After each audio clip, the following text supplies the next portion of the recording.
A server confronted me in the men's room when I didn't tip him on top of the 18% minimum and wanted to fight me. Reddit, what is your most what the fuck customer service experience?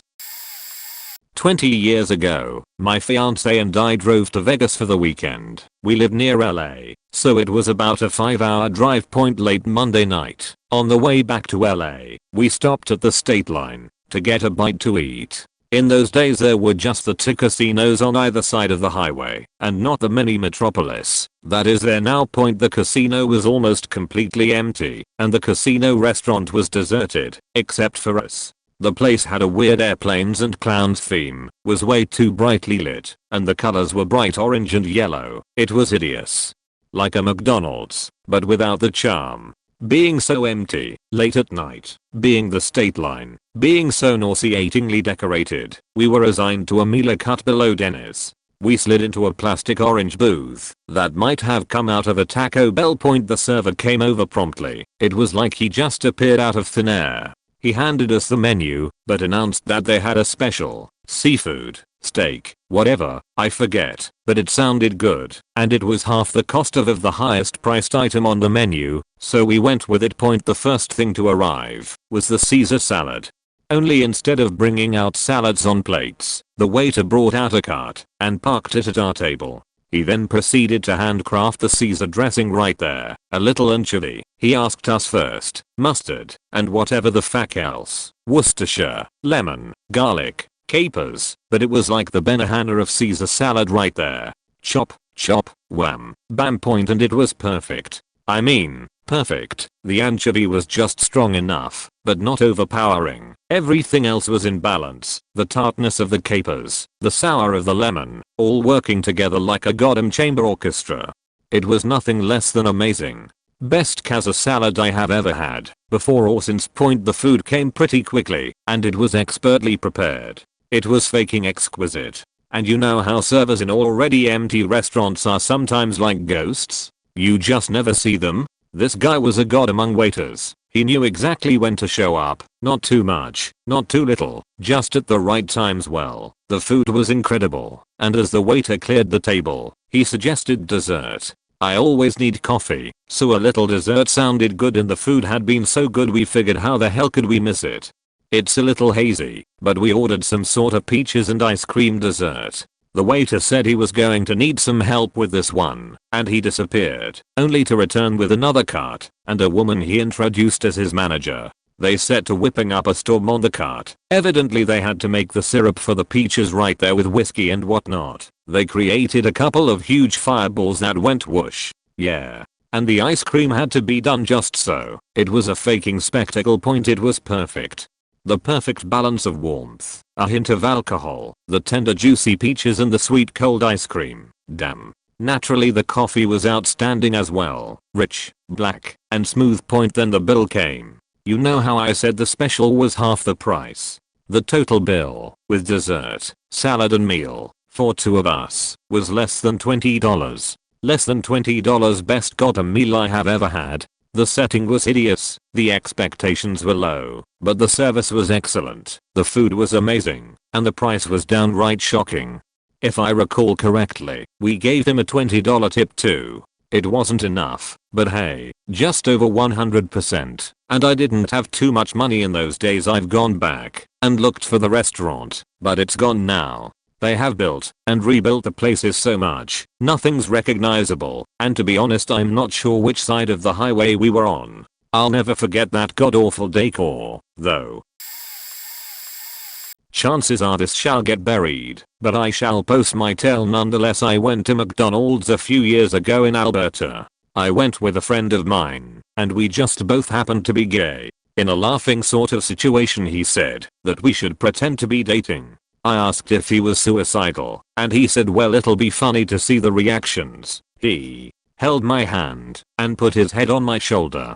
We shuffled up, and I ordered my food, and I also said, and my fiance here will have a insert insanely fattening meal here. My friend, Jake, put this massive dopey grin on his face, and reached up and kissed me.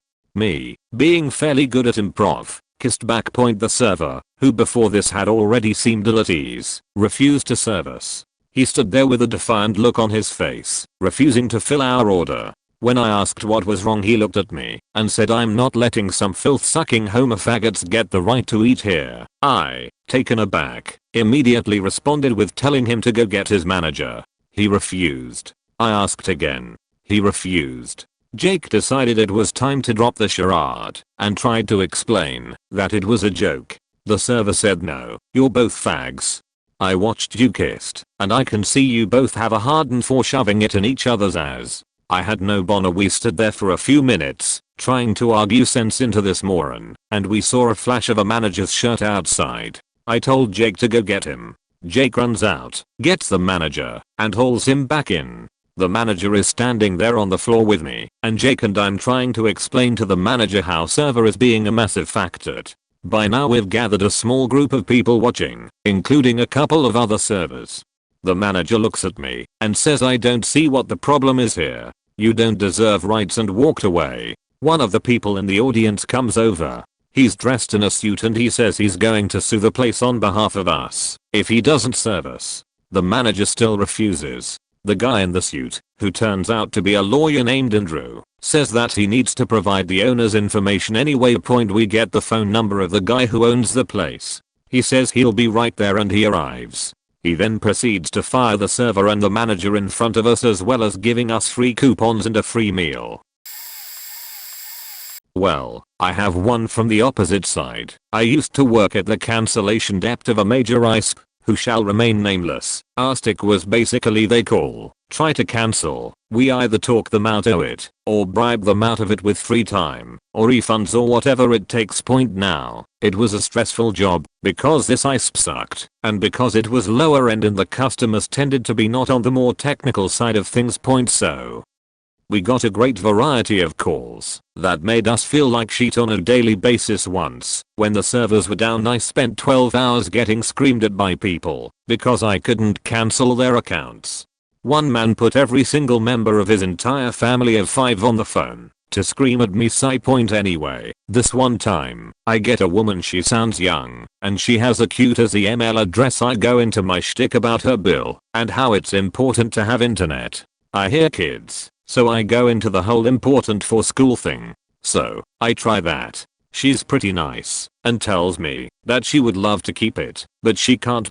So, I go through the whole, well, if it's something we can fix yada yada. No point. She tells me that her and her 2 sons are just moved into a homeless shelter and that her husband died. She really wants to keep the account, and she wants to desperately keep the email because she has a bunch of resumes out, but she can't even afford the $2 to keep the email account open. So, I put her on hold and go to cancel her account. I must have sat there for a few seconds thinking, just staring at her billing history. She had paid religiously. So I had an idea. I refunded her every single payment she had ever made. It took me a little while. And when I went back to the phone, I tried explaining to her that because of her financial trouble she was getting a refund. She didn't understand at first. I had to repeat myself a few times and then explain exactly what I had done. Her card had been cancelled because of non-payment, but I had just dumped several $100s in refunds into it. I had paid off her credit card. She wept, not just sobs or sniffles. Openly wept like a child. It got all emotional, thanking me and crying, and having her little kids say thank you. It was nice. TLDR, I made a woman in a homeless shelter cry. My parents and I decided to try a new trendy pizza place right around the corner from my apartment one night last month. We decided to sit outside because the weather was nice and they had a big patio and a side deck. Everyone working at this place had an attitude, from the hostess who seated us to the waitress taking our orders. They made us feel like a huge inconvenience, but we were hungry and had heard the pizza was good, so we tried to look past that. As soon as we are seated on the patio, the girl offers to lower the shades because the sun was setting and was directly in our line of sight. We say that would be great, and a guy comes out and lowers the blinds for us. We order our drinks and look over the menu. Not even 5 minutes later, a young guy comes to our table incredibly pissed off that the blinds were lowered. In a very condescending manner, he tells us that he's going to have to raise the blinds because they trap heat in the patio, ultimately raising the patio temperature about 20 degrees. My dad politely tells him that the sun is in our eyes and that they really shouldn't offer to lower the shades if it's going to cause a problem. The guy snaps. He is incredibly disrespectful toward my father and goes on a tangent assuring us that the sun would set, and even going as far as to take his sunglasses off of his head and offering them to my dad. He's young, maybe 25, and treating us like we're imbeciles, saying that our request to lower the shades would make the other customers less comfortable. Whatever, they raise the blinds, and we question whether or not we'll stay to order food. We stay. Our drinks arrive, and we take a few more minutes to look over the menu. The waitress is nowhere to be found. We sit there in awkward silence trying to get past what had just happened. Other tables are seated, and the hostess offers to lower the shades for each table. We finish our drinks and the waitress still hasn't returned to take our order. We contemplate leaving, but she finally shows, and we order. The food came out cold, but one of the managers was walking around asking how everything was. I haven't seen the guy working there since TLDR. Entitled douche treats us like shit. Most likely got fired. Wow. I can in no way top yours. That shit is crazy. But here's mine. There's a Subway that recently opened right across the street from my house. I started eating $5 footlongs every day. It was glorious. Not only was it extremely convenient, but the service was better than any Subway I had ever been to, by far. Fast. The sandwiches were made great. The girls were talkative and flirty. There was one downside. The guy who worked most nights was a short, surly bastard who was always being an asshole or trying to intimidate you, which was pretty easy due to his bulk and full sleeve tattoos. Also those teardrop tattoos, which if I'm not mistaken are prison tattoos. Every time I'd go in there, I'd say, "Hey, how's it going?" He would answer with a grunt or just ask, "What sandwich do you want?" I'd get through my order as he threw meat and veggies around all willy-nilly, creating the most disheveled, sad-looking sandwiches I've ever seen. After going there a few times with this experience, me and a girlfriend of mine go in one night. I go through the same routine. My friend asks a question about the gluten-free sandwiches and dude drops his mop to the ground. He had started mopping right after my sandwich was made without asking girl if she wanted anything, and says, "Are you serious? Can't you see the picture?" and gestures toward a picture of a gluten-free sandwich. My friend is shocked and says something like, "You know what? Fuck you, man. You're a prick," and storms out. I say, "Wow, great customer service, man." He answers, "What? You asked a question and I answered it." He was doing the "come at me bro" stance and had a fury in his eyes, as if I had just insulted his entire immediate and extended family. As whole. In America there is a place called Denny's, and it is always open. The food is so-so, the service is usually good. The breakfasts and treats are pretty good. My wife was very sick and in the hospital. One of those things where you spend days in the hospital just waiting to get better. I would stay with her after work until the hospital shooed me out a couple of hours after the end of visiting hours. Then I'd realize I'm tired and famished, stop to grab a bite at the local burger place, then go home. Tonight was going to be different though. It was 9:30 and I wanted dinner. Denny's it was. I ordered the chicken fried steak with side veggies from the menu and got a soda and started reading a book as I waited for my order. The book was really good. 40 minutes later, I realized I didn't have my food. I called the waitress and asked how long it takes the chef to cook dinner, and she went to checkpoint. She returned with my food, a very cold chicken sandwich with fries. What the fuck? Okay, apparently it's someone else's dinner. So I complained. She went back to the kitchen. A few minutes later I see her walking out the door and saying goodnight to the other servers. Another waitress comes to my table and asks me if I'm ready to give my order now. I've rarely been this mad in a restaurant. I was quietly furious and asked what the hell happened to my chicken fried steak. The new waitress didn't know, so we got the manager over. Apparently there had been a shift change. New waitress, new cook, me left between the cracks. So I told them, "Fine, I'll take my chicken fried steak dinner on the house." "I'm sorry sir," said the manager. "It's after 10 p.m. and we don't serve some dinner items after 10. It was on the menu. Yes, it is on our regular dinner menu. After 10 p.m. we use the late night menu. I ordered my chicken fried steak before 10, so I expect that for dinner. I'm Sorry sir, but our day chef is gone. Our night chef isn't familiar with that item. That was it. I made a scene. I blew up and yelled at the manager. Then I left. TLDR, this happened to me a while back. My ex got arrested after taking my car without permission. My car was impounded and it was $250 to get it back. Needless to say, the entire situation made me fairly irritated. I arrived at the place to get my car, and as I walked into the building, my ex's mom called to try and find out more about what was going on and see if I needed help. I was inside, but I had not addressed any staff whatsoever, and it was obvious that the conversation I was having was with the person on the phone, not anyone in the building. On the phone I was explaining that I had just gotten there, and I wasn't sure if they had my keys or if I needed to go to the jail and have them released to me if the ex hadn't given them up upon arrest. I'm sure I sounded irritated because I was. Cue the receptionist jumping all over my sheet, telling me that they know how to do their jobs and that I'm being rude and bitchy. I look over at her and explain that I'm sure they do. I'm on the phone and I'm sorry if she thought I was talking to her. She's having none of it and gets up and starts screaming in my face. I'm a pretty shy person until you bring my spit into my personal bubble. I tell her she's being inappropriate and absurd and I want to speak to her supervisor. So she screams for him to get out here and handle this stupid beach, and he comes out and starts screaming at me to get out if I'm going to treat his staff like shit. I tried to explain that I hadn't even addressed her until she started screaming at me and that I needed to get my car out of their impound lot. He wouldn't listen. Long story short, I was 25 at the time and had to have my mother come help me get my car out of impound because the people who worked there were insane. I'd never experienced anything like that. They did have my keys though. My ex was smart enough to give those up at least.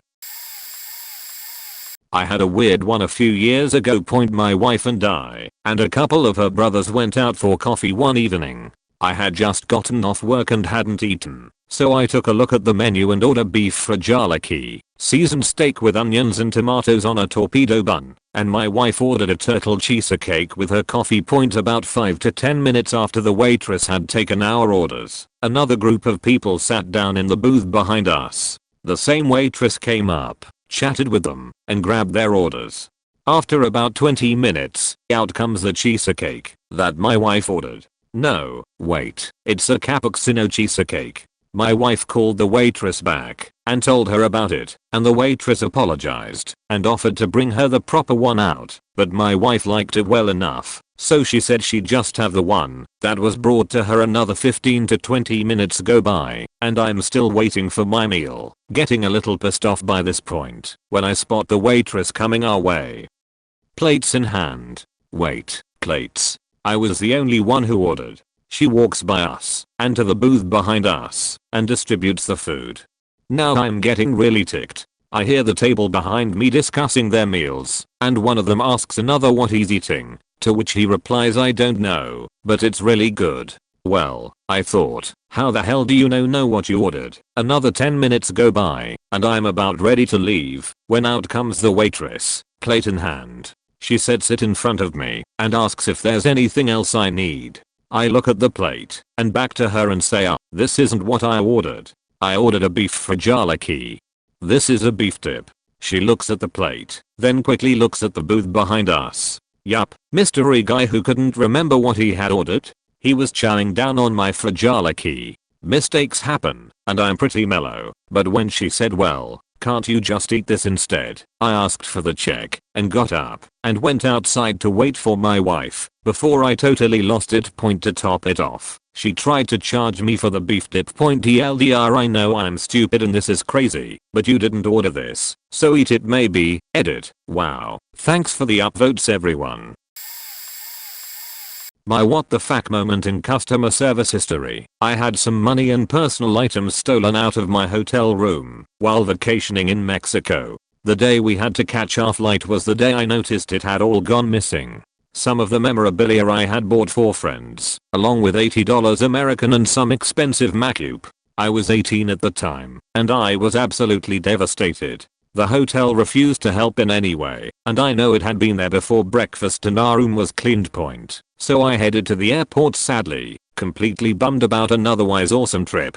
At the check-in at the airport, the guy asked why I was so glum, and I told him what happened. Without saying a word, the guy upgraded my plane ticket to a first class ticket. Free of charge. I was riding coach before that. I didn't realize what he had done. I glumly accepted my ticket and made my way to the boarding gate point. While waiting for the plane, there was this incredibly rude woman who glared at the entire time for no apparent reason. I asked her for the time, and she scoffed at me and took another seat. I could hear her criticizing what I was wearing and how trashy she thought I looked. Jealous beach point anyways. When they started calling up passengers by class, I looked down at my ticket and noticed that my seats were being called for first class. Dumbfounded, I grabbed my bags and sat my ass down in first class. I was ecstatic about the twist ending to my vacation point and the beach that turned up her nose at me. I had the pleasure of staring her down as she walked by me in first class and sheepishly avoided eye contact as she shuffled back to her coach seat. TLDR stuff got stolen from my hotel the day I was going home from Mexico. Kind agent at the airport upgraded my ticket to first class without telling me. I found out what he did when I was boarding the plane.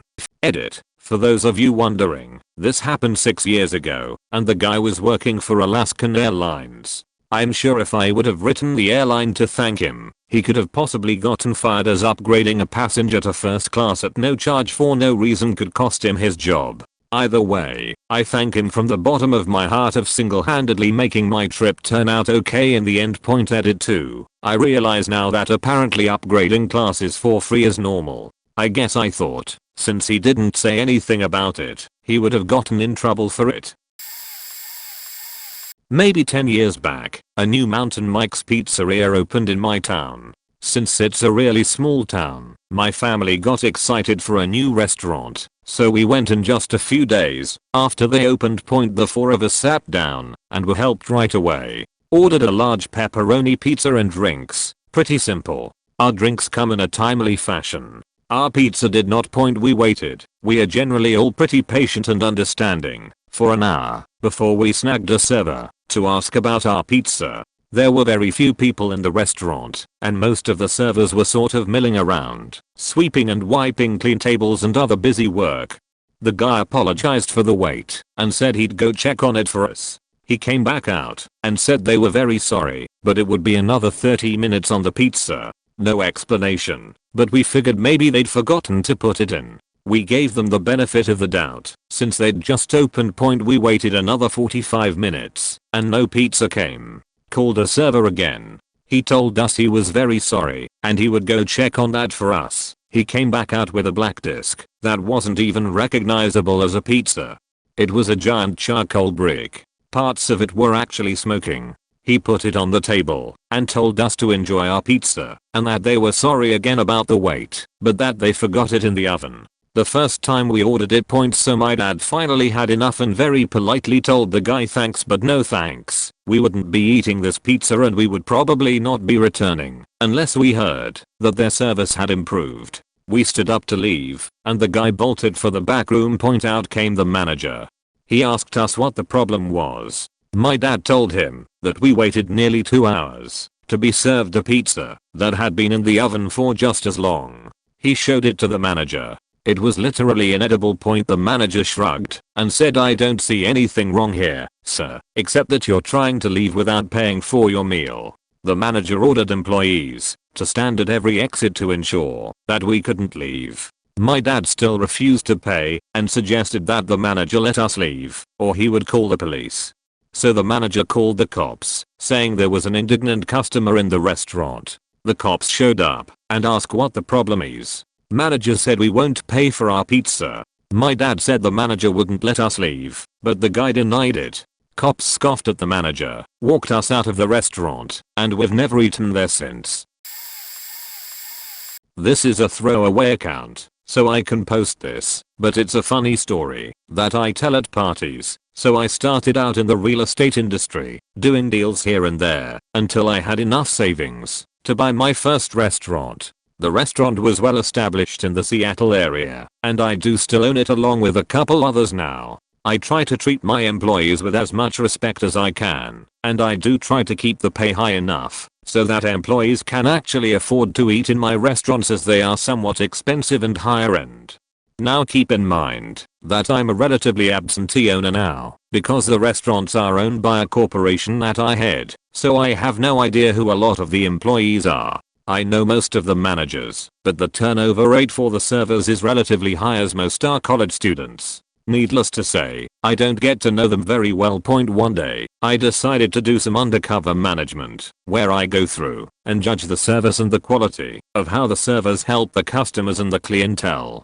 I took my wife into one of the restaurants so we could grab some dinner and observe the employees and management. Well, the service was awful, and I was sorely disappointed. Toward the end of the dinner, I got the bill and paid it, but didn't tip very much, roughly about 5%, thinking that would get the message across. Instead of the server getting the message, he followed me out to the parking lot. He confronted me, telling me I was a piece of shit, and that the fuckhead owner of the restaurant doesn't pay him much. Laughing internally, I apologized and asked, how much does he pay you? It must be pretty bad. Wages for a server at this restaurant are roughly $15 an hour plus tips.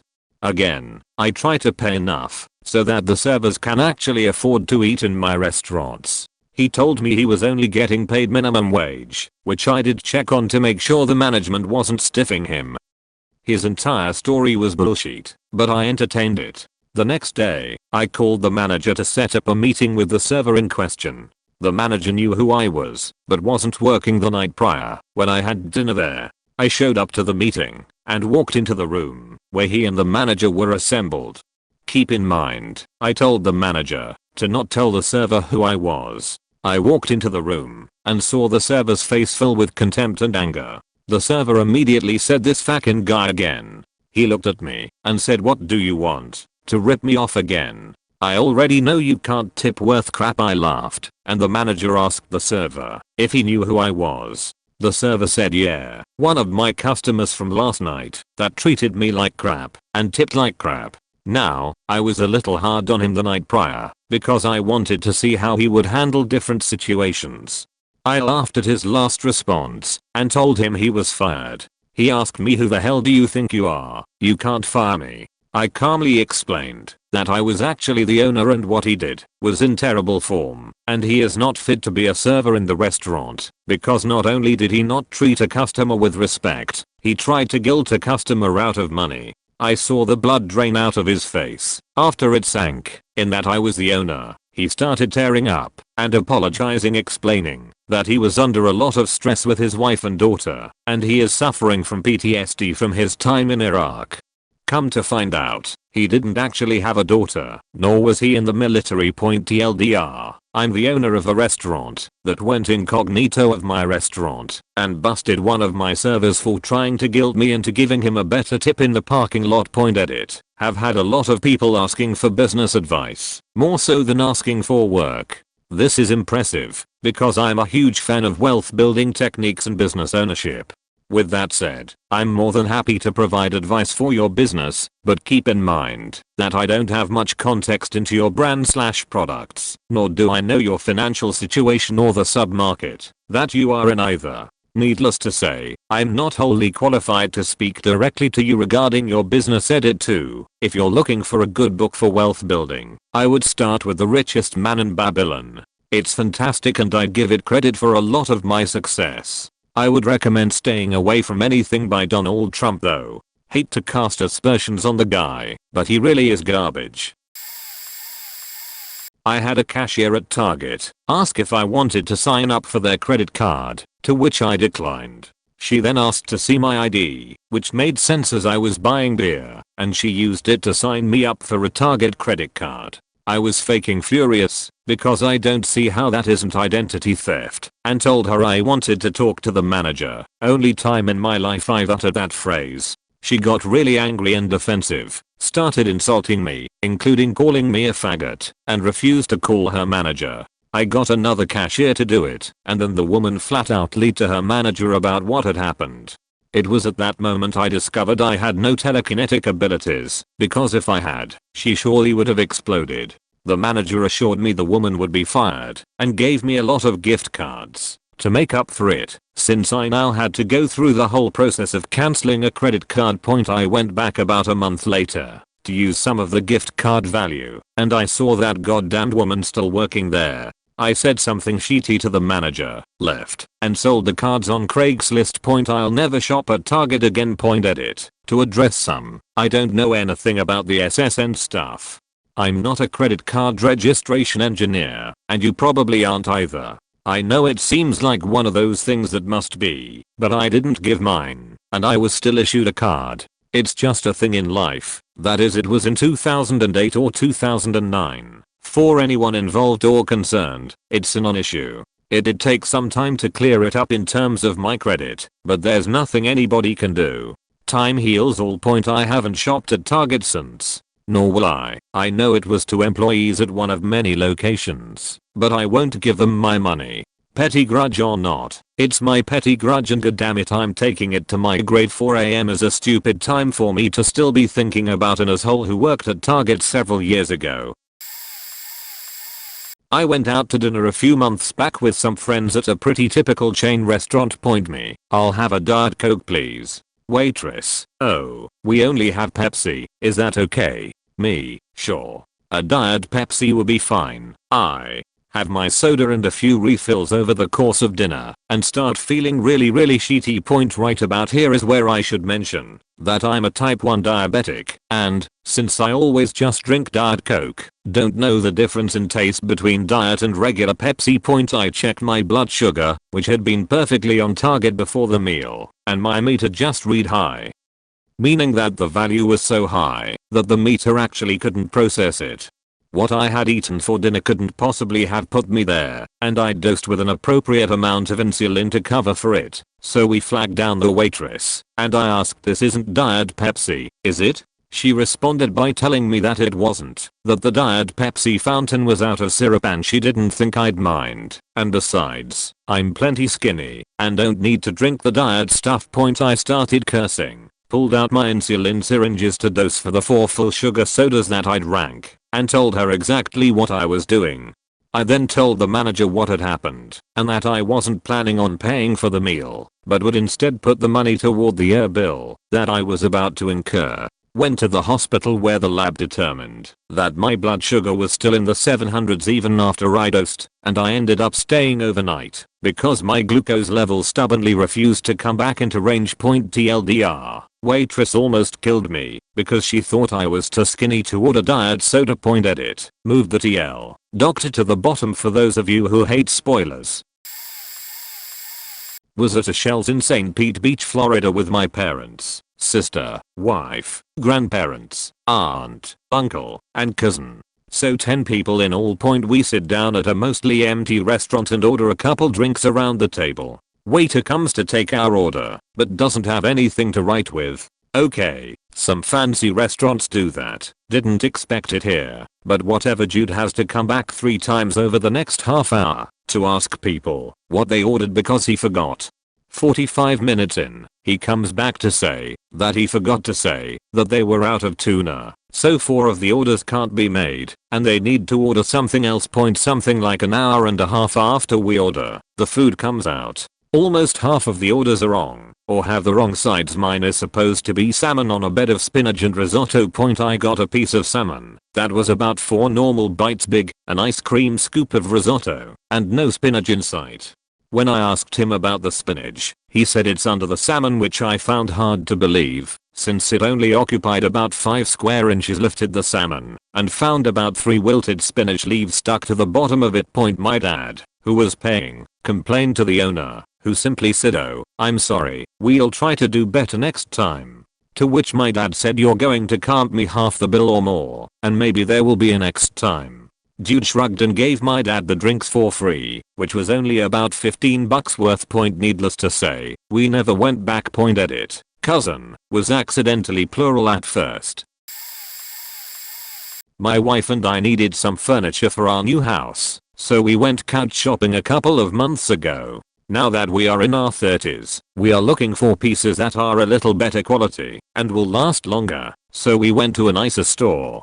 Before our visit she had gone in with her folks to scout the place out and had been helped by a very nice salesman. This time when we walked in, that salesperson was not around and we were approached by someone very pushy and quite unfriendly. We politely told him we did not need any help as we were just looking. As we made our way around the store it was clear that this new rep was keeping a close eye out. He came over to offer his assistance once again, at which point I told him that we would not be needing his help today and continued shopping. After about 30 minutes the wife and I had narrowed our search to a particular couch. As I was testing it out, my wife happened to see the salesman who had helped her and her folks. She walked across the store, where he was just finishing with a customer, and asked if he could help us. He recognized my wife and told her he would be over there in 1 minute to give us a hand.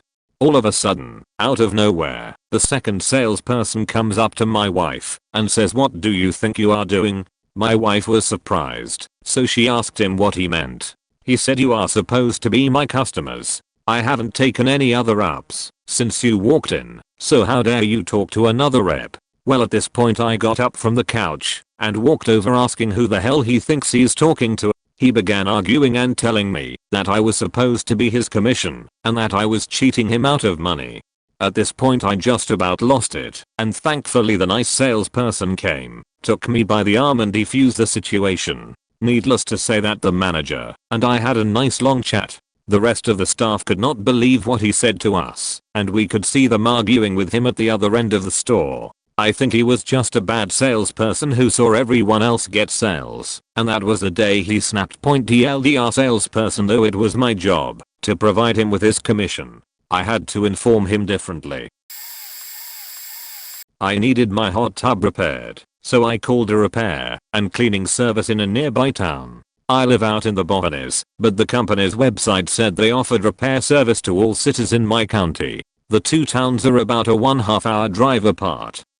The phone representative made an appointment for the following week. I was planning on taking time off work to drive home to meet him, but got a call an hour before the app from the phone rep saying the driver had driven around my town and couldn't find my address. His GPS wasn't working, so they were cancelling the visit and taking my town off their service map.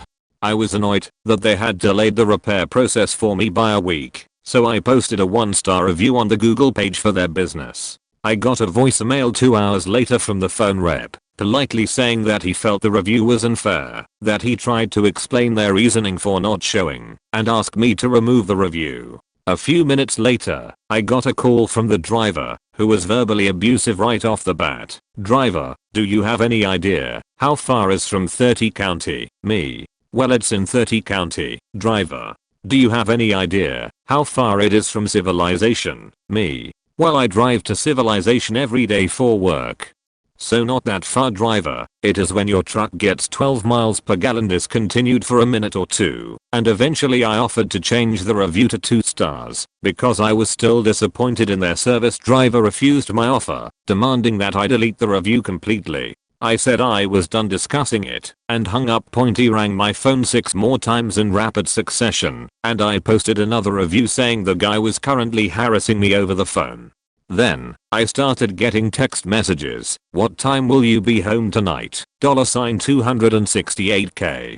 Home, works for." Driver was making it look like he had information on me, although some of his data was incorrect. A little while later, I got this call. "Driver, so I know 2 of your coworkers and the real estate agent who sold you the house. Not the right realtor." Me. "So you're stalking me now?" Driver. "Oh, I haven't even begun to stalk you. This is the last time I'm going to ask you to take down the review." Hung up. The next day, I get another text. "Hey numbnuts. Was never on our service map.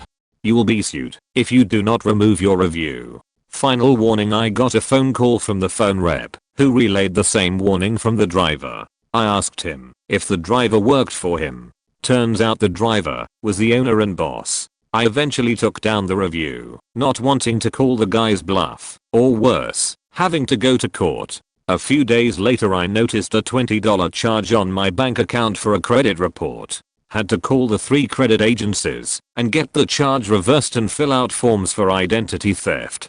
I looked on the BBB website and a few other websites and found that this guy makes a regular habit of running a credit report on anyone he has conflicts with and often puts a mechanics lien on houses he's worked at that had any sort of conflict point. Now I do a thorough Yelp/Google/BBB check on any business before doing business with them. TLDR, pool repairman did a terrible job of keeping an appointment he made. I posted a negative review on Google and he intimidated me into removing it.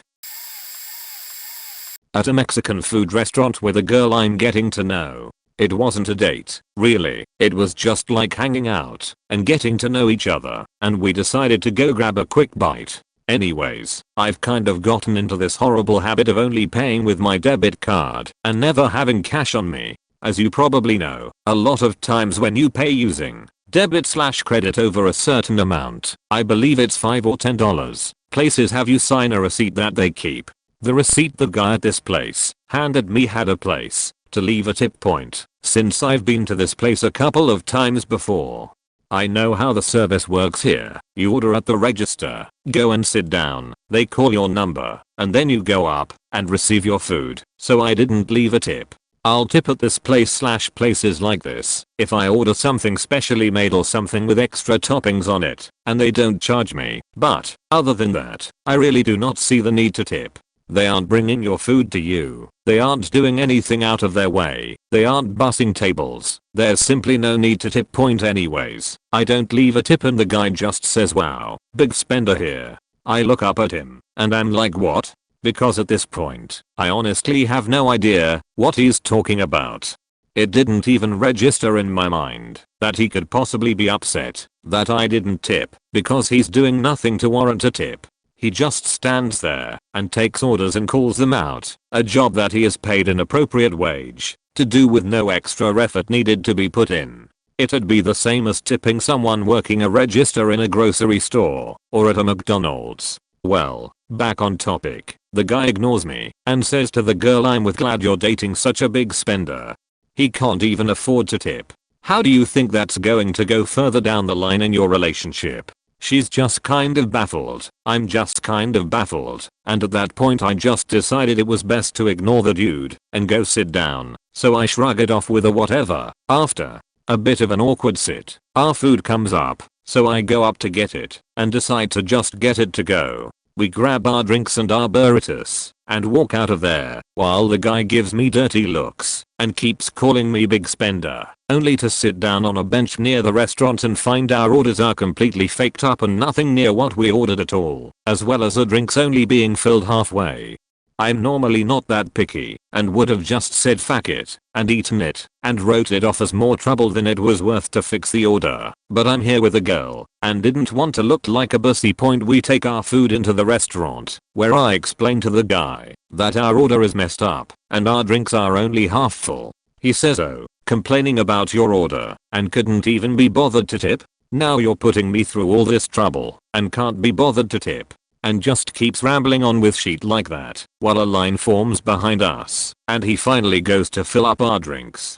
He comes back and says "whoops" before he pretends to trip and sends our drinks flying all over me and the girl I'm with. I demand to speak to his manager and he immediately stops playing his little game, saying shit like that he realizes he was being an ass before, but that he really did trip and shit like that.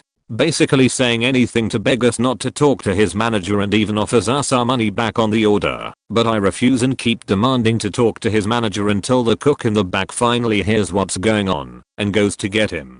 The manager comes out, the girl I'm with, and I both explain what happened, and the kid keeps babbling that it was an accident. The manager takes me and the girl I'm with in back to get us cleaned up and, after that's done, invites us to watch the CCTV footage of what happened along with the kid who spilled shit all over us. The kid clearly trips on nothing and deliberately sends the drinks flying onto us. The manager fires the kid on the spot, explains to us he had only hired him on for the summer since he was a longtime friend's son and that the kid had been acting like a total as the entire time he was employed, but the manager regrettably turned the other cheek since it was his friend's son.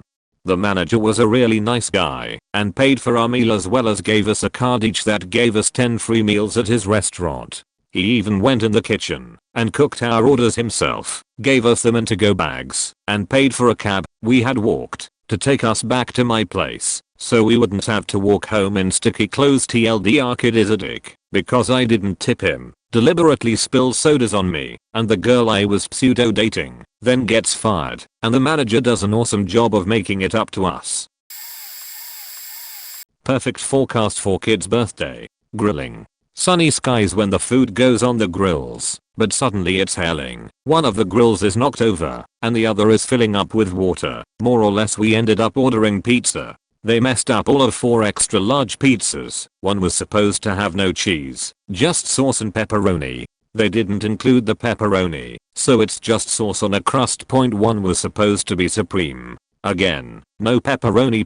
One was supposed to be a cheese pizza. They did not include sauce. One was supposed to be plain pepperoni. They did include pepperoni, but made it a medium rather than extra large. Felt bad for the driver who had to deliver in a hailstorm, and he was really nice. He was the one who had taken the order, and I made an offhand comment about the birthday party, and he brought the kid one of their birthday hats that they give to people who have their parties in the store. He carried everything in for us, had a bag of napkins and parmesan. Gave him $100 for a $70 order. Told him to keep the spare as a tip. Despite his great service, the person who made the pizzas had of course faked up. After the pizza guy brought things in, I didn't even look at them. Took the spare moment when everyone was going to be eating to go deal with the grills outside. Come back in 5 minutes later, see that the order was messed up. No one had realized it. They were eating anyway. I called the place regardless, and they sent someone out. It was a different guy than the first time, and this one was a complete dick. He claimed to be the manager. Said he knew our orders left in good condition because he made them himself, and started swearing about how the delivery driver must have picked off the pepperoni, etc. I asked how the delivery driver magically made one to sizes too small, removed the sauce from another, etc. The guy basically ignored me and starts talking to one of the guests, a guy in his 40s. I was like, hello, I ordered and I paid. This guy is just a guest here trying to enjoy the party. The guy goes on for like 10 minutes about how it's the delivery driver's fault, then bragged about how he personally has never messed up a single pizza. I said that regardless of whose fault it was, all 4 of our pizzas were messed up. He said that they would give us credit for a replacement pizza for the only one that no one had taken a slice out of, the one that was just sauce on crust. Offered me a $10 credit. I said that, since I paid $16 for the pizza, I'd rather have either a new pizza or $16 credit, etc. He said he didn't feel that $16 was appropriate compensation, since we did get a pizza. It was just missing some toppings. This went on for a while. Eventually I told the guy to leave, called and asked to talk to the real manager. The rest of the story is uninteresting, because he made me feel less angsty, and wasn't a total shat. My wife, girlfriend at the time, went to a restaurant one night, and since it was a Saturday night on the edge of downtown, it was pretty busy. We ask for a table for 2, and are seated after a short wait. They lead us to a table that is next to the kitchen door and a busboy station, so dirty dishes were continually piled up behind me. This table is also situated behind a pillar, so we are visually cut off from the rest of the restaurant. We order some drinks. 20 minutes go by. They never come. The manager is walking by asking other tables how they are doing. We grab her attention and explain the missing drinks and my waitress. The manager asks for the waitress's name. I reply that I don't know her name. I don't recall seeing a name tag. She says nothing, but gives me the one eyebrow raised look of suspicion usually reserved for when little kids tell you lame fibs. She leaves to find our waitress and never returns. We finally order from another passing waiter, as it's late enough now. We are hungry and we take our chances. Lo and behold, our food comes, but still no drinks. While we're eating, the original Maya waitress walks up, points to her name tag and says Beth. My name is Beth, and walks away. My lady and I exchange puzzled glances and continue to eat. When Beth brings us the check, I ask to see the manager. Beth says why? What are you going to say? I tell her that I want to let the manager know that the service here is far below adequate. We were stuck in the corner and ignored. I remind her about the drinks that never arrived, and she just adopts the attitude of a snarky teenager, huffing and eye-rolling. Get me the manager now please. Alright, I'll see if she'll come over, promises Beth. After 15 minutes, the manager arrives. The first thing out of her mouth, "Why don't you like Beth?" I snap, but compose myself quickly. I explain that we were ignored for the past 90 minutes and this has nothing to do with liking or not liking anybody. Hell, we hardly even met Beth. I explain that I'm not trying to scam a meal. We ordered the food and ate the food, so I intended to pay, but I would not be returning and would tell others to steer clear of this place. Ignored? Cried the manager incredulously. This is a date table. We find that young couples like to be off by themselves and not be bothered. Now how about I give you a voucher for a free dessert next time you come in? Next time, says me. You think there's gonna be a next time? At this point, my wife, silent until now, says you could give us free dessert right now. The manager furrows her brow and says, well, if I gave it to you now, then I know you wouldn't come back. I paid the bill, left the old 1 penny tip, you know, to make a statement, and visit the little boy's room. On the way out of the restaurant, Beth brushes by us and mumbles, "Thanks for the tip, cheap ass." That place closed about 6 months later. TLDR, Beth needs a new line of work. This happened a few years ago to me and my fiance and our friends. I worked at an Indian restaurant with one of my lady's best friends. The owners of the restaurant had just opened a new Mexican place, so we all decided to go. It had been open about a week, so it would have been understandable if the food and service weren't out of this world, but what we got was amazing. In our group there's 7 or 8 of us. Next to us is a group of clearly well-to-do people, maybe 6 or so. Our server has only the 2 tables. This is what follows next. Our server gets our drink order, doesn't bring them for 20 minutes, takes our food order, that doesn't come for nearly 2 hours. Meanwhile, the rich people next to us get the best service I've ever seen. She was clearly just ignoring us and pegging us as cheap college kids. All of us worked in restaurants. Finally our food comes, and all the orders are wrong. No one got correct food. One girl didn't even get her meal until we were about to walk out the door. Oh, also our drinks never got refilled once. So after a while of this, we get a manager who looks blankly at me and walks away without saying a word.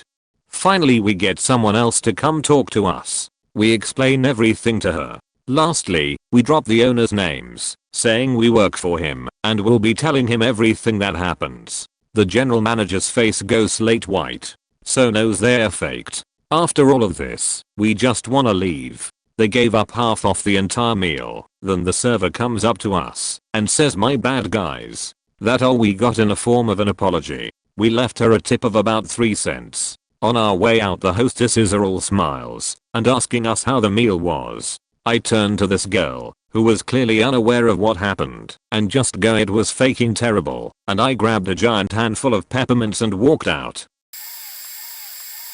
Dell customer service was completely screwing with me a few months ago. It was an awful experience. Warning, really long. Back in December or so, my sister accidentally bumped into my computer and it just died. My brother took a look at it and said that it would cost a bit of money to replace the parts, and it was already kinda rolled, so we decided to just get a new desktop. There was a new Alienware model coming out in February, so my brother suggested I wait till then, so I ordered and went 2 months without a desktop. It finally comes when I'm in class, so my brother sets it all up for me.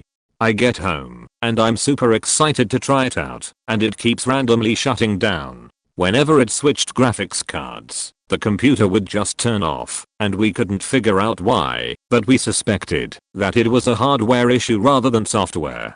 The next day, I called Dell tech support. After an hour or so on the phone, the tech support person agrees that it's a hardware issue and tells me she'll call back the next day. Next day passes and I get no call, so I just call customer service. They already said it's a hardware problem, so I just want to return it to them and get a new one. It's well within warranty. I call up the number one find online for returns and give my info, and they say they have to transfer me. Fine. I get transferred, give my info, and explain I want to return, and they transfer me again, and again, and again. I'm transferred 7 freaking times, until I say look, I keep getting transferred and this is going nowhere. I just want to return this broken computer, and get a new one. Can you please do that? And the person apologizes, gives me a code that I write down, and transfers me again.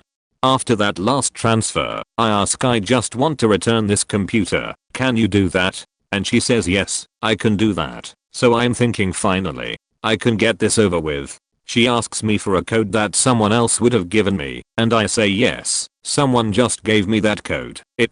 She pauses for a secretary, and says that's not the right code, that's a code from customer service. I need a code from tech support, to prove that it's broken. I try to explain that it's definitely broken, and I talked with tech support the day before, and they gave me no code.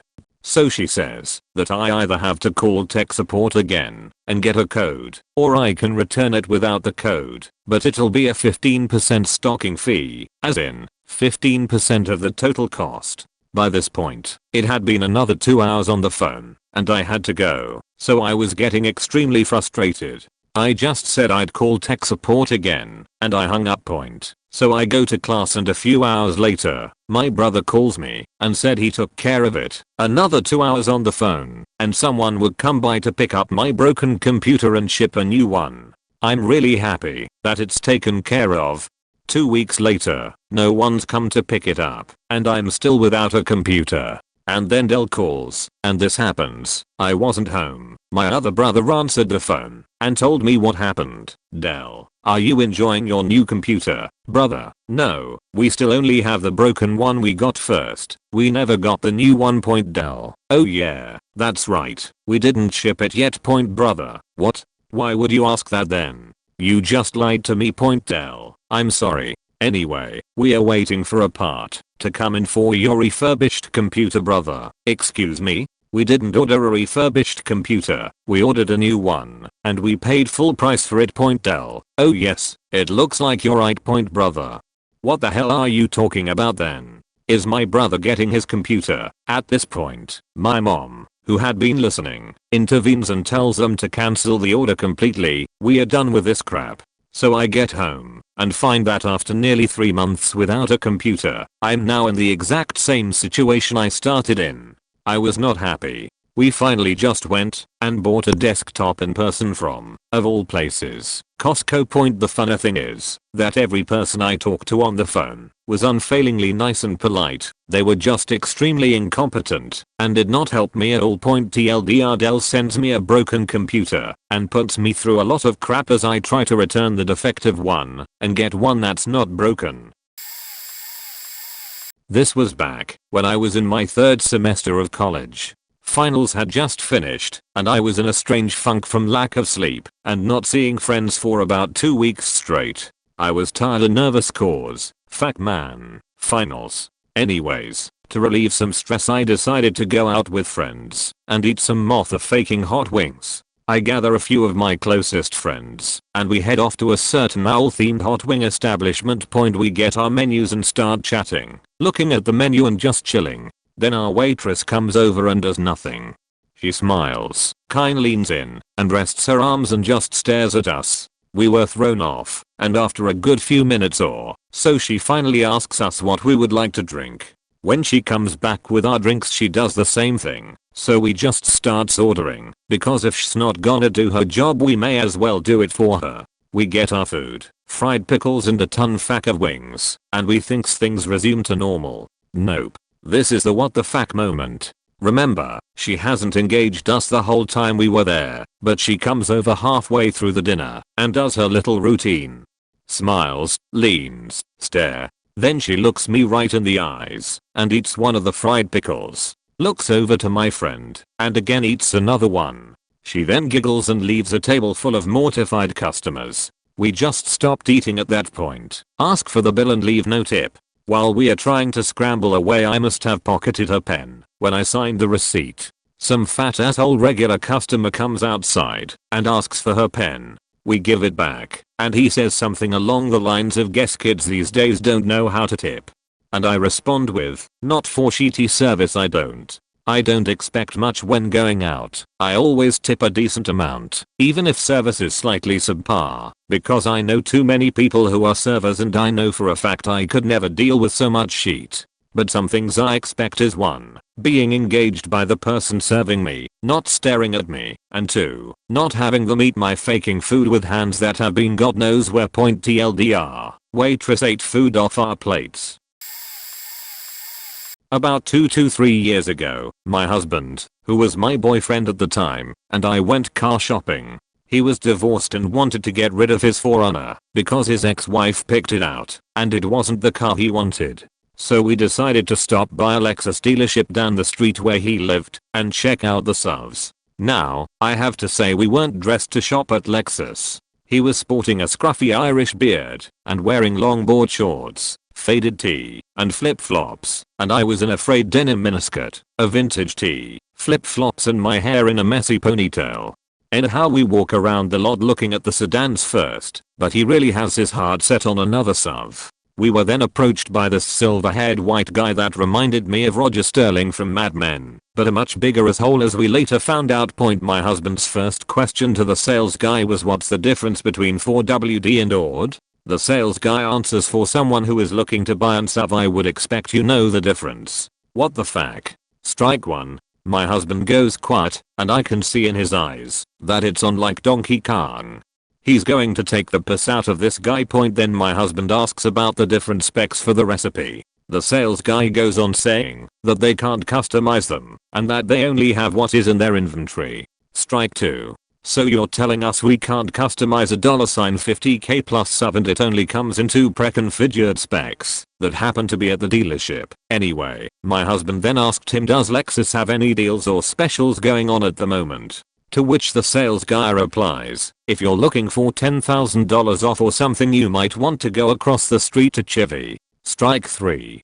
At this point I just want to get out of there. I only know it's going to blow up at some point, and when it does, it's going to be bad. We end up getting into a baby blue colored recipe, and as we leave the dealership and turn the corner, a conversation ensues between my husband and the sales guy. Sales guy, I'm sorry if I'm being a little testy, but I've had people come in who waste my time looking, and don't even buy. Husband, do I look like I can't afford to buy this car? Sales guy, no, it's just that I'm tired of people walking in and wasting my time.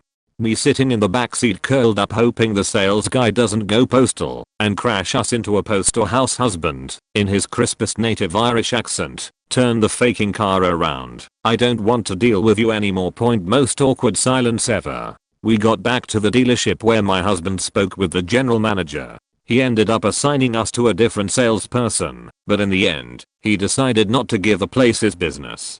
Apparently the guy who helped us was new, and from the BMW dealership down the street.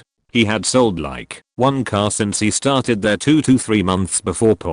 So the husband called the dealer that sold him his 4Runner up in Corvallis, Oregon, and managed to get in recipe with the luxury package for less than what Stevens Creek Lexus would have charged us. Sure, he had to pay the sales tax once he registered the car in CA, but he didn't mind. It was about spiting the dummers who gave him terrible customer service.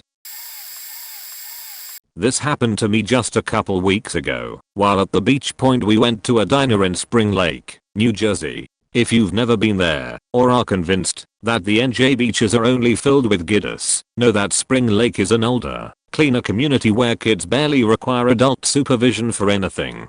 So, I expect that any place I go will be, at the very least, nice. The group was 2 couples and myself. The waitress seats us, or should I say the 4 of them. She didn't grab me an extra chair. I had to find my own. No big deal. I'm not a douche.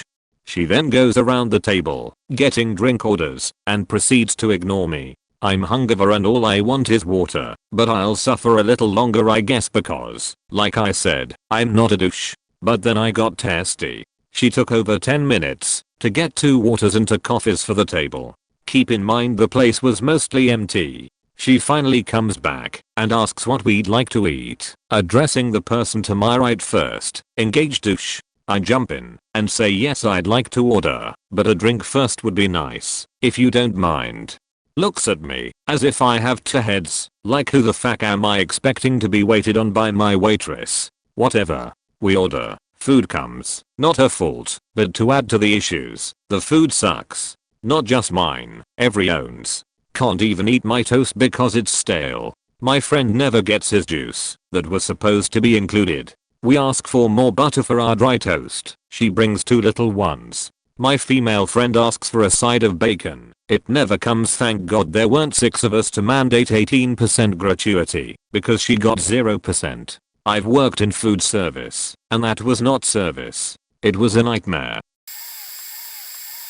I once went to a bar with a couple friends and my ex-boyfriend that also served atomic wings. I can't eat spicy food, so I ordered the mild wings. When they came, they looked suspiciously red, so I asked my ex to taste them and make sure they were mild. Sure enough, they were spicy. We call the bartender over and tell her the wings are too spicy, and she insists that she can't change the order and that we have to pay for them because my ex took a bite. I start insisting I ordered mild and can't handle spice and ask why they're so hot. The bartender says, no, these are medium, you ordered medium. We proceeded to argue about what I had ordered, and she refused to refund us or switch them for mild. At one point, she said something along the lines of, shut the fuck up, bitch. And my friends and I all got up and walked out in unison. She and the bouncer then chased us around the block twice, screaming at us to pay our bill, and at one point we managed to flag down a cab. There happened to be a cop car on the corner, and they flagged it down and had it chase the cab. The cops pull us out. We explain the entire situation with the bartender and bouncer standing behind them looking smug. The cops tell us that in these situations we should call them to handle it instead of walking out, so that we can't be charged for theft of service, but then send us on our way. The look of pure rage on the bartender's face when she realized we were getting back into the cab unscathed was priceless. Copy pasta from my wife's Yelp.com review of this Ethiopian place we went to. Since we never even ate here, I'd love to give 0 stars, so one will have to do. Here is our experience on 12/22 at Mimosa Point. I went in with 3 people, one of which being my husband.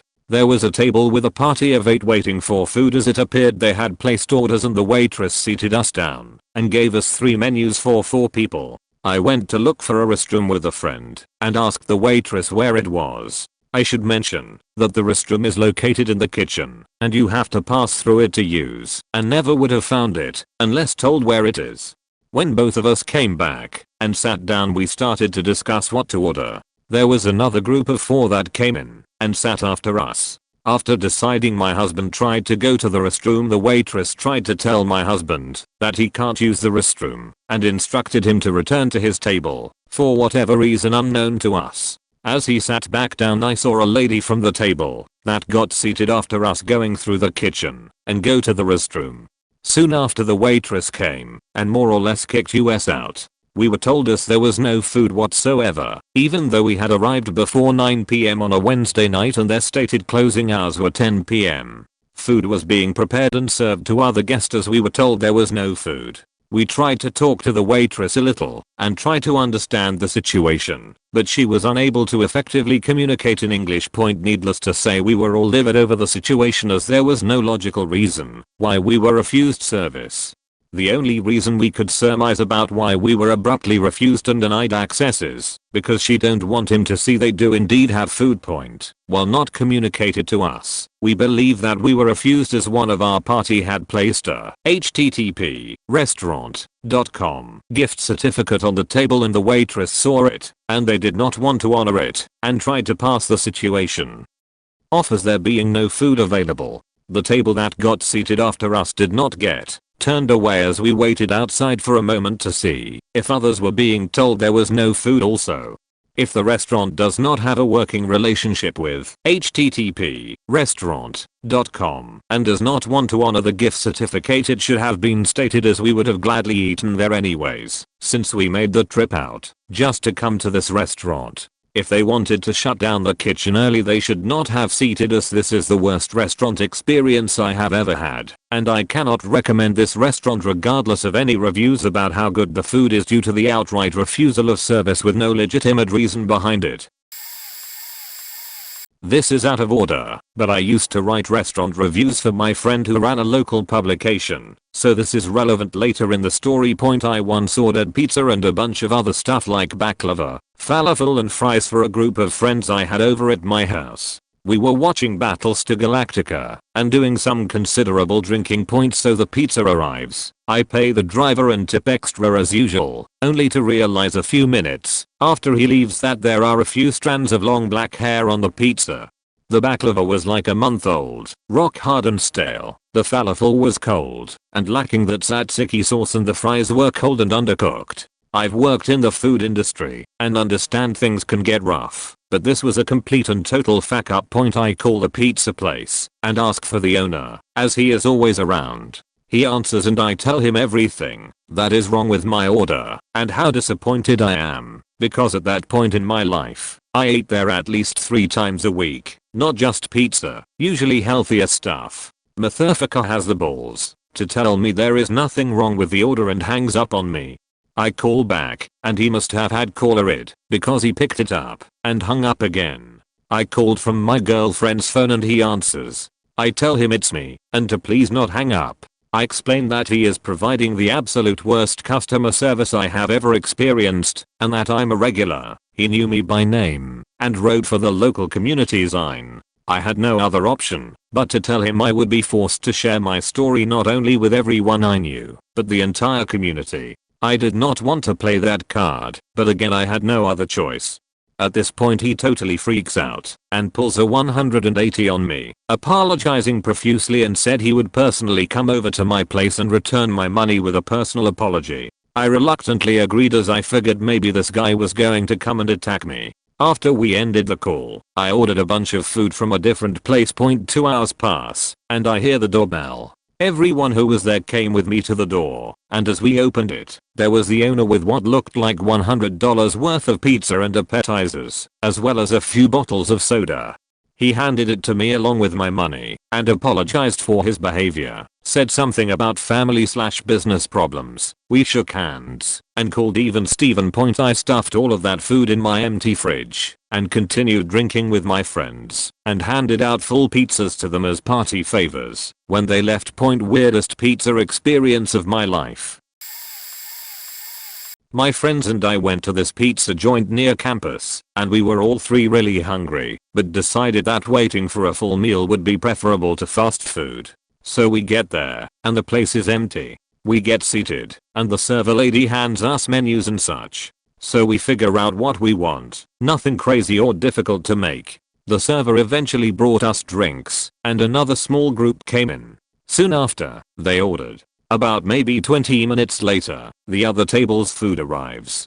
We are starving over at my table, so my pal walks up to where the register is to check up on our stuff. They say, oh, right. It shouldn't be much longer.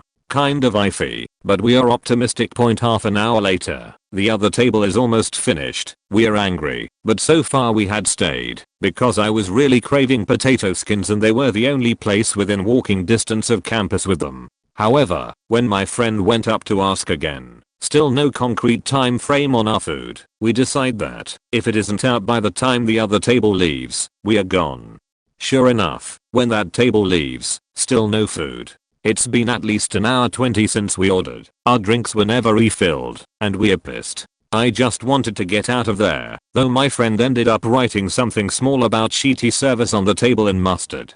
Sort of petty, but we get in horrible moods when hungry, and it's hard to feel bad when the server was not nice and the service was just so awful. Eventually that restaurant closed down, maybe a year later, unsurprisingly. I was vacationing in Italy about an hour or 2 from Rome on the coast. My family and I just flew in and were dropped off at our beachside hotel at around 6 p.m. Naturally we were hungry and tired, and since we've never been to Italy we decided that real pizza would be the best option. We walked along a road for maybe a mile and eventually found a pizza joint that was semi-busy. We walked in, and I asked the hostess where we order in passable Italian. She was helpful and pointed us to the server window where we could place our order. I ordered their largest margherita pizza to go, paid, and we all sat down to wait. We sat and watched while customers walked in, sat down, ordered, and received their food in 10 minutes. We were there for nearly an hour. Pizzaless. I approached the window to ask what was going on, and they gave me the cold shoulder. When I finally got someone's attention, they fucking exploded on me. I reached a decent level in high school Spanish, which made learning some Italian for this trip easier, so I could understand a little of what they were saying, which basically translated to idiot tourists point. That really didn't bother me, since as an American in Southern California I've grown accustomed to both annoying tourists and people disliking me for no real reason. What did bother me was how they took our money and had us sit there on uncomfortable wooden benches for an hour and then yelled at us when I asked why. The whole fiasco ended up with us being flagged down by a group of Italian Americans at the restaurant who let the 5 of us join them. When we asked if we should give them some money, they told us it was alright. They also cussed out the now fuming kitchen staff. Turns out they were on the cruise we were taking, and we ended up having a great time. I still keep in contact with one of the sons. TLDR, Italians being major dicks to tourists. Hopefully someone can see this, because I was infuriated for days. 3 weeks ago I was going through the process of buying my first car. At first I was intent on buying used from a private owner, but as I discovered, anything worth buying privately is bought before you can even contact the seller. So I resigned to trying a used car dealership. I went to a Nissan dealership near home. The salesman who helped us was a typical used car salesman, trying too hard to make the sale and giving reasons like, because it's a Nissan, for statements like the car having better gas mileage and not breaking down. Typical bullshit, but he was nice enough and things were moving along. That Monday we were there for about 4 hours in total, looking at the car, Nissan Sentra, and putting down a refundable deposit so we could take it to a mechanic to get it checked out and make sure it was intact. They offered to drive it over to our mechanic the next day. Great, sounds good. Before we left, the manager agreed to a $1,000 discount that had just ended the day before because the $9,500 they were asking was out of my price range. We agreed to a total price, after taxes, of $9,195 after taxes and a $100 dealership charge. I was very happy to have a price set and be essentially done pending an inspection. Wednesday we come back with a clean bill of health from the mechanic and a cashier's check for $9,195. They make us wait there for the manager, used car salesman tactics and all that BS. My father and I were getting annoyed at waiting, so we sped the process along by being a bit aggressive. The salesperson offers to charge the amount we were paying for in credit card now while we are waiting. Great. We finally get in to sign the paperwork, and the manager puts a bill in front of us that says $10,500. We tell him he must have the wrong contract. We had in non-formal writing that the final price would be $9,195. He says no, there's an additional $1,000 dealership fee that the salesman must have told us about, and proceeds to call me a liar when I'm telling him the salesman did no such thing, along with a couple optional add-ons. Except the optional things were not opt-in, but opt-out and hidden in the bill with no prior warning.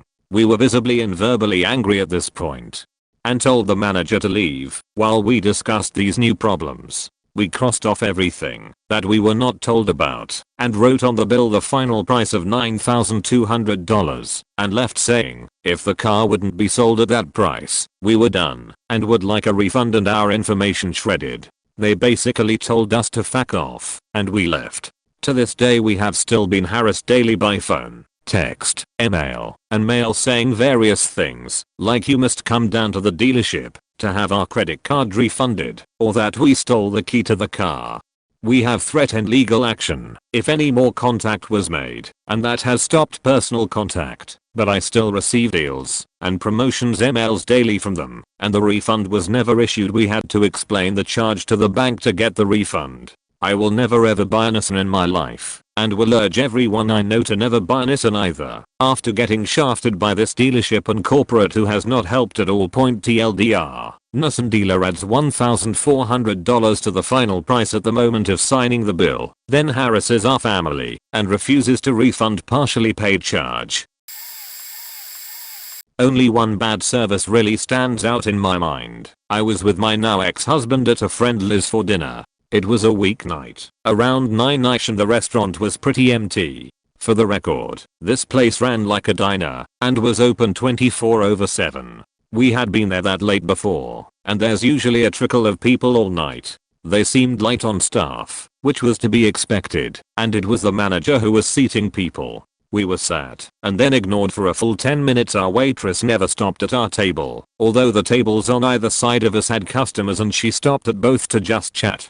She wasn't busy, she wasn't delivering food, so we wondered what the holdup was. We tried to get her attention, but she gave us a dirty look and didn't stop at our table. At this point we were annoyed, but not mad yet. The anger came when 2 more parties were seated, and the waitress went straight over to them. So my ex got up and went over to the manager, who wasn't very happy about the service. She had the waitress came over finally. She made the excuse that she thought the manager had taken our drink order, and she said we didn't look ready to order. Bullshit. She was clearly mad that she was at our table. We were hungry, and not a lot of places were open that late, and we didn't want fast food. So we placed our orders. The busboy/food runner brought us our drinks, and we were ignored again. We didn't order anything complicated, so when half an hour went by and we saw tables sat after us getting their food and our waitress ignoring us again, we got up and snagged the manager again. She checked on our ticket, but apparently it had never made it to the kitchen. So she took our order and rushed it through. Then it came time to pay. We should have known better, but we were waiting for the waitress to drop the check. All she had to do was put it on the table, and then we'd pay at the register. All she needed to do was toss it down as she flitted past. But of course she didn't. We didn't wait long, because now the manager was paying attention, and she came over with ice cream for us and told us the meal was on the house. She also saw us out the door. I asked her what the problem had been, because I had a feeling she'd spoken to the waitress, and all she would say was some people have strong opinions around here about what kind of clientele is allowed in. I didn't understand. We were in nice, clean clothes. We are clean people, neither of us overweight. So we weren't homeless looking slobs or anything of the sort. We are polite, not loud or obnoxious. So really, I couldn't think of why we wouldn't be the proper clientele. It was a beat up old Friendlies, not some fancy place. As I was looking around, I realized that we were literally the only white people in the entire restaurant. I hate to think it, but I have a strong feeling that was the reason. And maybe at that point I was biased, but I felt like the other customers were glaring at us as well. It was a strange feeling. I was sitting in my house reading a book when I heard a window smash in the other room. Suspecting it was a robber, I got Switchblade off my table and walked into the other room. I saw a faking TV customer service person installing cable television and hooking it up to my computer monitor. When I told him what he was doing, he said he was installing the cable TV service I asked for. I told him I never ordered TV and I don't want TV. He just told me to SDFU and GTFO. I didn't, but then he put a pistol in my face and told me again. I did, and he continued installing the TV I never wanted. Then when he was done, he gave me a bill. I took it and he left. I then called the number of the company that was labeled on the bill, and they just told me that I did order TV and hung up. I never paid the bill, but did pay for a new window. About 2 weeks later, the same asshole busted through the window, and without saying a word he took my computer, monitor, and cable service. I called the company again, and they told me they took my stuff because I didn't pay the bill for the TV, that they took the stuff. My boyfriend at the time was a lawyer. I put him on the phone and he probably sounded quite threatening, because the moment he said he was a lawyer, they said I could have the stuff back. And 3 days later, another goddamn window smash. The same asshole came in with all my stolen stuff, and he put it all back, except the TV, and even hooked up all the wires for me. Once he left, I checked on my stuff, and they got the stuff mixed up. Instead of my 720p monitor, they installed a 1080p one, and my computer was also replaced. Instead of an AMD Phenom 1, it was a Phenom 2, and instead of 4 gigs of RAM, it was 12 gigs. I was confused, but still happy about it. I researched into the company, Russia TV, and I couldn't find any info. I still have no idea exactly what it was. But the Russian mafia is quite common in my area, so I believe it may have been a scam operation done by them, and they just took a computer and TV out from a warehouse of the stuff they stole.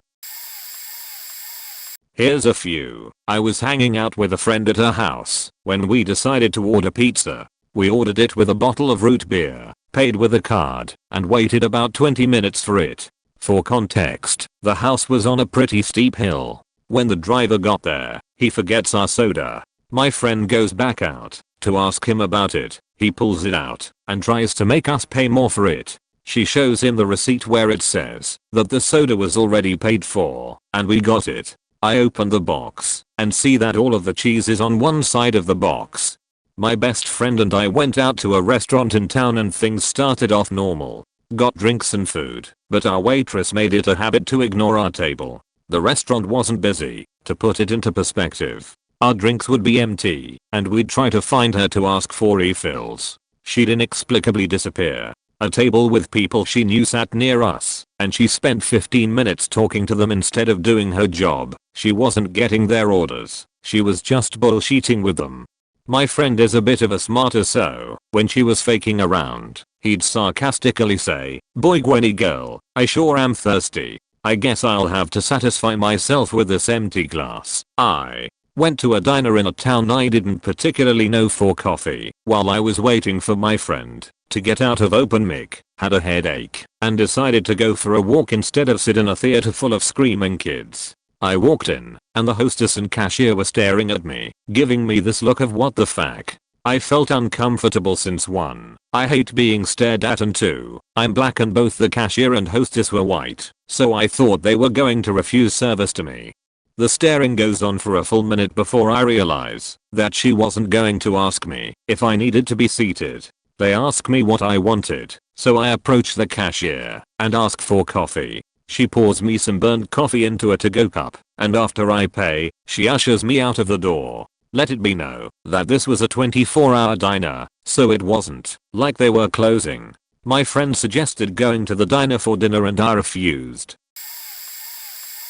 My husband and I just went to one of 3 Mexican restaurants in our area. Upon entering, we could tell right away it was probably a bad idea. The waitress went to take our drink orders and my husband asked what drafts they had. She said everything, then retracted her statement and said they had no drafts, only bottles. It seriously made no sense. My husband opts to get a bottle, only to have it arrive 15 minutes later and warm. There was one other table in the place. We look over the overpriced menu for 25 minutes before we made our selection. Ordering a la carte was roughly $3-4 cheaper than anything off their dinner menu.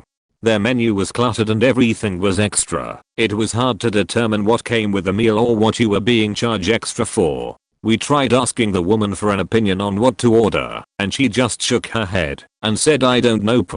When our food came out, it was not what I ordered, or even close to what I had asked for. My husband points out I was missing a taco and the burrito looked like an enchilada. She brings out my order. Our entire meal was bland. I ate the taco and couldn't stand the burrito. My husband will usually eat anything and everything on his plate, and he only ate 1 or 2 bites of anything on his plate. To top it all off, my husband had asked for a second beer as the woman was walking away. She replies sure, no problem, and we don't see her again till we get the check, which happens to list every topping on what we ordered as extra: cheese, lettuce, sour cream, you know, things that should generally come with the style of food. The woman never once asked us if we needed something, how our meal was, and everything seemed outrageous. My husband flat out refused to leave a tip, which is out of character of him. I'm usually the one saying I wouldn't tip anything, and reminds me how important it is to tip. I felt bad he had a really horrible experience. I'm from New Mexico, where I grew up knowing Mexican food as this amazing genre of food that I crave. It's just really disappointing now living in the Midwest, where it's impossible to find anything of good quality. So once we got home, I brought him his second beer and gave him a BJ. He said he'd eat 1,000 horrible dinners if it meant this was the end result every time.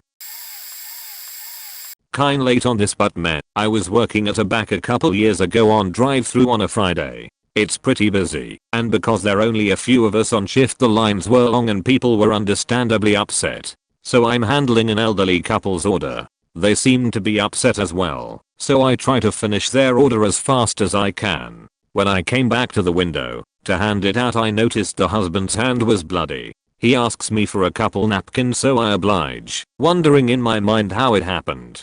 His wife then sticks her head a bit further to see me and asks for more, her face bleeding and swollen as well. I'm in complete frozen shock at that point as they drive up a bit further until they stop not 3 feet ahead and go berserk. They start swinging at each other, rocking their car back and forth. At this time all of the customers in the lobby notice what is happening outside the window and huddle around. My manager is yelling at me, asking why I'm taking so long on that order. Utter chaos.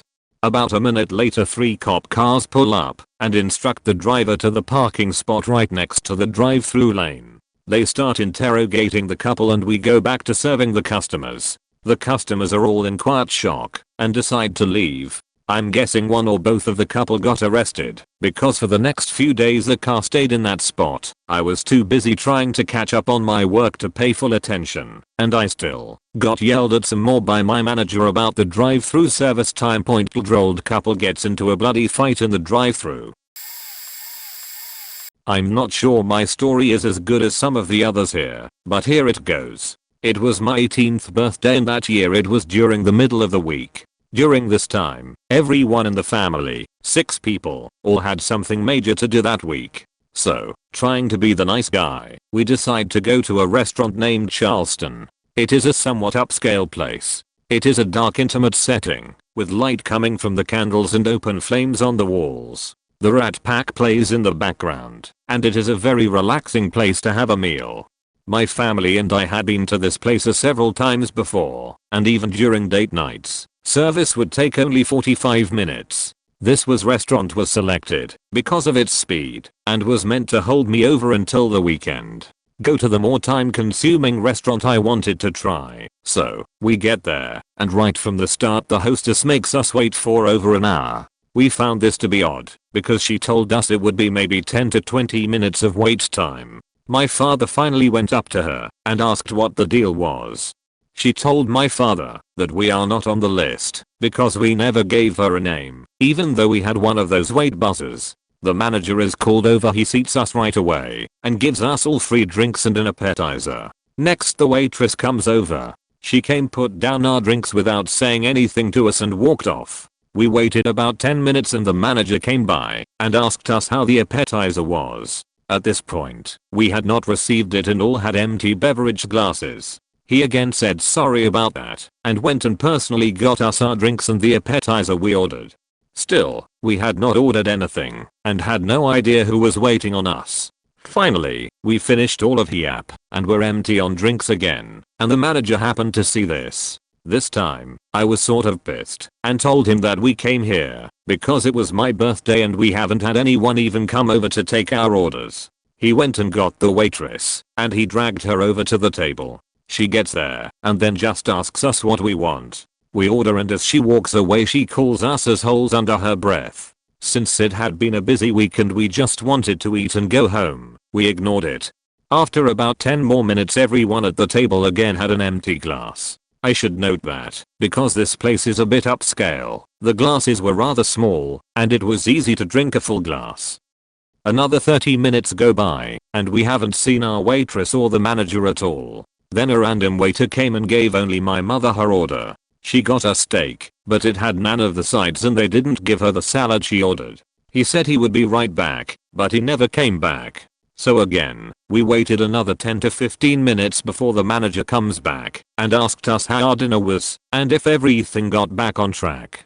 It was at this point, my normally very calm mother lost her shit. She told the manager how we had only seen our waitress once and she called us assholes and that they only brought her steak with none of the sides. He again looked angry and he literally ran to the kitchen. Well, about 10 seconds later our waitress comes out with the rest of our order and starts screaming at us. We take a quick look at what she throws at us, and I noticed that my sandwich had several bites missing, and my brother had 3 eaten rib bones on his plate. Everything was cold.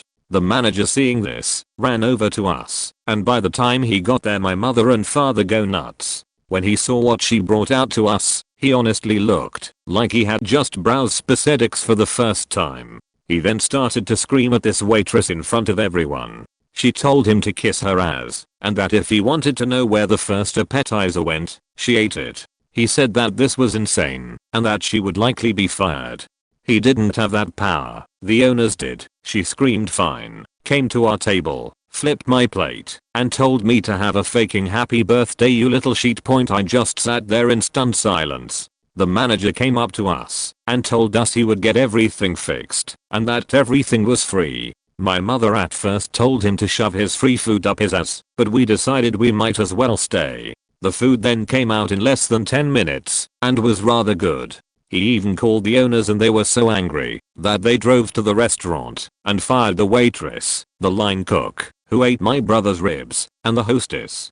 The owners then gave us a $300 gift card. In all, we ended up spending a little over 4 hours there, and my parents promised that we would just go where I wanted next year. Side note, my family still eats at the restaurant and the manager was promoted and left about 2 years ago. The new manager is just as good and the food is fantastic. I also later found out that the waitress ended up having some sort of manic episode / nervous breakdown. TLDR, waited forever on my birthday. Wait staff ate our food. Waitress flips sheet. Everyone is fired.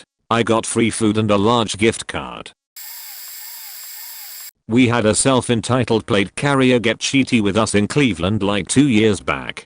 Quick, light lunch at a little sandwich shop after a business meeting. There was 12 of us, and I was covering everything on my company card. One bill point, she didn't fuck up the food order and she stayed away from the table the whole time instead of bothering us every 2 minutes to ask how the food was or to top off half full drinks. So, as far as we were concerned, she did a great job. We were there for maybe a half hour total, 12 of us, with every one of them laying down $4 to $10 cash tip on $10-14 tabs because they just had their meals paid for. I had over $80 in collected in my hand, over 60% tip, over $160 an hour adjusted for doing nothing for a half an hour other than carry food that someone else prepared from the little window to our table when someone rang a bell, and to bring maybe half of us a single refill. She took a look at the credit card slip while we were all finishing up and saying our goodbyes. I intended to pay my tip in cash to make it easier for her to lie about her income to the eyes, because I've worked food service and I like to help a sister out every once in a while. The only thing written in the tip section on the slip was something silly small, like $2.13, to round the tab up to an even $150. Because I like even numbers. They make me happy. But she didn't see the cash. She immediately got an attitude, loudly making derogatory comments about table of cheap assholes to another server, quite deliberately within earshot of our table and a couple of others in the restaurant that turned to look. Well, the crew, who all just threw down 30-90% cash tips, were all pretty offended. I called her out, flagging the other server down as she walked by and telling her we needed a manager ASAP. The manager came over and I pointed at the plate carrier and asked to have her brought over to join us. I explained quite politely why I called him over and that his server insulted both myself and my colleagues with her arrogance. I repeated what she said. Then I made her repeat what she said again to the manager, like a small child. I said I called her over not because I wanted her punished, but to watch as I took the stack of cash that was going to go to her and started passing it back to everyone sitting there. I made a point of noting each amount as I went around the table, confirming the amount. You gave me $6, right? With every $5 and $10 especially being pulled out and displayed for a moment so she could see it before handing it back to its owner. All but one of them took their tip back. Then I handed the second server who got involved my tip for calling the manager over, which I bumped up to a $10 just so I could continue to savor the pain on the beach server's face while she watched 1/4 of her rent for that month disappear, and it felt good. Just as a quick background, before I begin my story, I live in Germany, but my first language is English, and I also go to a school that teaches in English. Anyway, me and my friends were in town one afternoon and we decided to head to Burger King for some lunch. We get in line, order our food and sit down. As we are eating and talking, we notice one of the workers, a Afro-American, just mentioning that part, so you will get why he understood us. And cause of something I'll mention later, staring at us in sort of a creepy way, and listening to our conversation. We were just talking about typical high school stuff, and we just thought, damn, he's kinda creepy. Nevertheless, we continue eating and talking, when about 5 minutes later, after still staring at us, he comes over and goes, right, let's get you young Americans cleaned up. In a tone, as if we had done something wrong. He grabbed our food trays, which still had our food and drinks on them, away from us, and brought them to the cart, where you put used trays in, and dumps our food in there, and starts cleaning the table. We were just like, dude, what the fuck, we were eating. He gave us that look again, and told us to leave. We tried to argue back at him, but it didn't work, and we didn't feel like involving a manager, so we left. A couple months later we were eating there again, and he started the same crap with us again, and once again we hadn't done anything, so we just got up, and one of my friends yelled, at least we have something to be proud of. Probably not the friendliest thing to say to a Burger King worker, but oh well, he was being a prick. Turns out other customers had weird situations with this guy as well. He was known as Snoop Dogg that works in Burger King in town. Lol, probably a little bit non-politically correct, but there were some similarities. Anyway, turns out he was fired about a year after our first encounter with him. TLDR. A English-speaking, and most likely American Burger King worker kicked us out of a Burger King in Germany for speaking English, and apparently for being young Americans. My most what the fuck customer service experience happened repeatedly whenever two customers ordered pizza, a church, and a school. The church would order pizzas, and I mean we need 40 pepperoni, 20 cheese, 20 sausage, and one driver would be designated to take them over non-stop in trips, like the store would 20 pepperoni, 10 cheese, 10 sausage, take those, come back for the rest. So you drive over with the first batch, carry them all into where they're supposed to go back for the rest, carry those in, and then get a check for the exact amount of the heavily discounted order, with no tip. Every time. The school is pretty much the same exact scenario. One of their weekday lunches was pizza, which they would buy for $5 each, discounted, and sell for $1.50 per slice, 8 slices per pizza. No tip, ever, and it required multiple trips from the car to the serving area to unload them all. With me on the receiving end, I'd have to say Perkins restaurant, fuck that place, I'll never ever go back.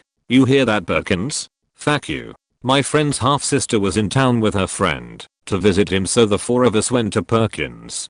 The glasses were crusty, like you could rub them, and sand would fall off. The flatware wasn't much better. I asked for some mayonnaise for my sandwich, and the server brought out a little paper condiment cup that must have been filled a week or 2 prior, because the top was hard, yellow, dried, crusty mayonnaise. None of us finished any appreciable portion of the meals, and when I went to complain to the manager, he pretty adamantly refused to do anything. After a lot of arguing with him, he finally said he would give me a $5 coupon good for my next visit. I told him that was no good, because if that was the solution, there would be next visit. And there hasn't been, and I've told everyone who ever mentioned Perkins about this. I wish I had known then what I knew now. Then I would have just flat out refused to pay the bill, period. We didn't get what we ordered. The implements and dinnerware and flatware were all dirty, and the entire experience was just poor. Go ahead, call the faking police, asshole. Officer, I ordered a chicken sandwich and a soda, not a chicken sandwich served on a dirty plate with dirty utensils with crusty mayo, and a soda served in a dirty glass. This is probably gonna get buried this late in the game, but oh well. Here goes. Right before Prometheus came out, I hadn't seen Alien or Aliens yet, so my friend and I were having a movie night. Nothing says movie night like a good pizza, so we order. My friend was in the mood for a Hawaiian pizza, and I'm okay with it, so he puts in the order for one. It shows up about 45 minutes later. We pause the movie to answer the door, pay the delivery guy, no big deal. We opened the pizza box and it's a white pizza.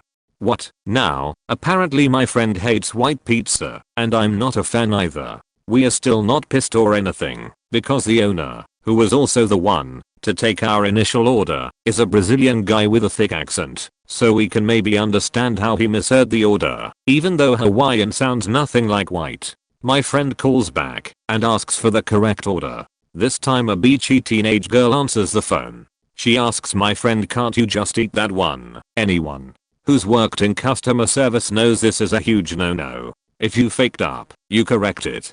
For most customers, you're still gonna be in the sheet, even after you correct it. We're already being really understanding so far. My friend sums up the most authoritative voice he can muster and says, I'm sorry, we don't eat white pizza at this house. She's obviously giving him attitude, although I can't hear her side of the conversation, and tries to tell him that we need to pony up the $6 difference between a Hawaiian and a white pizza. He says that's pretty ridiculous considering we now have to wait twice as long to get our food, but whatever. We'll take it. About 10 minutes later they send another delivery guy. This guy comes and faking picks up the first pizza and takes it back home. I'm sorry, what? When you deliver the wrong order to someone's house, you don't send a guy to collect it? I could maybe understand if they were worried about teenagers lying to get free pizza, but come on. You let them keep it, since you faked up. We didn't want it anyway, but I could have brought it home or something. My parents like white pizza. What are they going to do with it? Most likely just throw it out. The pizza we actually ordered showed up another 30 minutes later or so, and luckily by then the delivery guy, the third one that night, mind you, told us they had waived the $6 difference. We gave the guy a tip. It's not his fault for kitchen fuck-ups, and usually pizza places don't give their delivery guys compensation for gas money, and finally got on with our damn movie. It was a good movie.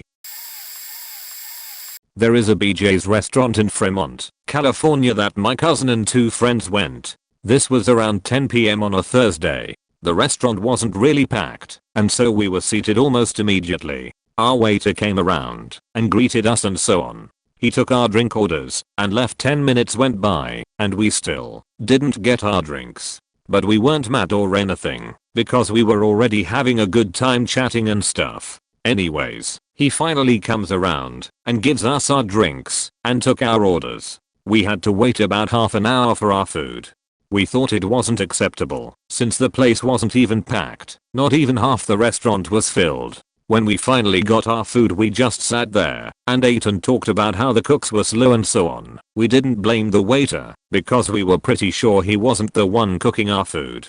So as we ate we needed refills on our drinks. The waiter wasn't around. Instead, he was a few tables over chatting it up with some girls, and yes, the girls were pretty hot. But come on, he cold done it if that was his only table. So we finished our food without him coming around to grab our drinks and refilling them.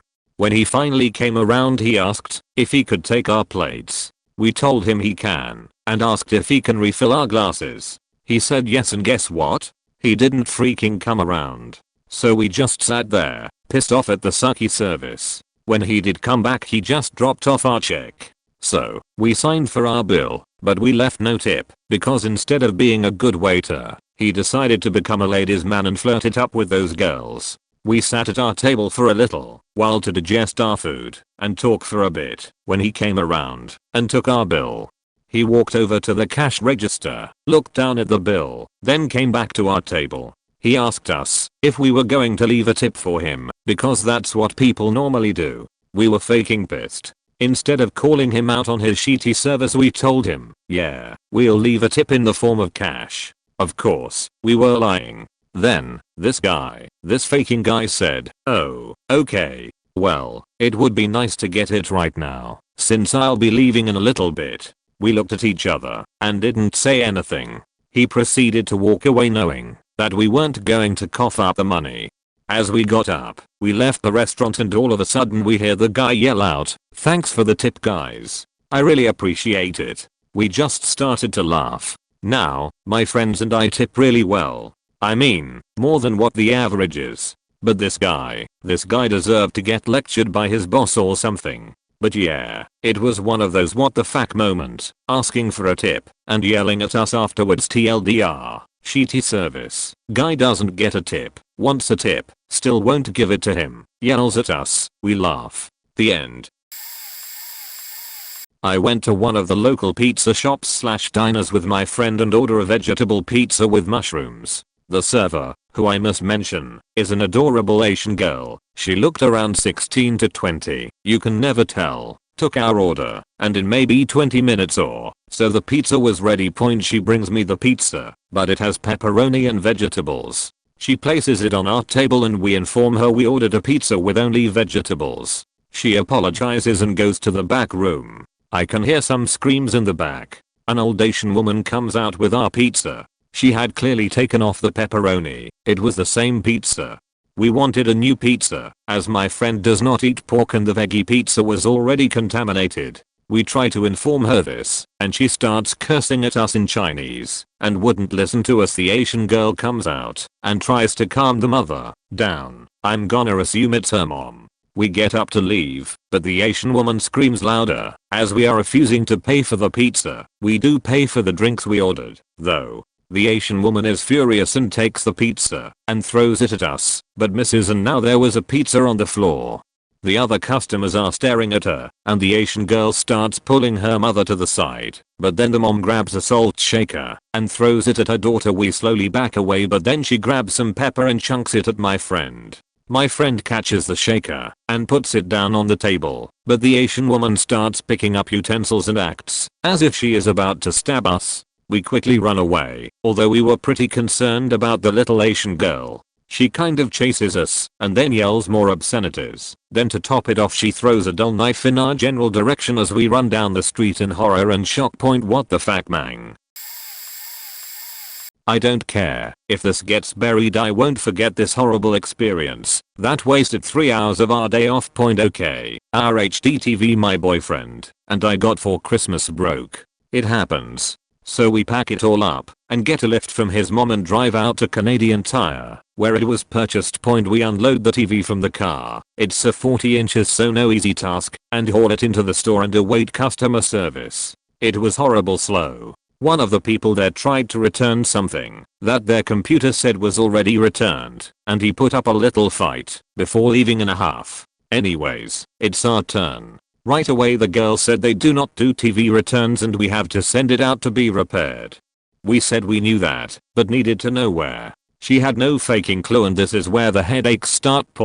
So she pulls out a manual on returns and tries to find the page with the television return information, and by we I mean my boyfriend, saw and informed me later. He's got Sherlock Holmes eyes, saw her pass the page not once, twice, but 3 times. Finally she calls this other girl over, and she actually had an answer for us. She told us to take it to a location we knew of, but something seemed off to us.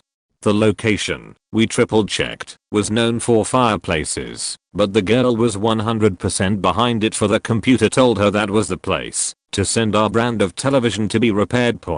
So we reloaded our TV and drove off to the supposed television repair store. We get there, unload the television, and enter the store. First thing we hear from a worker there was, "We do not repair televisions here." Faking knew it. We talked to the about our situation, but they apologized, saying they never did TV repairs, and probably never will, only fireplaces, BBQs and things like that.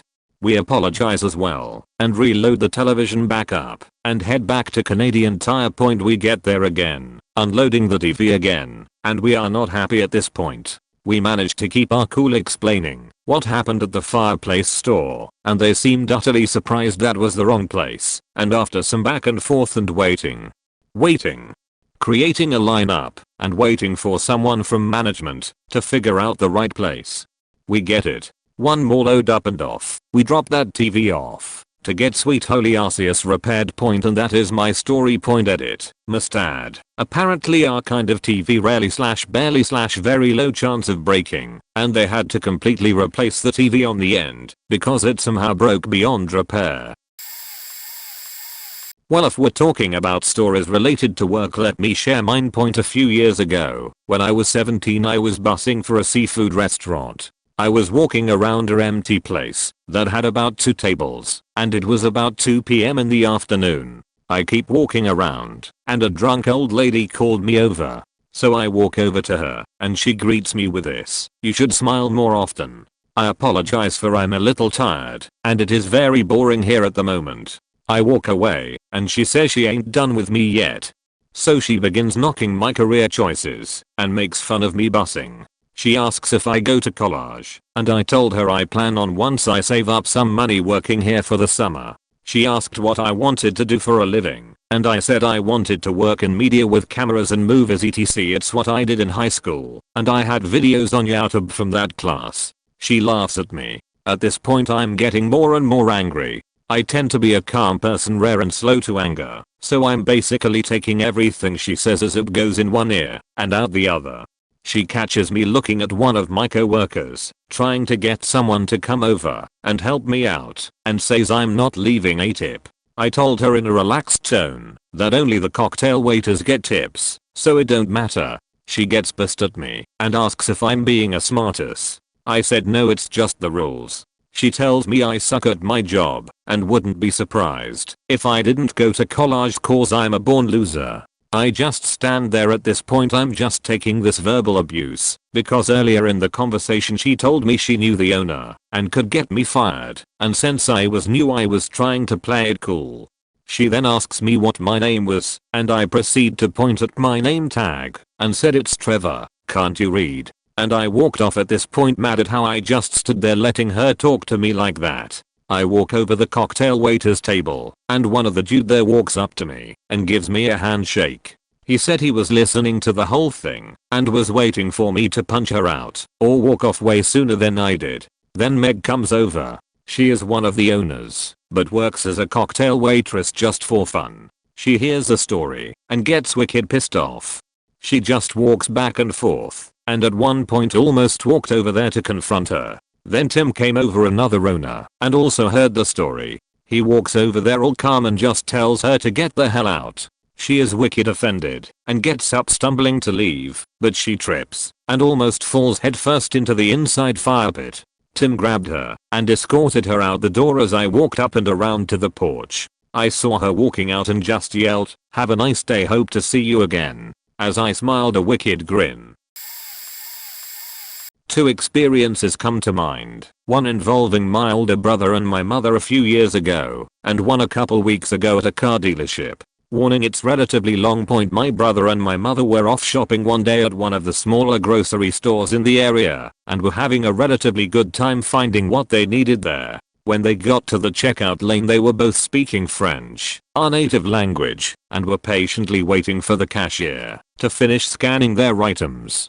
While doing so he kept listening to them, and when my mother handed him her credit card to scan it, he took out a pair of scissors and started threatening to cut the card in half for them being stupid French facts that needed to get the hell out of my country. I'm assuming the guy expected some sort of confused response in French, but what he got was a flurry of insults in my brother's very clear English and a nice little threat to beat him to death if he didn't think twice about what he was about to do. The guy just lowered the scissors, hung his head down in shame, and finished doing his work.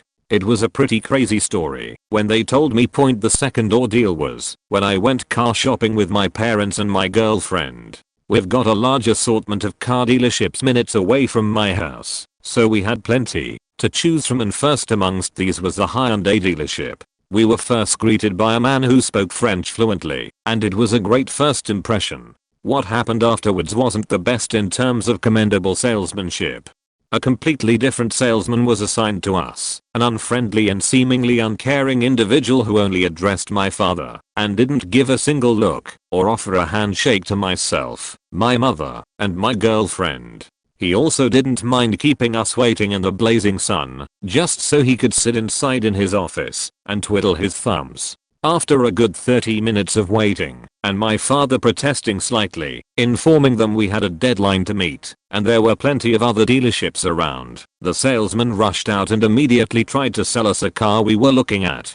While doing so he finally looked at me and told me, "Son, this car will be perfect for you. You can go out with it during those hot summer days and throw your girlfriend in the back of it." I really didn't know how to react other than looking bewildered and thinking to myself, I'm pretty sure you're supposed to treat your girlfriend in a gentlemanly way, not toss her in the back of an already small car. Needless to say, the poor service prompted us to look elsewhere. Delta Airlines. To make a very long story short, my uncle died. The man was like a father to me, and I got a ticket from Iowa to Ohio for the funeral, with a layover in Detroit. In addition to weather problems, which was understandable, the airlines could not locate the pilot for several of our delayed and rescheduled flights, so we had to stand in line for 6+ hours, waiting on them to get another one. Immediately after that, they couldn't locate enough flight attendants, because one of the girls ran off unexpectedly before the pilot arrived, so we waited another 4+ hours.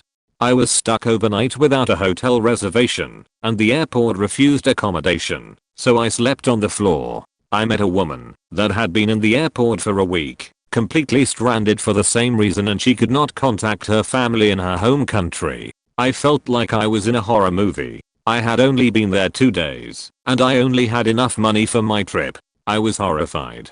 People started giving up, and they called several rent-a-car centers, not sure of the name, and soon every rental within the airport was taken. One guy rented a van and offered to take some of the more distraught passengers home himself. I remained waiting.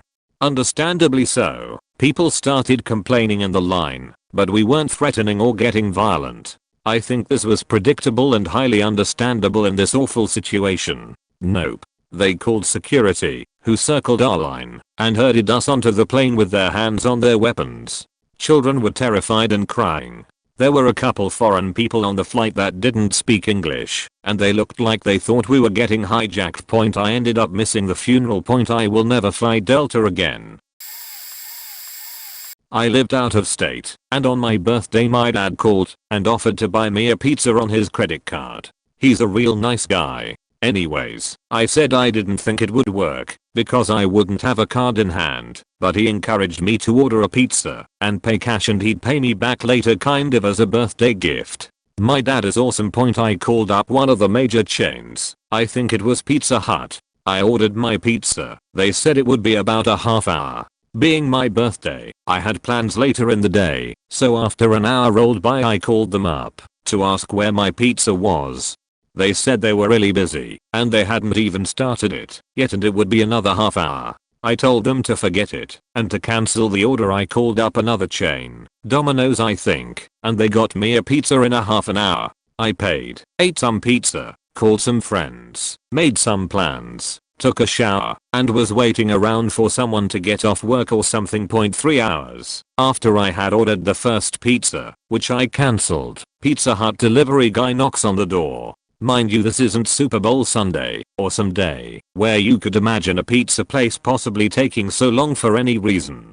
I answered the door and politely told the guy I cancelled the order and would not be accepting the delivery 3 hours after the fact. The guy was livid. He was cursing, saying it was such bullshit that I would order a pizza then refuse it, despite the fact it was 3 hours late and I had cancelled the order before they even started making it. He stormed off. 30 minutes later I get a call from the store manager wanting to know why the fuck I sent the pizza back to him. By this point I was just entertained by the situation and their anger towards me. I explained, and he told me, if you don't take this pizza, I'm blacklisting you from buying pizza from my store. I just laughed and told him to go ahead and hung up on the prick. He actually called me back, but I didn't answer the phone, simply because I knew it would piss him off more. So the moral of the story is, if you don't accept really shitty service, you might get blacklisted from receiving more shitty service. Be careful guys. I ordered Chinese takeout delivered to my apt. I've ordered from this place several times. Love their food. My apt complex is one of those that has split addresses, so it gets confusing for delivery drivers. I gave very specific, very easy driving directions from their restaurant to my front door. About an hour later, delivery dude calls me and says he's lost. In very broken English, I walk out to the parking area and try to find him. No luck. It was cold and rainy, but I was in a good mood and asked him to just meet me at the front gate. I walked all the way up there, and he wasn't there. Turns out he was at the wrong complex. Since he barely spoke English, I couldn't even understand where he was. I stood outside for about 20 minutes trying my hardest to get him to my gate, to no avail. I finally went back inside and called the restaurant. I told them that he was lost and that I couldn't understand him, so I asked if they could give him directions. They did. I didn't get my food for another hour. And by that point, I was pissed and starving, so the guy comes and gives me my food and I don't tip him. I hate doing that, but after waiting 2.5 hours, I didn't feel a tip was earned. The guy asks me for a tip. I said no. He said that he was lost and that I gave him shitty directions. I said sorry and closed the door. He walked away and yelled at me in a foreign language through my open window. I was so shocked, called the restaurant and talked to the manager. She apologized and explained he was new to the country, gave a discount and offered a discount on my next order too. I was satisfied. Like I said, I love this place. Sit down and start eating. And my phone rings with the delivery guy's number. I have my boyfriend answer. The guy yells at him again. I reported him to the manager again, and she apologized again. Scared the shit out of me, since he knows where I live, but I find comfort in knowing he doesn't know how to get there, even if it's spelled out. TLDR, Chinese takeout guy takes 2.5 hours to deliver, yells at me for not tipping, then calls my cell and yells at me again. I went to a Frankie and Benny's with a couple of buddies recently, and it was kinda busy, so we had to wait a little bit for a table. The manager brought us to our table, brought us the menus, and asked what drinks we wanted. I asked for a beer, because BBQ wings and beer are a perfect combination, and the manager asked to see my ID. I showed him, and he said he couldn't accept my ID. Now, I'm 19 and I get served everywhere with my ID, so I asked him why he couldn't accept it. Apparently since my ID is a provisional driving license, I couldn't buy a beer. I called him out on it, and he said it was company policy. I asked him to show me in writing where it was company policy, and he told me that's just the way it is now. I was tired, so I just dropped it and said I'll have a Coke. When it was brought over, it was warm and flat. Again, I put up with it and was just talking with my friends. About 45 minutes later we hadn't ordered yet and the servers were literally ignoring us. They were mostly kids who probably didn't care about their jobs. So my friend said, wow, I'm getting pretty hungry. I'd kinda like to order sometime soon. Right as an employee walked past us, the guy sharply turns around and says, what did you say to me, cunt? I was shocked, and my friend just repeated what he said before. The manager beckoned the guy over to the back, and we were all thinking, what the faking fuck. The guy who called my friend a cunt brought our food over, which we checked for spit and whatever else, and apologized. And when things got quieter he had a chat with us, and turned out to be a pretty cool guy. The manager was looking at us really weird for the whole time we were there, and eventually I asked him what the hell he was looking at. He flipped me the bird, and walked into the back, absolutely dumbfounded as to what the fuck his problem was. At my local Chili's I was assaulted by a waiter. I was there with my girlfriend at the time and my friend. We ordered an appetizer and drinks. My friend's beers weren't the correct ones, and it was the wrong appetizer that showed up. Not too big of a deal, so we continued and ordered food. The food took an hour and 45 minutes to come out. Meanwhile 3 different tables around us had been served. Well, I see the waiter dicing around, and finally another waitress asked how we're doing, so we explained what happened, and she got our food. It was lukewarm, which is a funny state for a sizzling platter, so our waiter stops back and asks if there's anything else we need, and I tell him I just want the check. Fast forward to us walking out, and I hear thanks for the tip as whole. Keep in mind there's families there as well as other people. I turned around and said, you want a tip? Don't suck at your minimum wage job and you might make something of yourself. I started to walk out, and I heard someone yell, watch out, so I instinctively ducked and turned around to see him miss my head by a few inches. I came back with a solid haymaker and knocked him clean out on the floor. Manager comes running over screaming at me like I did something wrong, and I told him I was leaving. He said he was going to call the cops and have me arrested, so I told him to suck dick because his wait staff assaulted me and I was defending myself, and several people stood up and told him they saw the whole thing. I leave and file a claim about it. 2 days later the VP of Chili's calls me to apologize profusely and offers me like 3 free meals, and I told him I can't pay for my car in free meals, but a lawsuit might buy me a new Camaro. He says then how's unlimited free meals for the year? So I agreed to that, because I was bluffing like a pro and had no end game. If he said see you in court. The card also included booze, nothing like getting drunk whenever you want for free at Chili's. TLDR waiter picks a fight with me at Chili's. I knock him out. Free meals for a year.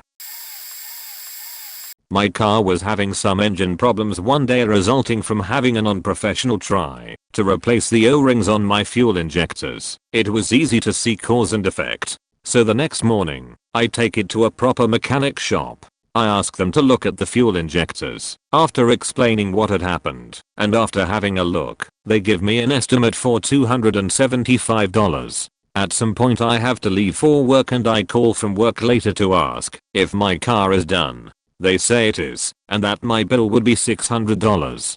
At the time, I couldn't afford $600, but I could have afforded that $275 they originally quoted me, plus a little more. So I call my dad and explain the situation. He tells me that this place had given him a shoddy alignment not 6 months before and had refused to fix their fuck up. He says we'll go down there in the morning to sort things out point. So we get there in the morning and my dad is going into this situation with a level head. Just gonna talk to the guy. My dad says we need to talk about my son's car, and the guy responds by yelling there's nothing to talk about, where's my money? Apparently, this guy didn't know my dad's temper at all. I should add that this guy was the manager of that location. They're a national chain. There are customers in the waiting area too, so my dad starts yelling right back. The guy presents 2 invoices to my dad, one for $1,100 and one for $700, trying to say that the $1,100 is what they should be charging, but that they're gonna be nice and only charge $700. The yelling goes on between them for maybe 5 to 10 minutes before my dad says something along the lines of alright, we can't settle this.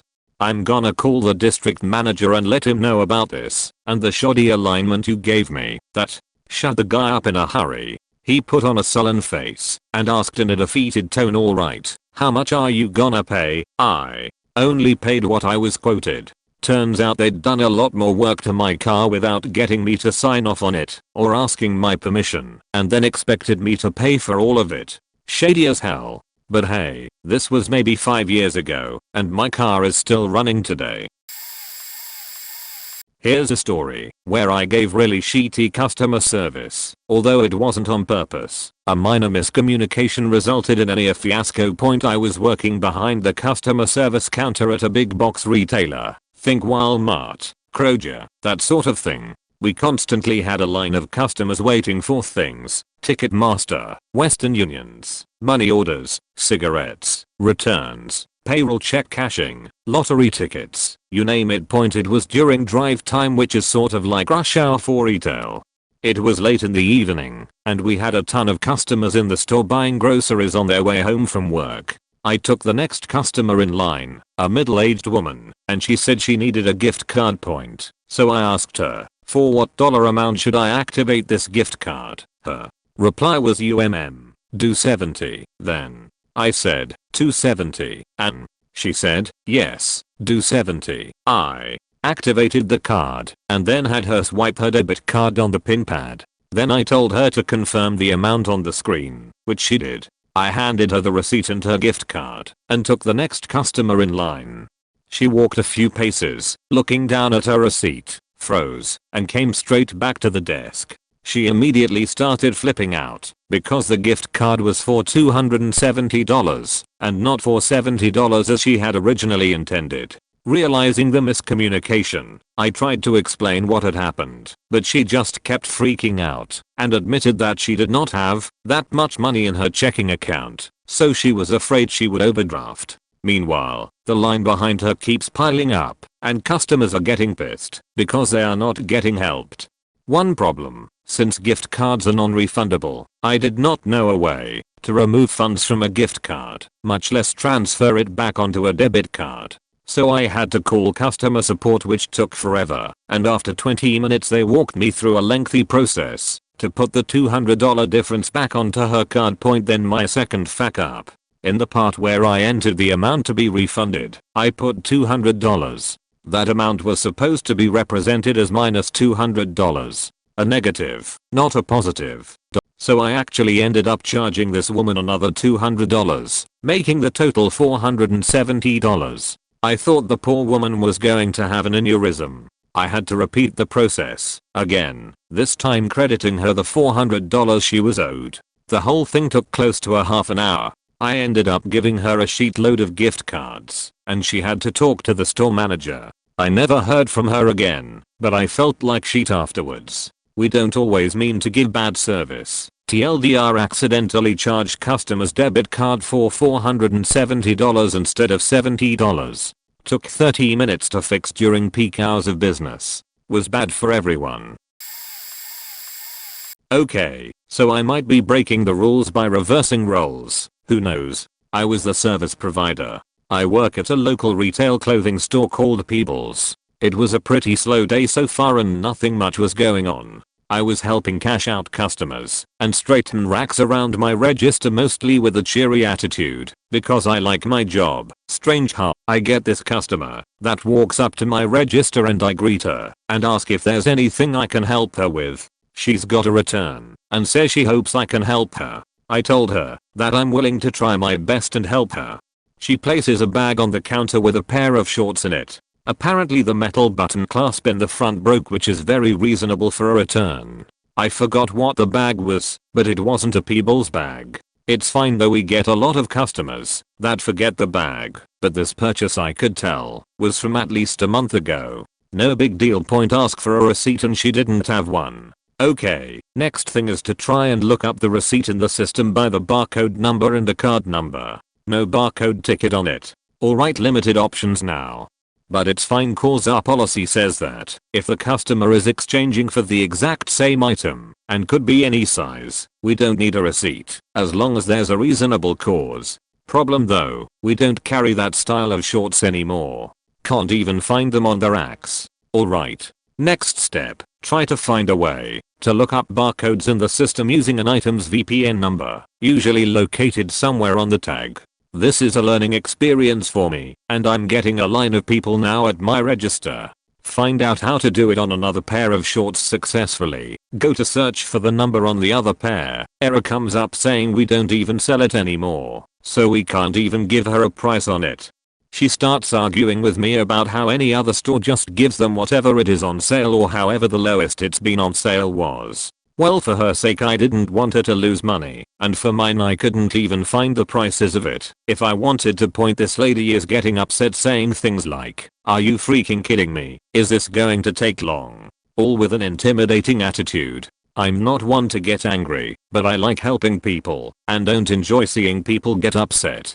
I tell her I'm going to go back to my manager, who's on a conference call and cannot move from the phone, since she's talking to the district manager and other bosses of hers. I go back there away from my line of people and ask for some help from her. After her explaining again that she can't move from the office, I tell her I understand and just need her to try and find some sort of receipt or pricing that I can give her for the shorts.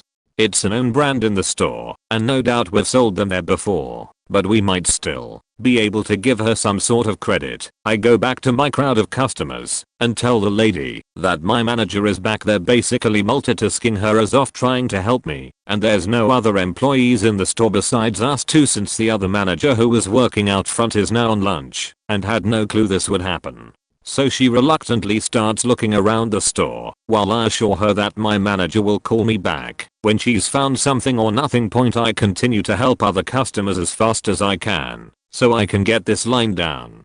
After probably 10 minutes and my line finally empty, the lady comes up and asks if she's finished yet, as it's so easy to look for literally thousands of receipts for one sale on one pair of shorts, most likely 3 to 6 months ago. I tell her I'll go get a status update and see what I can find out for her. My manager tells me that she couldn't find the receipt and couldn't find the old price on the shorts, but to give her the price for insert random same brand lookalike shorts here, and tells me that they're coming up as $17. I return to my register with more customers eagerly greeting me.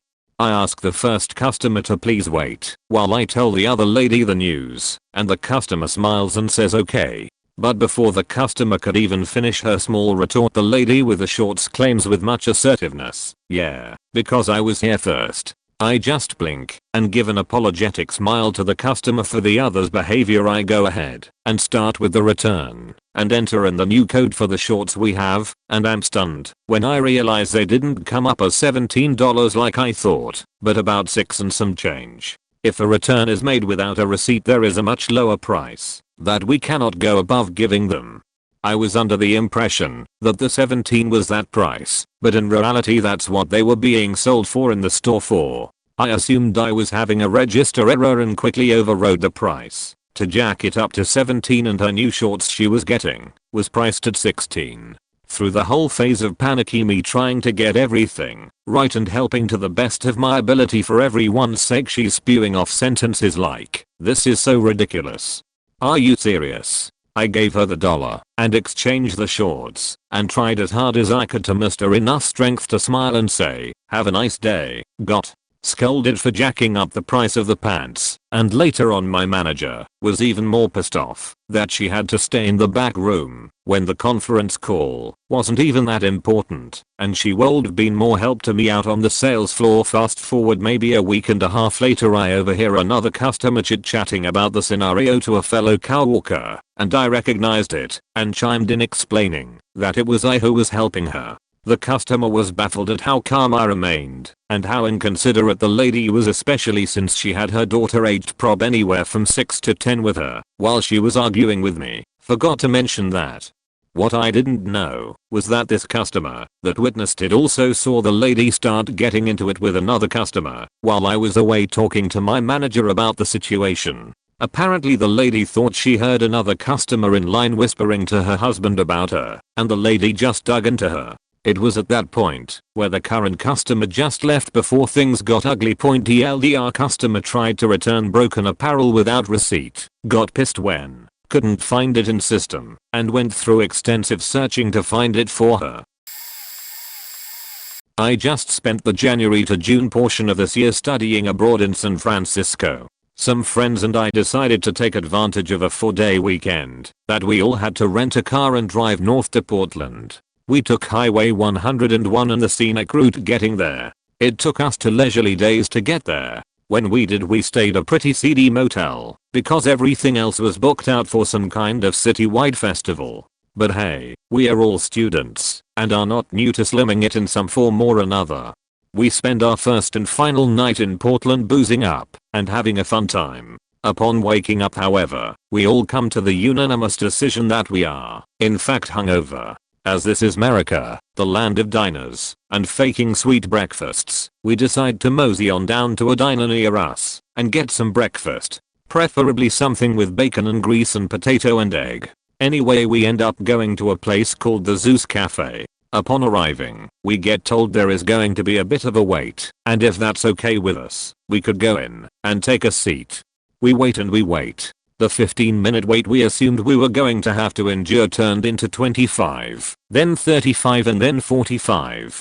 After an hour we called a server out and asked what the delay on our food was. She went and checked and told us that she was very sorry, but she could not give us an estimate as to how long the food would be and that it could very well be another hour. She camped us our coffees and teas and we promptly got the fuck out of there, went to Burger King and fled Portland, never to return.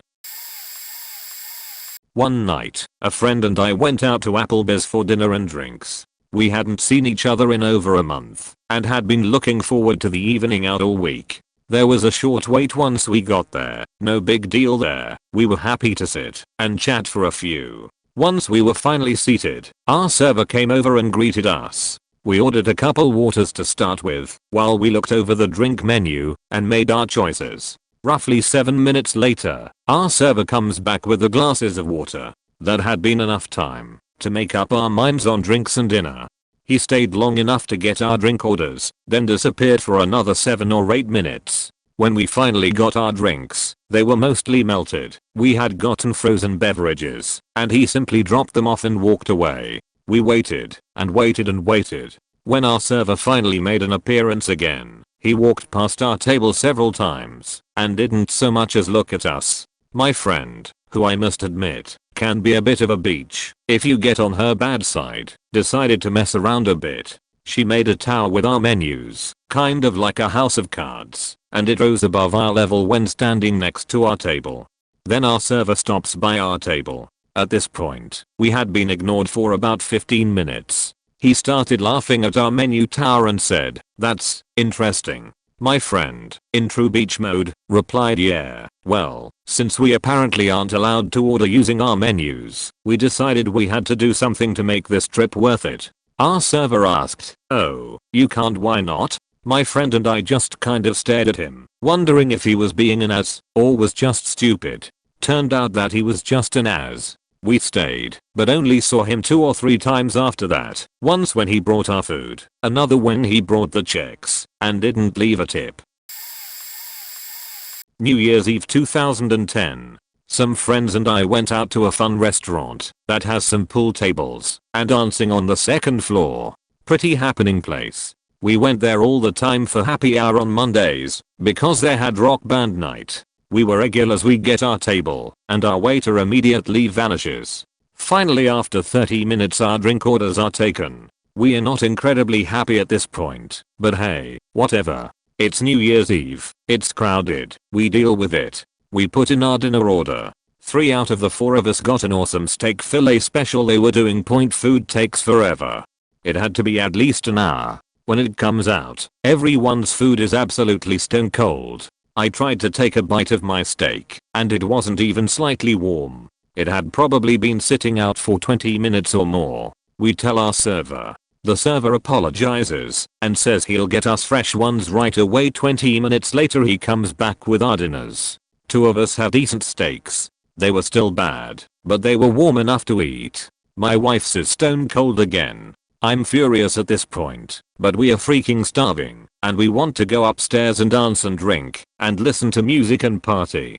So I split my steak with my wife and we eat our meal. Server comes back with the bill and I politely say that he might as well get the manager, since I'm not paying for our meals. Manager comes out and immediately, instead of adopting the "I'm so sorry for the poor service, what can I do to make up for it" attitude, adopts the "what's your problem" attitude.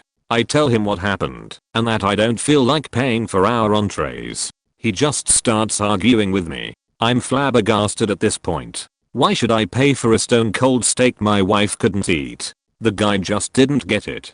He started arguing that he couldn't write off our drinks because that's illegal. I had never even suggested not paying for the drinks. I told him the drinks weren't the issue. The issue was that he had 2 chances to serve us edible entrees, and he screwed up both times. In the end he agreed to half off our entrees and half-heartedly said something about giving us a free pitcher of beer upstairs. Yeah, like I really care about a $15 pitcher of beer when our dinners were awful, and instead of having fun partying upstairs, we were sitting downstairs waiting for cold food all night.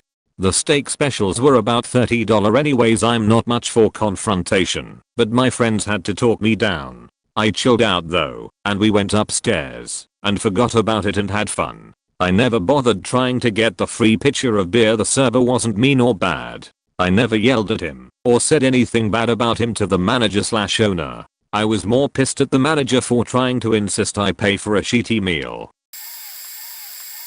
I went to a McDonald's on a Sunday evening, around 6:30. It was really slow, and the nearby mall was closed. Nice restaurant, comfy chairs and nobody inside. I wanted to get some food and finish up some reports for work. I go to the counter and girl #1 takes my order, some McNuggets, a drink, and 2 cheeseburgers with no pickle or mustard. I get my food and go sit down and open the burgers, pickles and mustard on them. No biggie. I take them up to the counter and tell girl #1 that my order was wrong, and so she tells the cook, and a minute later I get 2 more burgers. I go sit down and they are made wrong again. I take them back up to the counter and the manager is there instead of girl #1, so I talk to her and explain that my food was made wrong twice. She gets all huffy puffy and the cook in the back is now giving me the evil eye. The cook begins yelling at me through the food racks asking me what I ordered.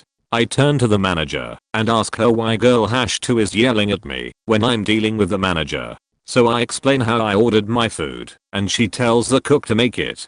While I'm waiting, 2 other separate customers come in and had just been through the drive-thru and were holding bags of food that were wrong and wait in line behind me. The manager takes the 2 burgers from the cook, tosses them onto the counter, and they slide towards me. Then proceeds to ask me in a very condescending tone to open them to see if they are properly made. Instead of opening them, I grabbed them both in one hand and threw them at the manager and hit her right in the tigs. I called her a bold cunt and grabbed my sheet and left, but kicking open their doors. I'm 6 feet 4 inches 260 and I was hoping they would explode, but to no avail. I then went outside and called their corporate number Fat McDonald's.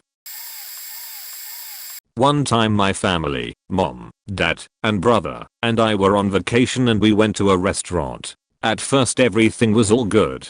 The hostess was nice. We were seated almost immediately outside. Then the waiter comes. He is nice enough. We ordered our drinks and they came. Then in timely fashion the waiter comes and takes our orders. Everything is fine.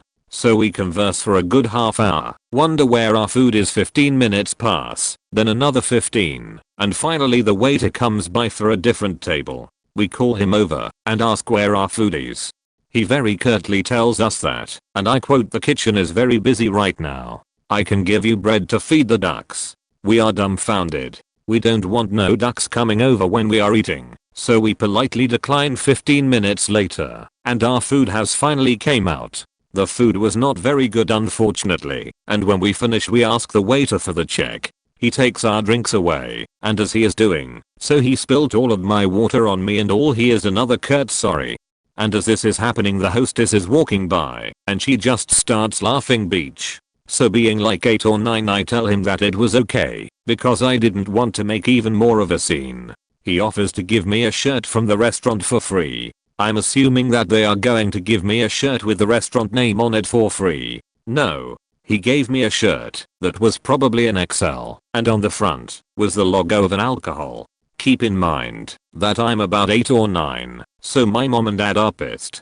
We pay for the poor meal, and I'm pretty sure that my dad didn't leave a tip for the guy. So my dad and brother leave through to front of the restaurant, but because I was so embarrassed, I asked my mom if we could leave through the back as I'm about to burst into tears. She is more that understanding and obliges to take me out through the back. I know that it is a common mistake for waiters and waitresses to spill drinks and even food on employees, but they usually apologize profusely and offer drinks or even the meal on the house, but this guy did nothing of the sort. My worst customer service situation occurred at the local RI's. I had an appointment to go get a prescription and glasses and was waiting for about 45 minutes past my appointment time when someone finally told me that the doctor had not come in on time and that they could not contact him. They then had me wait an additional 30 to 40 minutes before having me reschedule. The wait, while annoying, didn't really bother me that much, but their lack of communication and general rudeness did. I came in for my next appointment and waited another hour and a half before I was finally called back. They were also quite rude during the entire appointment and choice of glasses. After everything is done, I buy a pair of glasses and they give me a receipt with a survey you can take on their customer service. So I get home and decide to do the survey because it enters you into a competition to win $1,000 and I'm a sucker. I give average ratings, giving a 6 to 7 on almost every question, which I believe was being generous, and explain the issue with waiting that I had in the comments section. This is where the truly bad customer service starts. About a week later, I get a call telling me that my glasses are ready to be picked up. Then she goes on a huge rant about how she can't believe I didn't give them perfect scores on the survey, and that I was so nice when I was there. Why would I not give them better scores? She basically yelled at me for a full 3 or 4 minutes about the scores that they received and told me I needed to retake the survey and give them all 10s. Then when I was in the store to pick up the glasses, all 4 employees there proceeded to barricade me with complaints and disbelief at the scores. The entire time until I left, they would not back down until I promised I would try to retake the survey for them. Needless to say, I did not go back to that eyeglasses store. TLDR, our eyes employees berated me for giving them scores of 6 to 7 on their customer service survey, after giving me customer service that deserved far worse scores. I work in a salon at which I just got hired less than 2 weeks ago. I was working yesterday when this middle-aged woman came in and sat in a waiting chair. I was cleaning up after a perm I had just finished and noticed this woman looking through some of the style books that salons have sitting out. I finished cleaning and invited her to sit in my chair. The first thing that comes out of her mouth is I don't know what I want. So I started checking her hair out to see what kind of layers and texture we were dealing with. She had essentially a Farrah Fawcett haircut. She said I just want it to blend when I blow dry it back so it flows. And I said something to the effect of okay, well, there are a couple things we could do. I explained the different kind of layers I could do, and she didn't really seem to respond to anything I was saying. So I just started cutting her hair, very layered and textured. She kept leaning forward close to the mirror and pulling her hair out in different directions and pushing it around. She kept saying things like, I don't cut hair. So I don't know how to say what I want. I just wanted it to go back. I was already getting frustrated on top of being confused, so I looked at my coworkers like OMG help. This lady turned around and looked at me and almost yelled, am I bothering you? The craziness went on like that for a while. She told me that I didn't know what I was doing several times. Eventually one of the other stylists came over and started talking to the lady. She told me she was already having a bad day and wasn't trying to be a bitch to anyone, but that I'm incompetent and not listening to her. Eventually I finished and she seemed to be okay with the cut. She paid and left and I just cried. TLDR gave a crazy lady a haircut who then insulted me because she was having a bad day and didn't know how to describe what she wanted. Back in November my wife bought a Fujifilm point and shoot camera as a Black Friday deal. It wasn't really a nice camera, but it was a good deal. A couple of months later the retractable lens on it jams halfway retracted so that it can't go in or out anymore and the screen has an error message. I go to their website to see how I can contact them to have a camera repaired under warranty. I shoot them an email explaining the situation. Weeks go by and I never get a response. In the meantime my wife manages to get the lens to retract back in by spraying some compressed air around it. The camera functions fine for a month or so, but when we are on vacation it jams again. When we get home my wife sends them another email. After a week and no response I call their 800 number. I go through all the automated crap to be directed to their camera repair department. A guy with a heavy accent answers and asks how he can help me. I tell him the model number of my camera and what it's doing. There's a brief pause and then he says, you're going to need to send that to repairs. I say, okay, and can you tell me how to go about doing that? He says, oh, I'll put you through to their department. Did I not just direct myself to that department with your automated answering service? Whatever. So after a brief hold a woman answers and asks, again, how I can be helped. I tell her my model number and problem and she says, you're going to need to send that to us to have it repaired. What you'll need to do is go to Google and type in Fujifilm repair form and send that in. Okay. I say, wait, you're telling me to Google your repair form? Can't I just get it from your website? She tells me I should just Google it. I then ask her, so what do you actually do in your department if all you're going to do is direct me to Google? She tells me about how they have all kinds of lines for professional cameras and all this other stuff that doesn't really explain why she is simply directing me to Google and not talking to me about troubleshooting my camera or the entirety of the repair procedure. After her brief explanation I say okay and ask, so when I get the repair form from your website, will it have Informer? She interrupts, just search Google for the repair form. I say, can I finish what I was saying? I understand that you want me to Google for the form, but won't Google searching it give me the result of finding the form on your website? Whether I search Google or however I find your form, I will eventually obtain it from your website. Now, what I was saying was, when I fill out your form, will it have information on how to have a camera repaired under warranty? There's a long pause on the other end until she finally replies, "Are you finished?" Irritated, I say yes, and she continues, "Just fill out the form, and it should have everything you need on it." I give up and ask one last question. How will I be updated on the status of the repair? She says, "You'll have to call us 7 days after sending your camera to see how it's going." I laugh, say okay, and then tell her I think that takes care of my problem. We say bye and hang up. I'm completely appalled. What I get from calling this company's customer service line after 2 ignored emails is zero information on how to have my camera repaired other than being directed to Google their form. A woman who is so frantic about supplying me this information, or lack of, that she gets short with me when try to get more details about how this whole process works. And after all this, I'm going to need to pursue them after sending them my camera and try and get information from them about my repair? I don't think so. Needless to say, I will not be googling their form, I will not be sending my camera in, and I will not struggle through trying to get information from them on a repair. Never buying another Fujifilm product again. TLDR. Had a broken camera, called company to get it repaired under warranty. Rude phone operator directed me to Google to get their repair form, rather than tell me any information on their repair process. Told I have to pursue their repair department to find any information on my repair. So, I went to the drive-thru of a Taco Bell and ordered a bean burrito, a taco and a large soda. The wait was super long, considering that it was well after the lunch rush, probably 2 p.m.ish, but it was a beautiful day, and I was in a great mood, so I hung out and read the newspaper as my car slowly got closer to the window. Finally I get to the pass-through window and the cashier seems to be having problems figuring out how much change to return from my 20.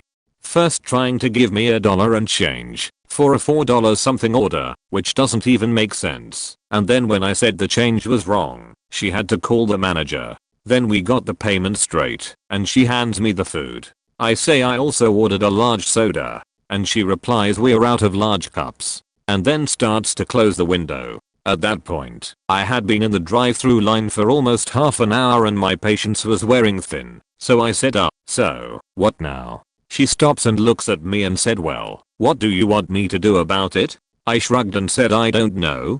Give me a medium? Refund the money? Something? I mean, soda is a tremendous ripoff in the first place." But I was kind of incredulous that she expected me to say "Oh, okay," and drive away having paid for a drink without getting anything. She slams the window closed and then she's gone forever. Then I can see her standing inside the restaurant, taking off the belt that has the intercom on it and storming out the doors. She crossed the drive-thru in front of my car and double flips me off, screaming expletives. Apparently the lack of large soda cups had been her breaking point.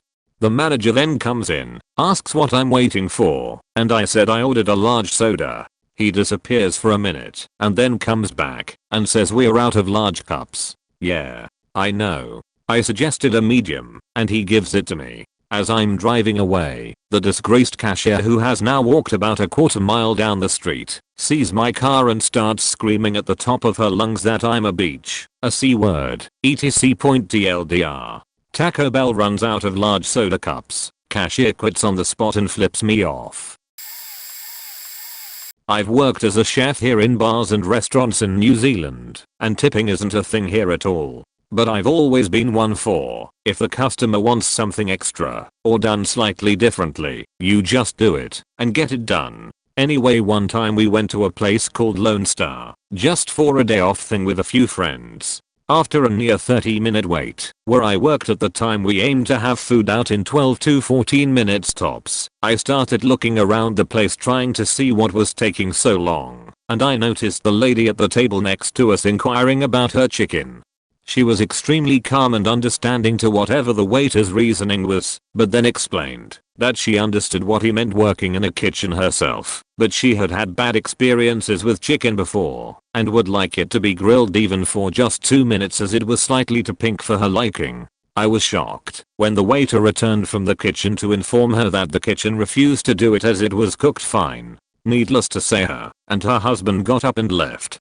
It had been about 45 minutes by this point and our food finally started to arrive to the table. But turns out we only got half the food we ordered as the rest was only just being cooked now. Not willing to wait another 45 minutes to eat, we walked out of that place. I can't say I will ever go back there again, simply because the kitchen staff were useless. And I feel sorry for any front of house staff that have to deal with kitchen staff like that, as it cannot make their jobs easy at all. TLDR, working as a chef feels sorry for any FO staff that have to deal with shitty kitchen staff.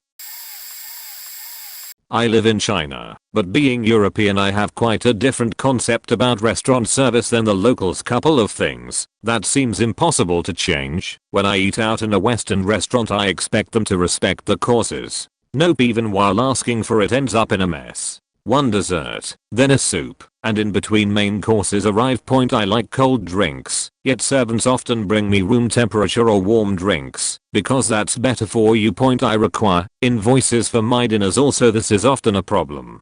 I get all the time excuses: printer broken, out of paper, we will send it tomorrow. Often with a lot of discussion I will still get it. The main reason is simply they don't want to pay taxes. Everyday stuff like this goes on. One more thing that irritates me is some restaurants figure out to put a service charge. I hate that sheet. Either way, give a proper price which includes all, or drop that sheet. I tip when I feel the service deserves to be tipped. I can go really Mr. Pink over this stuff.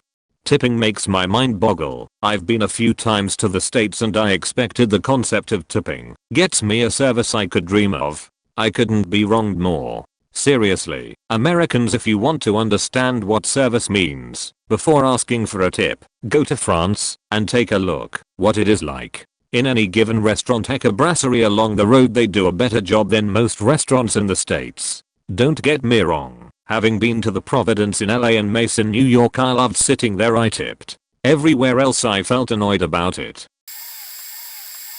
I recently went to a salon to get my hair cut. It was my first haircut in a while, and I had never been to this salon before, so I was a bit nervous. The receptionist was friendly and professional and quickly introduced me to my stylist, who walked me back to her station. As I'm telling the woman that I'd like the full wash, cut and style, I notice that not only is she only half listening to what I'm saying and having to ask a lot of clarifying questions to get information I had just clearly said, she also was clearly annoyed that I wanted a wash in addition to my cut point. When she finally took me back to wash my hair, she just started saying "oh wow" in a really judgmental way over and over again, but never actually voiced any real criticisms of my hair. As someone who is not only quite a sap, but is also quite afraid of ever being aggressive, I was still trying to be really friendly and make small talk while being available to answer any questions she might have had about my hair. But the way she was treating me was really getting me down, and I started to have serious reservations about her cutting my hair. After giving me an extremely cursory wash, we headed back to her station,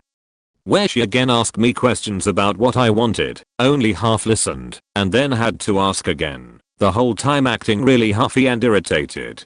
I told her I'd like my hair layered and with side swept bangs, but it was clear, as soon as she started cutting, that she had no clue what she was doing. She ended up giving me almost cheekbone length bangs that were cut straight across and not blended even a little bit, and cut my hair, so it was like kinda all the same length now. She then proceeded to straighten the sheet out of it to try to hide what a sheety cut it was, even though I'd said that I liked my natural body point to top everything off. She followed me to the front, and the cashier asked me, in front of her, how much I'd like to leave for a tip.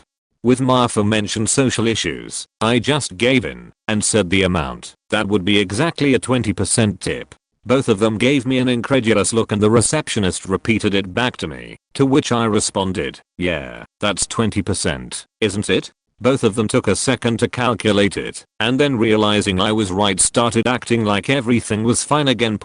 Since then I've been really pissed that I didn't stand up for myself there and wasted $50 on a shitty haircut, but I know I won't let something like that happen again. This is tame compared to all the ones you guys have posted, but when I was at the beach with some friends I went in some convenience store to get a pack of Black and Milds just to see what smoking was all about. It was right after my 19th birthday, so I was well into the allowed to smoke age range. I'm with my friend and we are standing there. He's going to get a pack of Chiens, but can't decide between the different flavors. So I go first. I ask for a pack of wine Black and Milds and the cashier gets them and asks for my ID. I already had it out and I give it to her.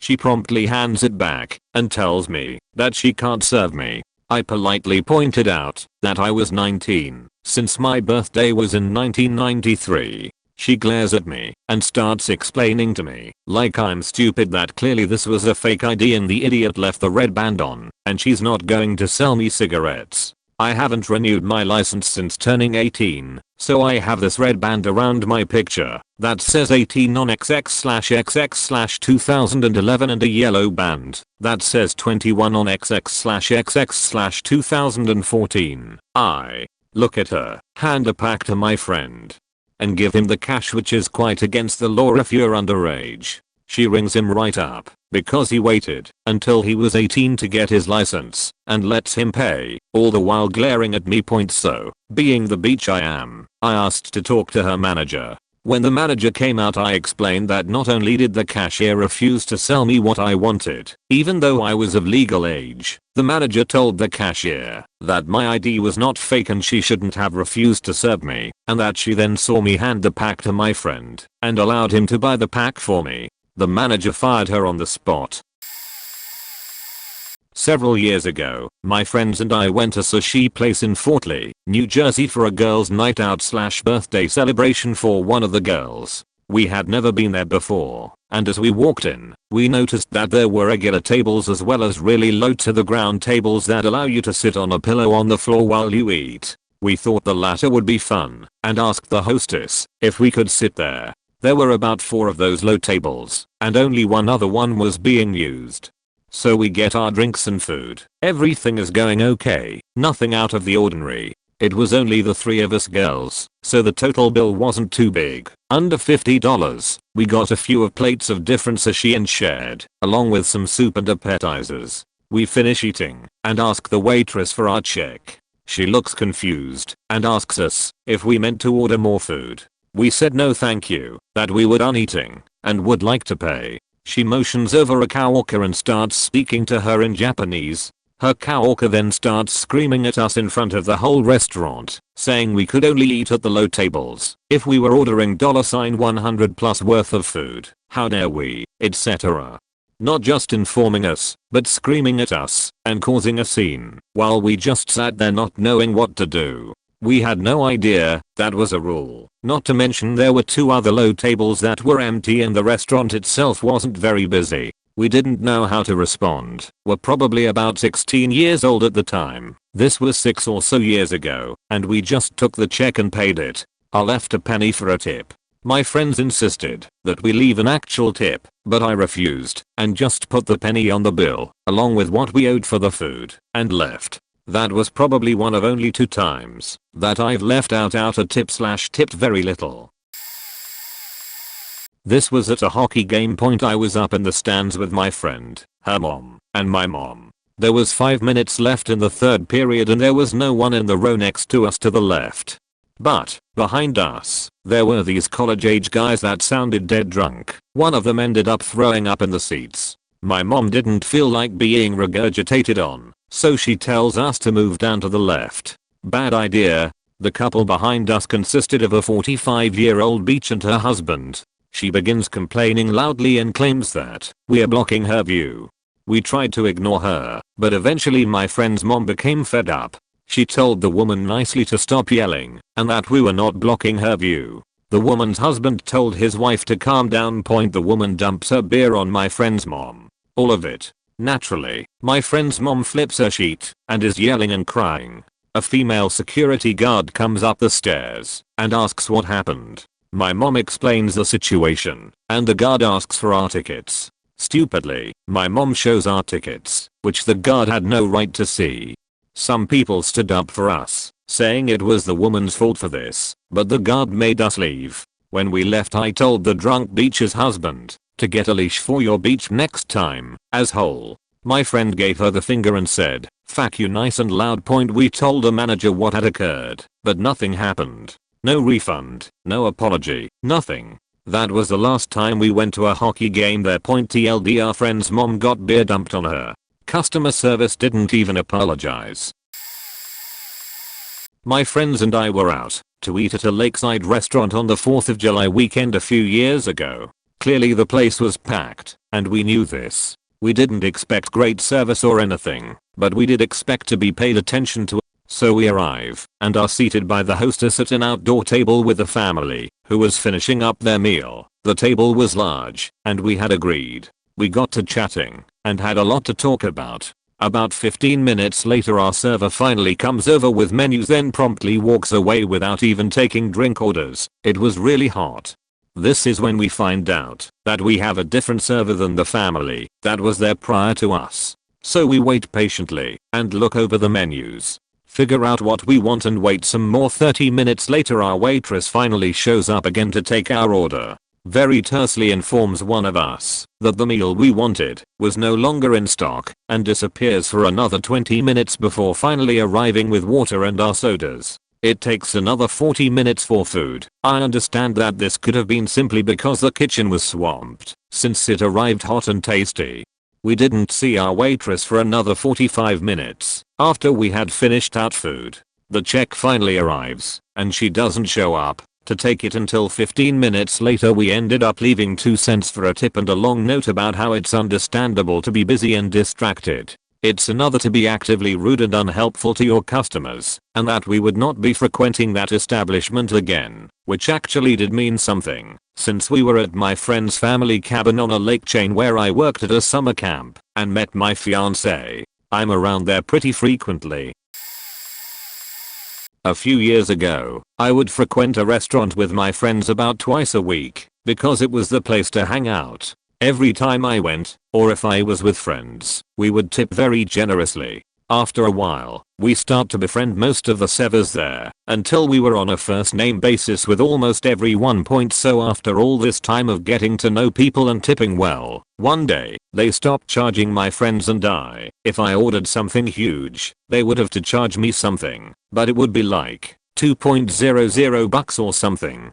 One server in particular took a liking to me and would hand me desserts on my way out, just because I lived like a king. Still, I always tipped point. After about a year of this, there was a new girl waiting tables in the evening, which was when I usually went. I had her as a server, and some of the people there explained who I was and how it's nice to get me or my friends because we are good customers as I'm eating. Some of my friends stop in and join me. They order as well. One of my friends who sat down wasn't a regular like the rest of us. He started to act obnoxious to the new server and tease her a little too much, until I told him he needed to calm down. When I told him that, he pretended to flip out. He thought it would be funny to make a scene. The manager came out as asked us to keep it down or leave. I was furious with my buddy. So we pay for our meal this time, and I waited for the manager to come out. I apologized for my friend, and he said it was no problem. He likes when I come in, but just to try to keep that kid under control if he comes in again. I said that was no problem, and I'd actually like to speak with our server and apologize to her as well. She comes out, and I tell her the same thing and to ignore this as our first impression.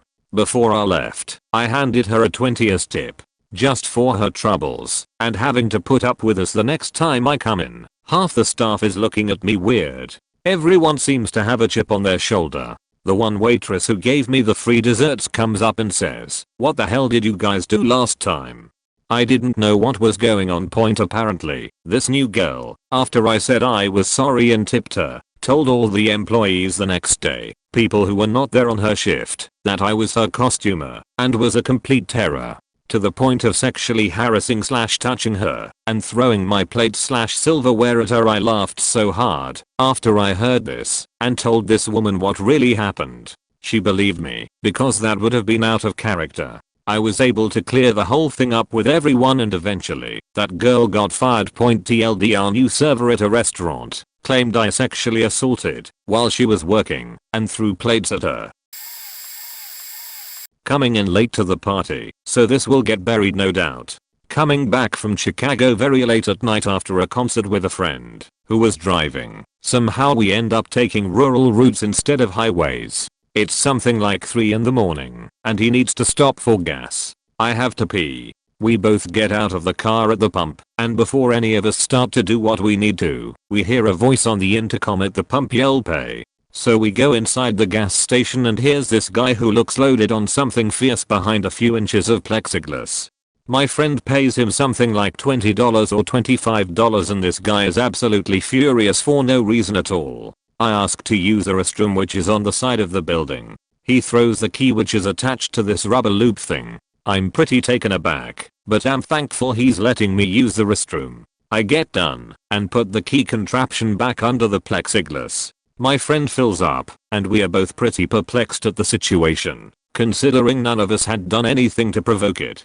We start driving away, and my friend does the little dick thing with his thumb and index at the guy, who promptly returns him with a furious middle finger. We both laugh at the situation and his reaction. We did ponder on our way home to say, or do something to a higher up, but at one point I forgot what city this was, and what the name of the gas station was. I wish I had done something, because he faked up.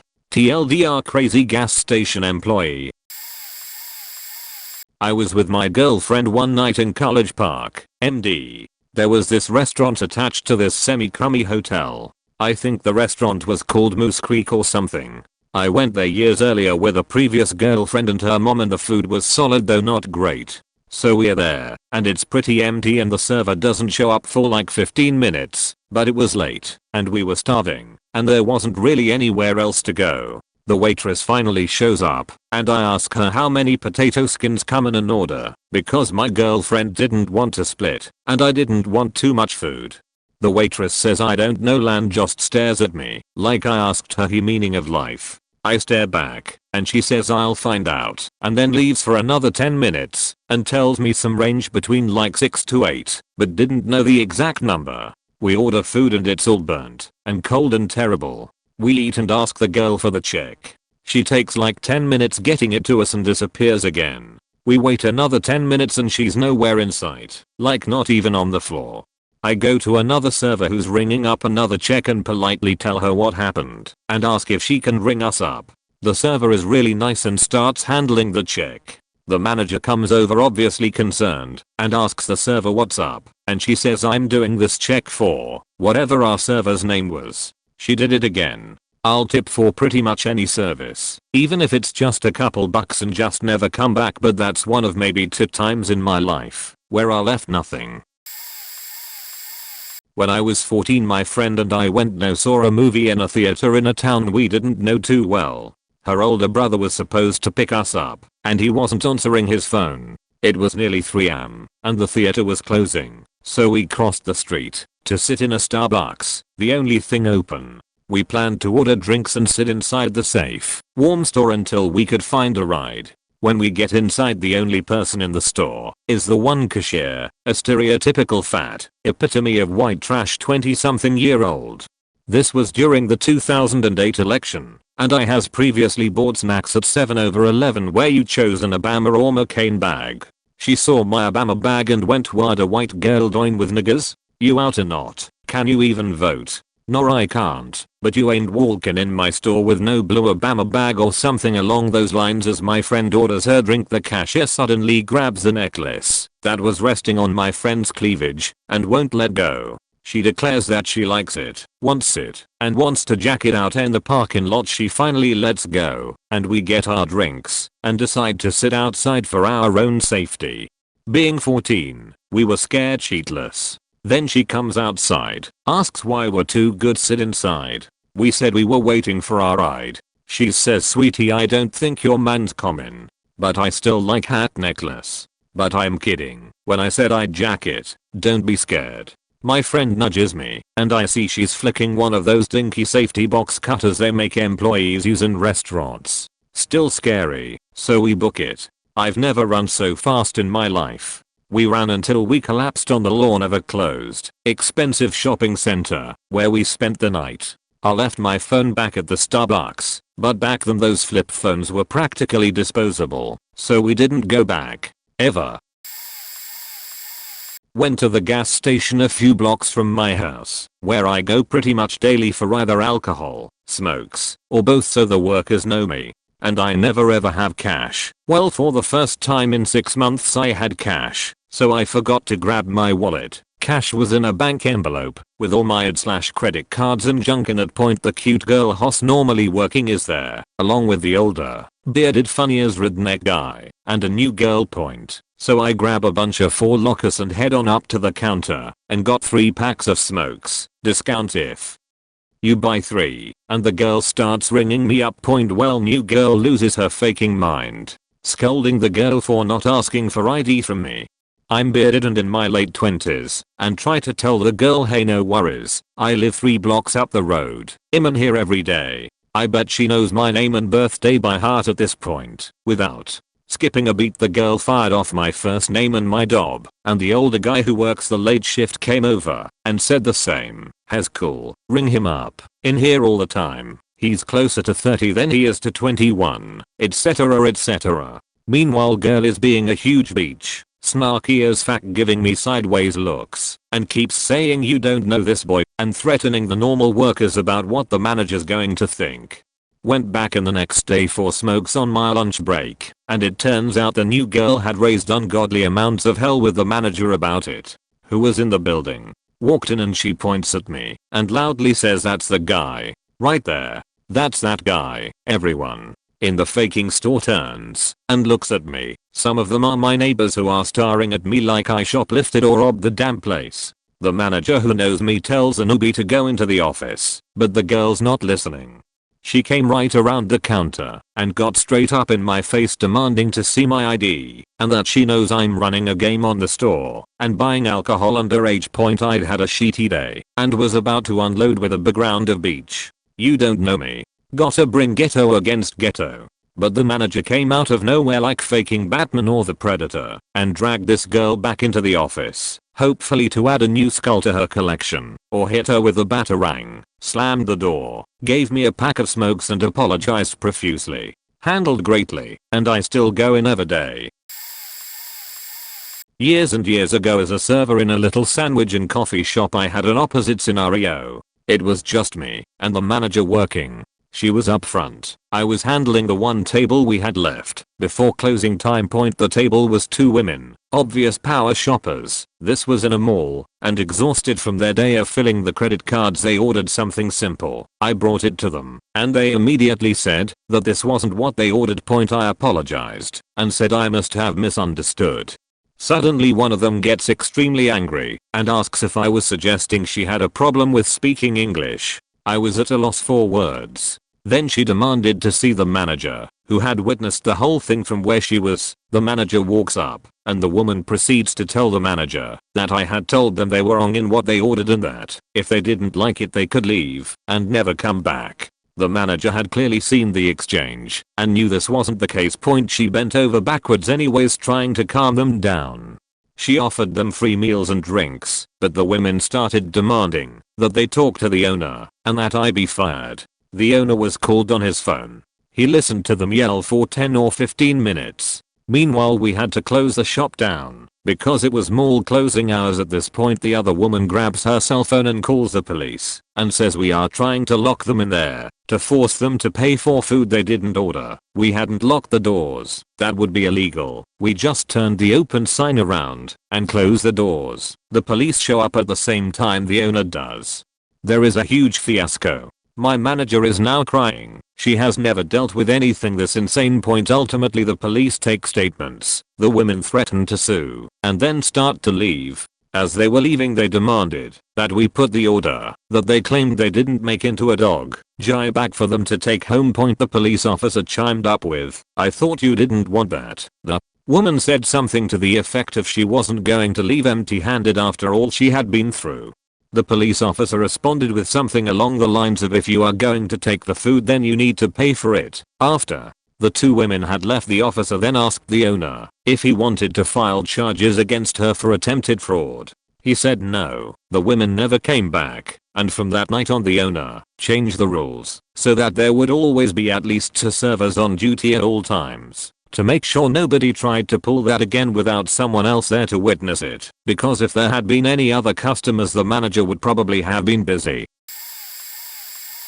Okay, mine is an opposite situation. Since I was the cashier here, in Ontario, Canada, the legal age for tobacco is 19. I was working till 11 PM at a gas station when this guy comes in for smokes and throws a crumpled 20 on the counter. He was young. If I had to guess at that point, I'd say 18. I ask for ID. He doesn't have any. He gives me some shit about how he comes in all the time when that other guy is working. I tell him that's not how it works and what kind of fines are attached to selling smokes to minors. He leaves and I watch him go around the corner of the building. Less than 45 seconds later another young guy comes in, ID in hand, also holding the same crumpled 20, and asks for the same brand as the first guy. I tell him he can't just come in and buy smokes for his friend. He gives a Razzie-worthy performance at playing confused and says he doesn't know what I mean. I tell him his friend is outside around the corner waiting for him, and he actually tells me he's buying for his grandmother who is outside. I ask him if I'd see her if I looked out the door, and he says, if you actually wanna go look. I tell him to go get her, and he just hesitates and then pleads, oh, come on man, does it matter? I tell him to piss off. An hour goes by, and I'm just closing up my shift when the first guy comes biking up to the store. He knocks his bike over by getting off in a huff and storms into the store and slams his driver's license down on the counter. He wasn't even 19 yet. What the fuck? TLDR. Kid comes in to buy smokes from me. No ID. Sends in friend who is also turned away. Comes back later with ID. Still underage. I hope everyone is sitting down for this, but my horrible experience came at the hands of Comcast. My service was constantly interrupted. I had to call so often that I ended up plugging the customer service number into my phone, and I was calling to once again figure out why my TV wasn't picking up any channels. I was already in a bad mood about having to call them yet again, but the ensuing call was baffling. When my call was received by an agent, I heard nothing but silence for about 10 seconds before I heard the agent say, not quite out of earshot, "Oh shit, I don't think I turned this off. Shoot, I didn't want another call. Should I answer?" For those of you who have been lucky enough to avoid employment at a call center, there is a button that you can push on your phone that either blocks all incoming calls from coming in or releases your phone to the queue of incoming calls. Clearly, this guy forgot to click the button. Anyway, I can hear him debating whether or not to answer, so I shout into the phone, "You answered, so please stay on the line." I told him that I was having trouble with my connection, and he informed me that I shouldn't worry, there is just some service being done in my area. This could have been a reasonable response, but he had been in such a rush to get the call over with that we never went through the part of the call where he confirmed my name or account. I used to work for Amazon, so I am typically very considerate towards customer service reps, but I knew right from the start that this guy was going to half SS this call. I called him on it. "Oh, there's service in my area? Where am I? Again. What's my name? What address do you see on screen? Again." He met me with 10 seconds of silence before apologizing with the sentence that, "Sorry, I'm not really supposed to be working anymore. You need to call back and start over with another agent." Now I'm well aware that he is not permitted to hang up on me and that all calls are recorded, but I want to make sure this guy doesn't pull this shit again. "Okay," I say, "I guess you can just escalate this to your manager then, and you can go about your day." The guy stammered more excuses, but eventually transferred me. I spoke to the shift supervisor. She somewhat helped me out. Again, still dreadful service for some never explained reason, and I made sure that the customer service survey was delivered to me so that I could tear this guy apart and have it ruin his scores. I wait tables for a living and occasionally have to wait on large parties. I'm overjoyed when people overgrat. 18% is our standard gratuity for parties of 8 or more, but when they don't it doesn't piss me off, unless they were major faking assholes. I had a party of 13 last week that every time I went to the table for any reason 4 people needed fresh alcoholic beverages, which I have to get from the bar, which takes time. One guy actually had the balls to come up to the service bar and be like, "You're taking too long," as I'm standing there waiting on my bartender to make his drink. I had to tip out to the bar on all the alcohol they drank. They left me $2 over grat, which helped with the tip out a little and was appreciated. I don't expect anyone to kiss my ass ever. 18% is fine if you're pleased with your service and I didn't mess anything up. If you are very pleased with your service and are in a large party, even an extra $2 helps with any tip outs at the end of the night, and then more of that 18% goes to your server, and that's cool. Having said that, some of the people I work with are entitled bastards, and if they don't get 20% they get pussy. Meanwhile they talk shit about the table the entire time they're there, so I don't think that really qualifies someone for 20%. In summation, this guy that waited on you sounds like a real sheet bag. I would never say anything but thank you to a guest at the end of the meal. Fuck that guy. I hope the manager camped your meals entirely. If not, they should have. This past weekend, I was at a gig selling stuff, think merch table, and I ordered food. To be polite, it was a bar with food from an attached restaurant. The food was bad, but whatever. The bartender was the waitress. Because I was there on business, I told the promoters and the bartender that I was leaving at 11 to catch the last train point. When I finished my food at 9, I tried to get the bartender's attention for a solid 10 minutes, and she just looked at me and didn't do shit. She was more focused on serving up more drinks than taking my money for my meal, and she really didn't give a shit. I had to leave at 11 or I'd be stuck in the city until the next day with all the merch junk and no place to stay. I tried to pay her again, and she decided this time that it was more important that she watch TV with other people at the bar. She was still working behind the counter. I told her I was leaving, and she looked at me and ignored me. The event was shitty, so I really just didn't give a fuck, and I left. The entire staff, including promoter, was unprofessional, and everyone lied about the event specifics as well as the standard attendance for prior events. It was pretty shitty all around. I was charged $20 to be a vendor, was told at least 100 people came each Friday, less than 20 people came. Not a single vendor broke even. Shittiness all around, and we all agreed that there's no way in hell we'd ever work one of this promoter's events again. I left. I got a text from the promoter telling me to come back to pay for the food. I texted her back and told her I tried twice and had told them I had to leave by 11 to catch my train home. She said it wasn't fair to the bartender, who had to pay for the money out of her tips. I emailed her when I got home, and she said she forwarded my email to the bartender. I didn't give you permission to do that on my business email nonetheless. The bartender has not emailed me, so I'm not paying. It's been almost a week now. I think the bartender knows she's a scumbag Sally. She also was super high on her shift. She couldn't break to 20s. She gave me $50 and I was a GGG about it and showed her, "Hey, I gave you $40. This 20 plus 10 plus 4 5s equals $50. It was also her last night there. She was being let go. TLDR, I spent 20 minutes trying to get a stoner waitress slash bartender's attention to pay my bill. She decided it was more fun to hang out with her friends and watch bar TV, and she knew what time I had to leave. I left. She got pussy, then pussied out about asking me for payment via PayPal. TLDR, fact Troutdale, fact Chase Bank. I went to Troutdale, Oregon with some friends over spring break. We go to check in at the Motel 6 that we booked a few weeks in advance, and they refused to let us check in because no one in our party is 21. Nowhere on the reservation form did it say anything about age.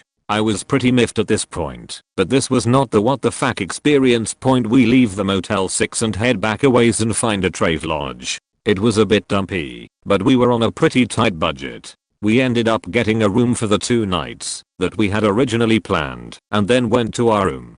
We pretty much hung out there for the night until around 10:30 when we decided to make a journey to the adjacent Walmart to get some drinks. As we walk out, another group is walking out, and this man in a shady looking duster is smoking a cigarette and hanging out in the parking lot. Pointy, seemingly, jokingly asks, "Geez, how many people are in your room?" To which my friend responds, "Oh, we are not with them." The man then asks which room we are in. When my friend responds, "We don't really want to tell you that," the man goes from 0 to 60. "I'm the faking manager, don't you faking, get smart with me," he says. We are still walking at this point, and he is getting up in my friend's face screaming, "I'm the faking owner. If you don't tell me what room you're in, I'll call the faking sheriff." This man was clearly belligerently drunk. We continue to walk, and he threatens to call the sheriff if we come back, to which I said, "Well, we have a reservation and our stuff is still in our room. Fuck your reservation," he said as we were waiting to cross the street.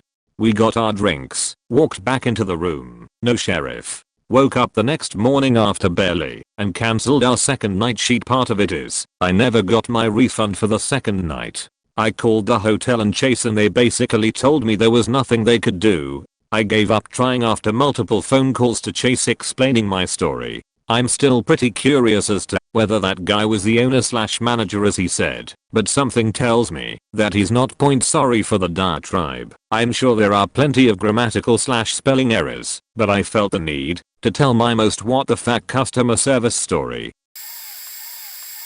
I was on a short vacation with my then boyfriend, now husband, in Philly. We were flying to our respective home states after the trip on different airlines. We arrived at the airport with plenty of time each split up to check in. He was finished in a few minutes on the other than I, after finally making it to the desk, was in a bit of a pickle. It seemed that I had missed my flight because the airline decided to cancel the one I had a ticket for and put me on an earlier one without any notification. The system then automatically put me on the next possible flight out, which was to Atlanta, where I was then supposed to wait overnight before the next available flight to my end destination, Dallas. The next morning, I was bewildered, too broke to afford a hotel, and when we asked if they were going to provide me with a room somewhere, I was told to just get on the plane. You'll figure it out when you get there. This wasn't going to work for me, and they kept trying to push me around. My boyfriend was now with me, trying to figure out what the heck was going on, and suggested that,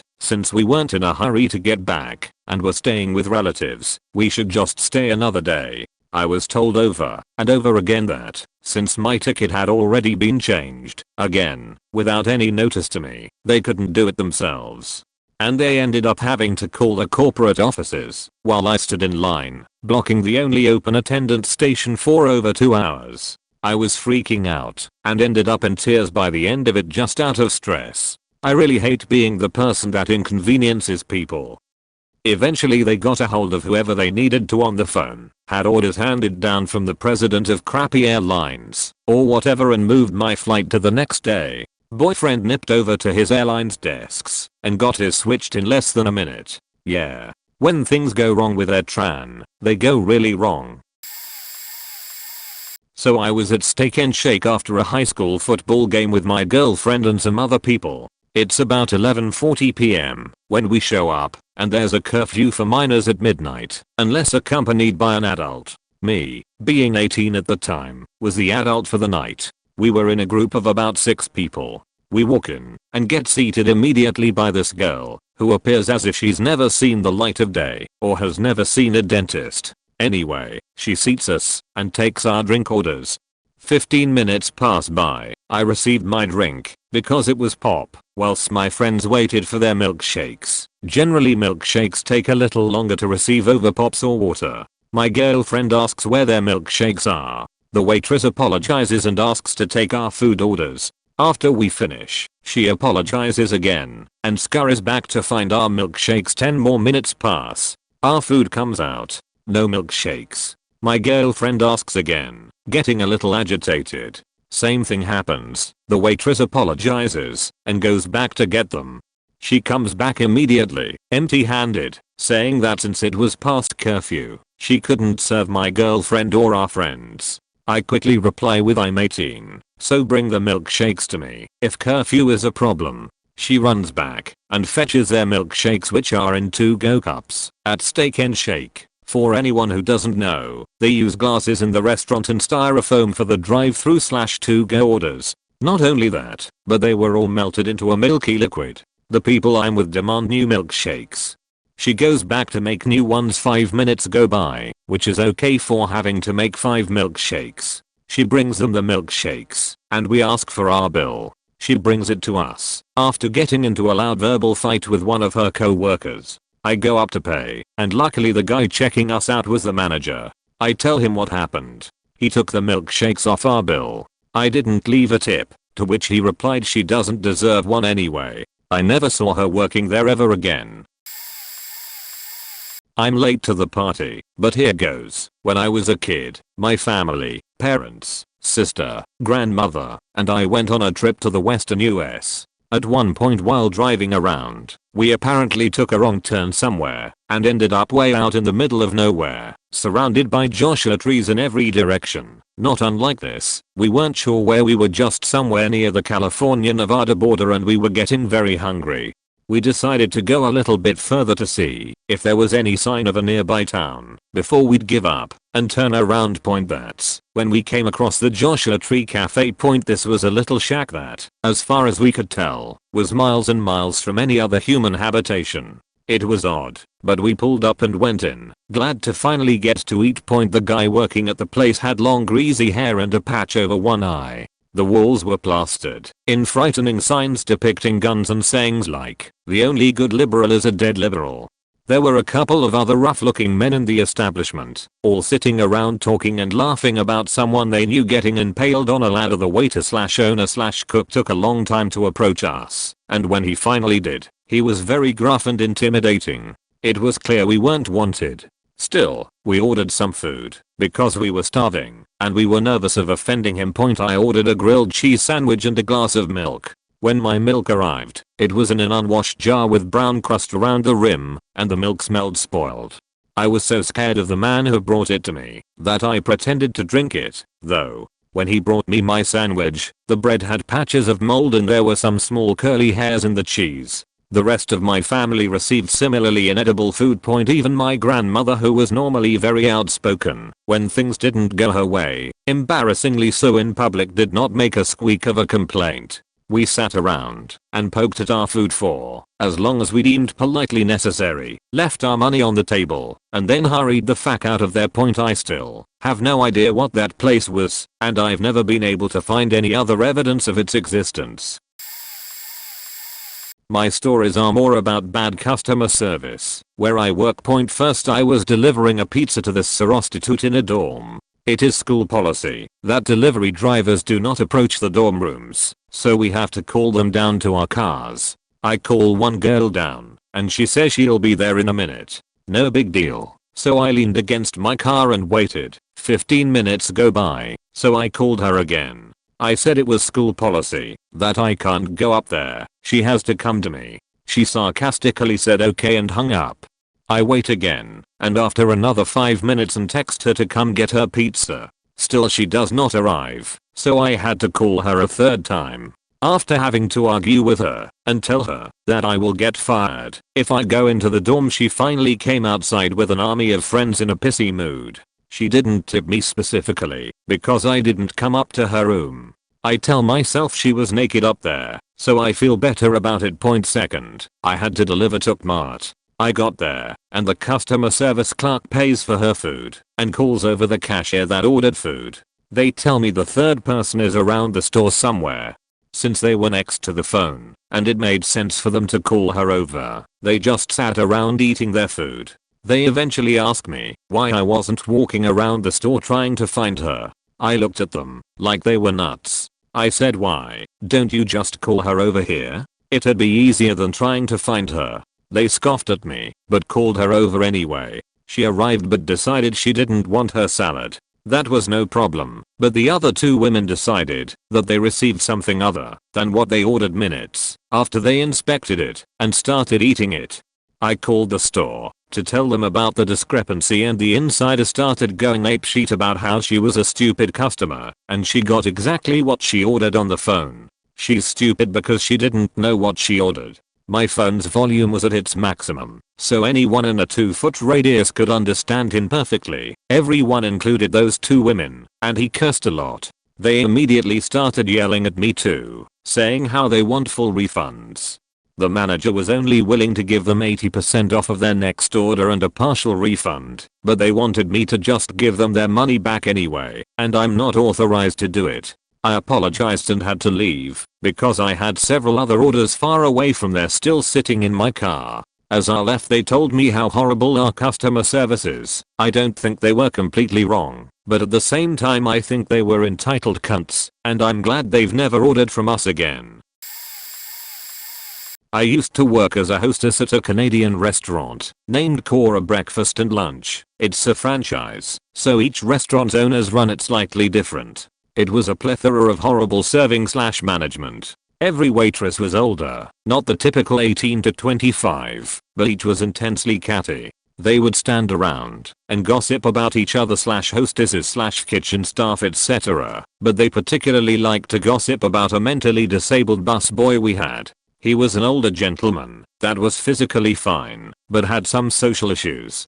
He's one of the sweetest men I've ever met, and often would get frustrated because he couldn't keep up with the tables. Cora was his life. The waitresses would constantly put him down behind his back and complain that he didn't do their tables, when it was their jobs to clean their own tables as well. In addition to this, the restaurant was poorly managed, and we often would get major backups in the kitchen. As a hostess I was expected to do cash, you need to pay at the front, manage the line, which we had every weekend. Bus tables, pour coffee/fetch water for the tables, run food, and always maintain the washrooms. On the busiest days we had 4 hostesses on, 1 for cash, 1 for managing the line, 1 to help with the food, making toast, and 1 for seating. The waitresses would never help any of us out by bringing menus to the front of the restaurant or in any way. We though were supposed to help bustle their tables, run food, keep coffee and water topped, and somehow explain to customers why it's taken 45 minutes just to be seated. The waitresses also thought they could be rude to any customer just because of their age, 30 up. As a hostess I also cleaned almost everything in the restaurant including the public bathrooms, and was expected to stay late and help the kitchen cut up fruit every week. On one particular occasion the manager asked if I could take over one of the closing waitress's closing duties because she had to leave early. She watched me do all her duties, and then I overheard her saying something to the effect of "Don't worry, the hostesses will do it." Not only did the owners let the waitresses treat us like we were their personal employees, they also treated us like garbage too. Seeing as this post is going to become a novel, I'll stop. I could go on forever. TLDR, can't plug the holes of a sinking waitress with respect. Beaches taking on water. I worked it for a rather large school at a large university. Because we had so many products under warranty, I was probably on the phone with Dell tech support about once a week. Our biggest issue was a specific model of printer that we had well over 20 of. Most of the time the issue was hardware related and required them to send a new part or even sometimes a new printer. So this particular day one of these printers was not working. It would only printer right after it was turned on. If you tried to print even 3 minutes later you had to restart again. So I checked the sleep function, the plug, the spooler, all that good stuff, and called Dell. That's when I got customer support douchebaggery. I'm prepared to go through a bunch of troubleshooting steps I've already done, because that's usually what happened. Nope. After explaining the issue this guy says, "Yeah, that's normal," thinking he misunderstood. I explain again that this happens for every print even within a small time frame. "Yeah, I understood you the first time, that's a normal thing," was his reply. So I ask him why it doesn't happen on the 20 plus other printer we have of the same model. That's when he came up with this gem, knowing that I have a background in it and have just explained all of this to him including my troubleshooting steps. "Miss, do you know how to turn the printer off and on? It's not hard. You know that switch on the side. You just flip it." He said it in this really condescending, snotty tone. I lost it. I said okay and hung up. Then called our Dell rep. We were upgraded to pro support for free and had dedicated agents. That guy was apparently let go. Veteran server here. I think both sides will love and hate me, but here's my best assessment. Let's start with customers, but don't think I'm letting anyone off easy. Customers, guests slash tables slash whatever you call them, are often unintentionally needy and inconsiderate. The fact is, they likely haven't worked in a restaurant before and simply don't know how things work. They aren't trying to be inconsiderate, but they simply are. Take a rather typical needy table I had the other day. It felt like every time I returned to the table they wanted something new. I suppose you'll have to take my word for it, but I consider myself a rather accommodating and preemptive, so it was getting pretty ridiculous. The amount of work a server can handle can be completely sheet-canned by a single needy table point furthermore, and once again Op probably has little understanding of this, not out of stupidity, just having never been in the business, but often when things come out simultaneously and or erroneously is out of the server's power. There are multiple factors that go into this. A server being overloaded because the restaurant is understaffed, the ubiquitous language barrier in the kitchen, short-staffed in the kitchen, ambivalent managers, incompetent expediter, etc. And one might even think it's bad management, but often management is doing the best with what they have. Furthermore, an otherwise slow night might have turned busy, or maybe it's just sheety waitstaff, management, and or kitchen staff point a table orders appetizers to start the meal because they are hungry, could care less for the free bread if you're fortunate enough to even go to a restaurant that serves it, and want something before the meal. People don't order apps at a fast food restaurant because they get their meal right then and there. The idea at a dine-in restaurant is you have something to enjoy while you wait for the longer to cook portion to arrive. If they come at the same time, you've basically wasted your money and are probably hungry, and hungry people are angry. The server's reaction was likely not personal. He now has to explain to his manager why he needs appetizers taken off a check. Whether it's his fault or not, I've seen the best of managers take it out on the server. Some restaurants make the server pay for mistakes. It likely didn't come out of his own pocket, particularly if the blame was subjective, but it could happen. An 18% gratuity is so standard on large parties, usually on 8 or more, though I've seen it as low as 6, that it's expected. I've seen plenty of servers not put the gratuity on a tab and get stiffed because the person paying didn't bother to see that the server had left the tip up to them. It's good to pay attention to because some restaurants do not have an added gratuity on large parties, even corporate. If a gratuity is not included, a 15-20% tip is standard in the US. It is the cultural norm, and whether you like it or not, it's expected. I know it's controversial, but it's a fact of life. Don't be the bad guy. I find that whether it's tipping, traffic, or life in general, that the benefit of the doubt goes a long way. We all make mistakes, we all get busy, because our superiors / coworkers are idiots, etc. But in the end, grace goes a long way. There you have it. I've made quite the case for being merciful to a server in a situation like this. Now that I'm done, fuck that guy. I put up with a lot of shit with a smile on my face. Why? Because I give the customer the benefit of the doubt. Maybe I heard wrong, maybe they are just really hungry people, or maybe the customer just doesn't know better. Whether I like it or not, that's my job. Period. My job is to make hungry people happy, and it so happens I get to do it with food. It's not always easy, but it's what I signed up for. With the rare exception that it was distinctly provable, I would not contradict a customer. Someone told me that a month ago we had a salmon on our menu with a teriyaki glaze. I told them I had worked there 5 years and that said salmon came off the menu 3 years ago and hasn't been back since. I wasn't giving into their bullshit, but I was cordial about it. If a customer is being distinctly rude, a manager should always get involved. It's not a server's job to hear a complaint, and if it's specifically about the service, the server might need to hear it, but a manager should still be informed in the end, as they are no position to fix any problem. Furthermore, it's not a server's job to respond to a complaint with anything but apologies, intention to resolve the problem, and manager involvement. Rudeness on part of the server is, as a rule, implying that, yes, there are exceptions, inexcusable. One time a guy chewed my ass because of a host issue. My inclination was to tell him to go fuck himself. I smiled nicely and got a manager in ops case. This server was rude from the start.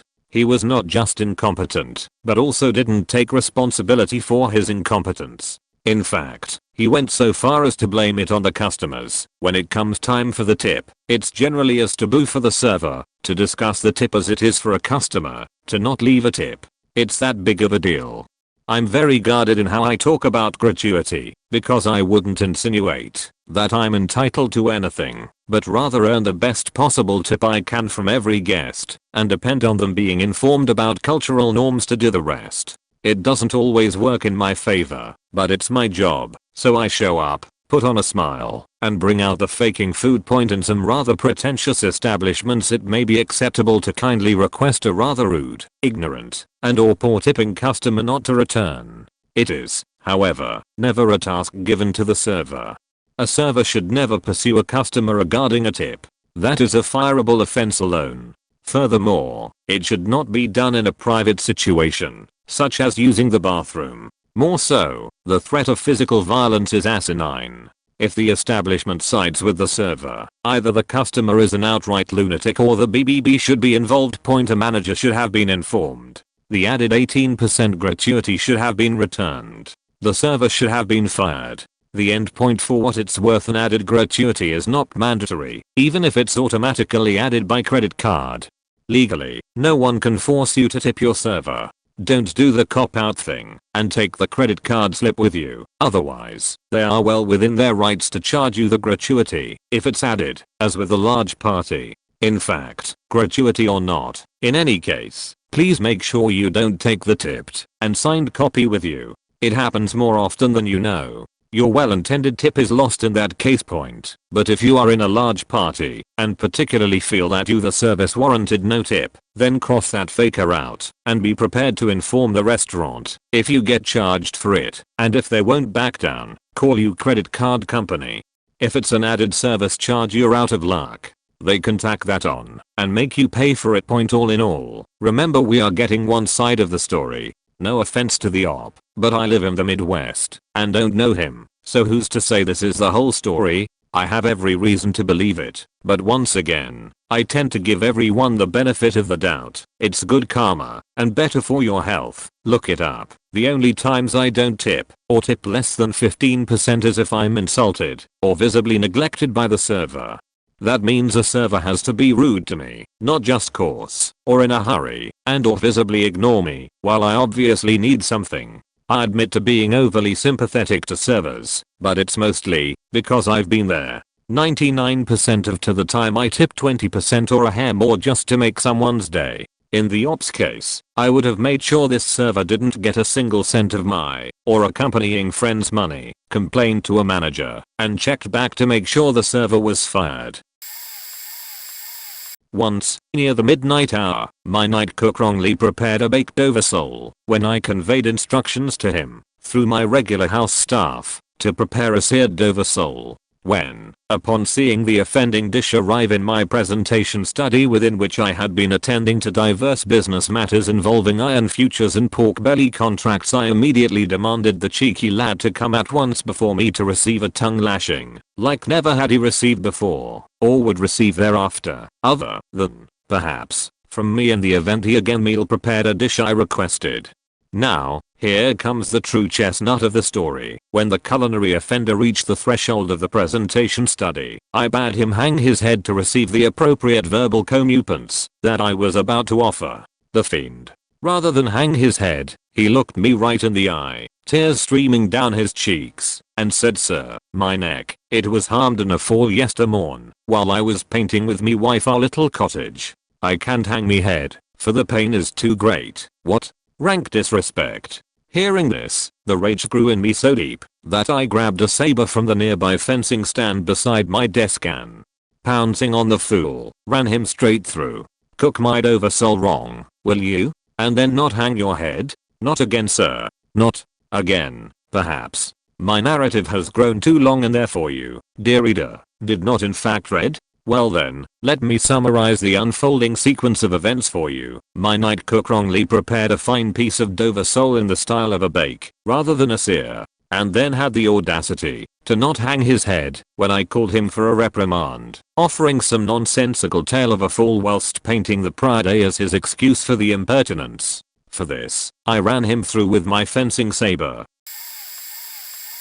I know this will get buried, and sorry for the wall of text, but a month or so ago my boyfriend was called to the bar. Aka became an officially unemployed lawyer, and my family and his family went out for a celebratory dinner. The restaurant was a tired, typical everything sorta place, which I did not choose, because I'm a persnickety food snob and I would have chosen something with better Chow reviews. Meal starts fine, orders are placed. Many people in our party of 8 order steaks and request them medium rare when asked by the server how they should be cooked.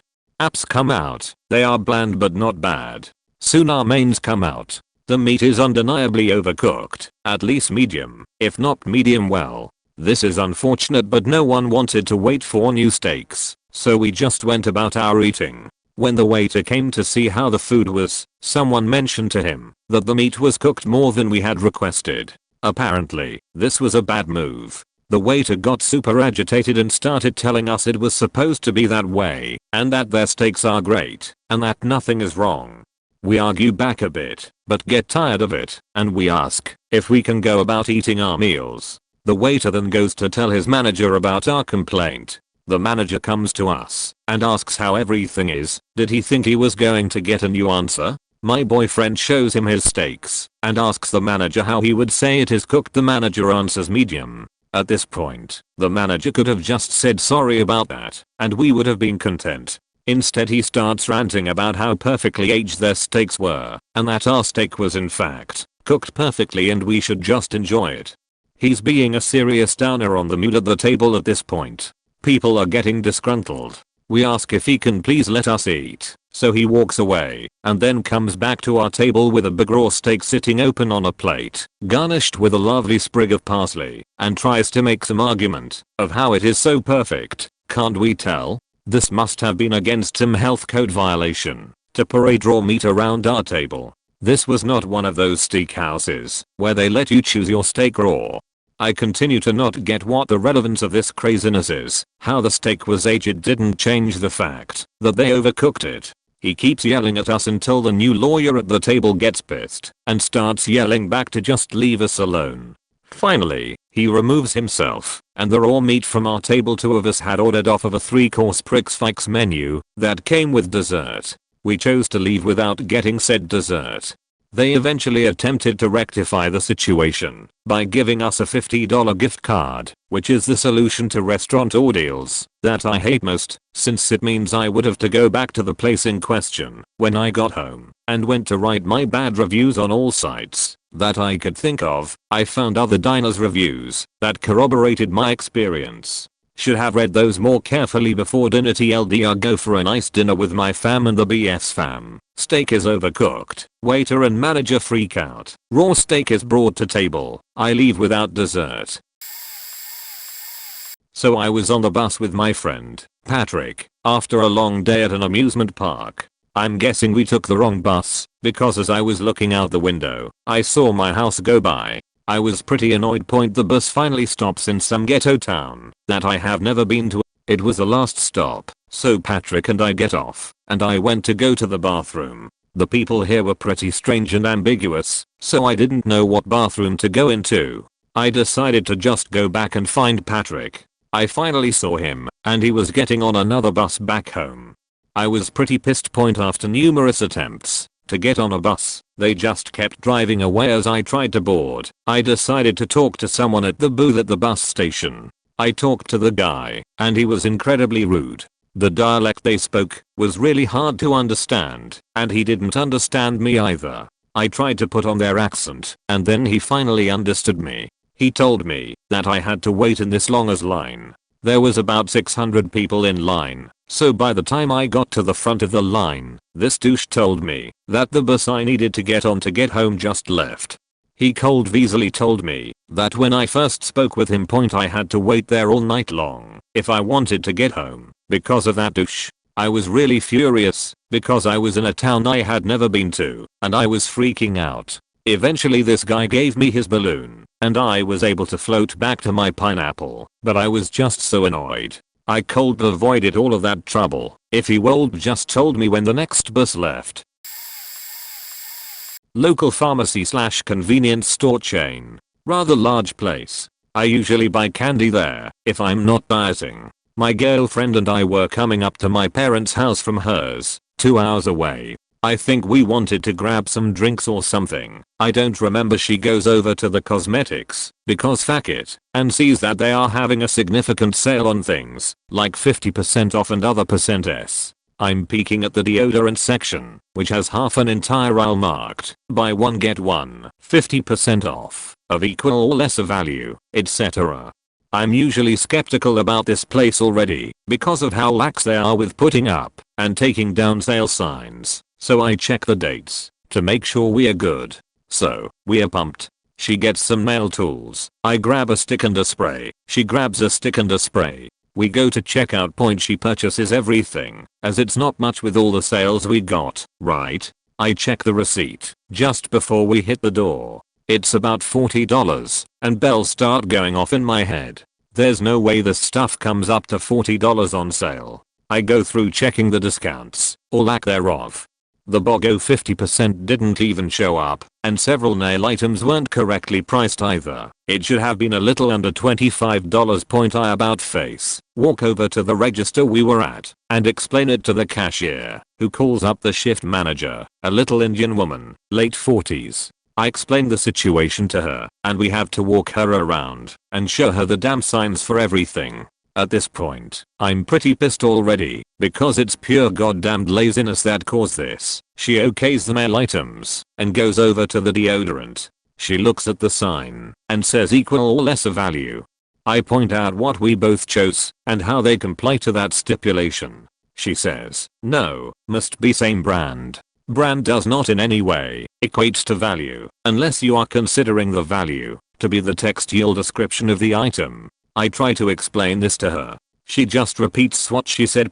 By now, girlfriend is in whatever mode. She's normally very patient and grabs 2 Dove products while I grab 2 Old Spice products, and we go through everything at the register to make sure we only get what we want. The woman now has to create a refund, and she continues mumbling on about things.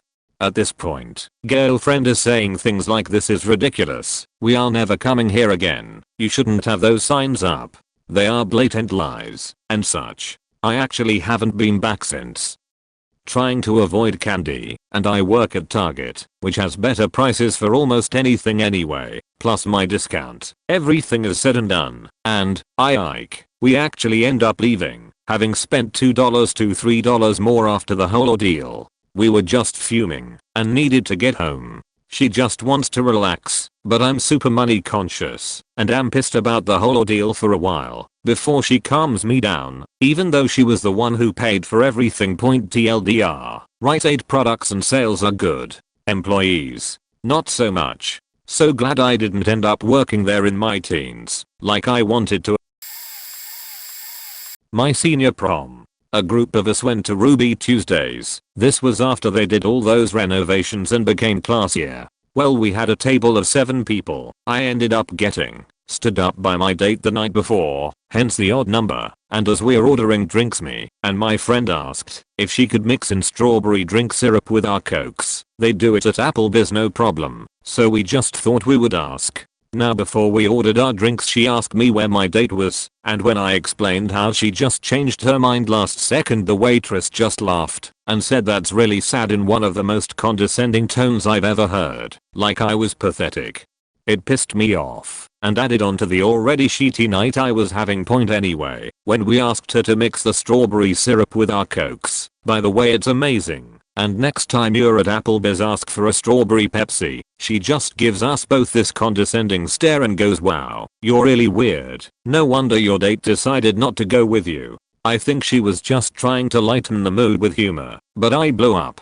It was already embarrassing enough being there, and I didn't need the goddamn waitress giving me shit, so I turn and look up at her and go, yeah, I'm weird. But you know what you are? What? A dumb bitch not getting a tip. The expression on her face after that exchange was priceless and will remain with me forever.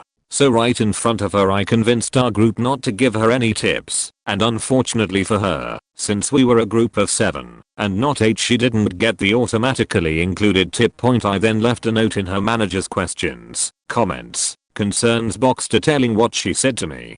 I got a call from the manager the next day asking me for forgiveness for what she said, and I got a $25 gift card to Ruby Tuesdays, and she got demoted to kitchen staff. Prom also wasn't that bad, because I went home with this douche in my class's date. So, all in all, not a terrible night. TLDR, beach waitress got what she deserved. I got a gift card and got to have sex with this guy who I hate's prom date. Win/win/win.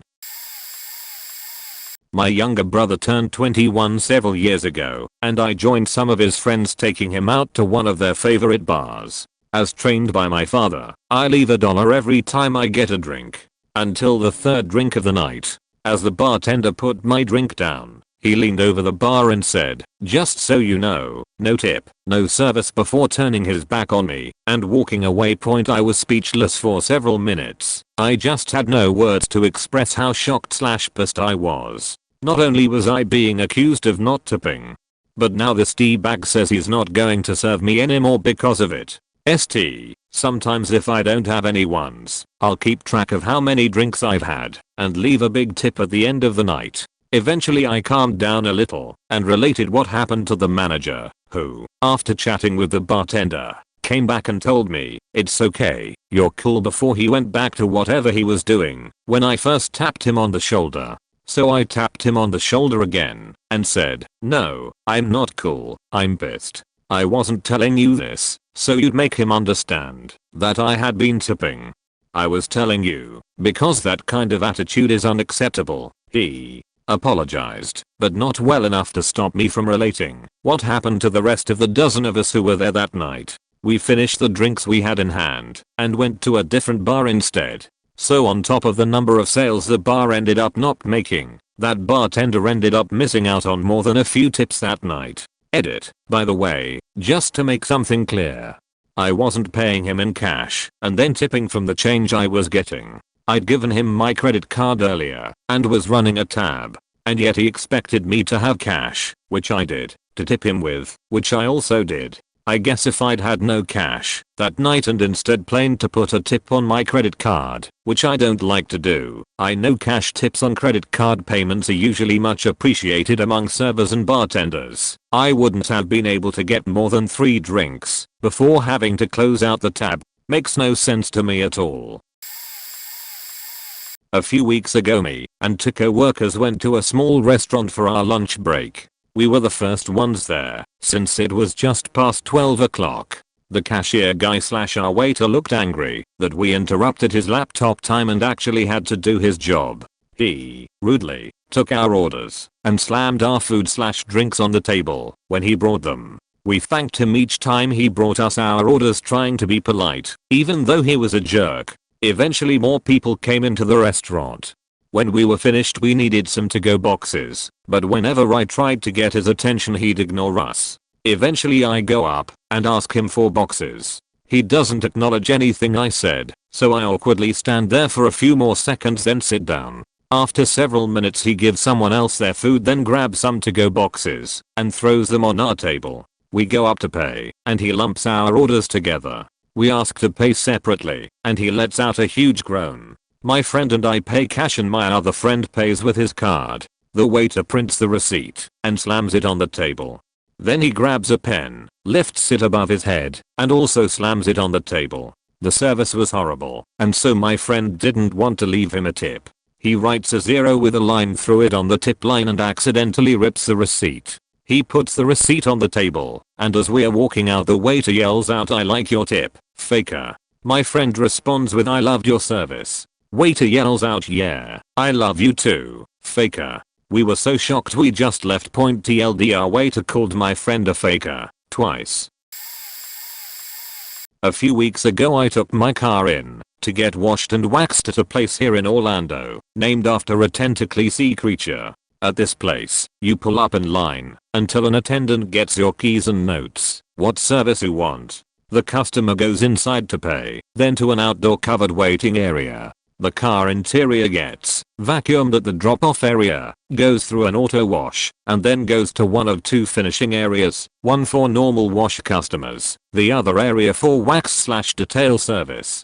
The attendant who took my car acted friendly and chatted me up about how he was going to take his kids to Disney that weekend, so he was going to take care of me. I understood that he was angling for a tip, but he was being halfway circumspect about it, so I didn't think much of it. The wax/detail service bay is separated from the customer waiting porch by a short wall, so he was making small talk about my car as he was finishing up. The exit to the waiting area has a clear plastic box with a slot in the top and was filled with bills. Naturally, I thought that it was for tips. When my attendant told me I was all set, I walked up to the box, put in my tip, and walked around to get my keys from him. As I approached, he said that he saw me put the money in the box, but that the box was for tips for the other service area, not for his detailing area, and that he lost out on what I put in there. His friendly manner disappeared completely. I apologized and tried to explain that I thought the box was for tips and that the employees had their own way to split it up, but he didn't seem to care for my explanation. After that I just got my keys from him and drove off. I don't think the attitude at the end was called for. If there's a box for tips at the exit of a customer waiting area, then people are going to put tips in there. If the box is only intended to be for one service area and not the other, a sign would have been helpful. This place has been in business for 50 years, and in all that time, it never occurred to them that a customer shouldn't be expected to know when not to use the tip box. I went out for my girlfriend's brother-in-law's birthday and had a decent time. I was under the grasp of a terrible cold, so I probably shouldn't have been out in the first place, but I trudged along anyway. I had a $12 small breast of chicken, which was about the only thing on the menu that I could stomach. Most people around us were satisfied with their dishes, although I was hoping at the most for sustenance. The trouble came when they brought us the check. The waiter said that they could not split the $500 receipt and that we would each have to write down on the back of the receipt every dish, roll, cocktail, drink, and entree that we had ordered and the price. At that point, he would tally the totals, ring the cards, and bring them back to us. Besides the poor lighting, which isn't conducive to the freaking novel that the idiot waiter expected us to scribble on the back of our receipt, the line items on the ticket were mostly abbreviated, confusingly numbered, and completely inconvenient.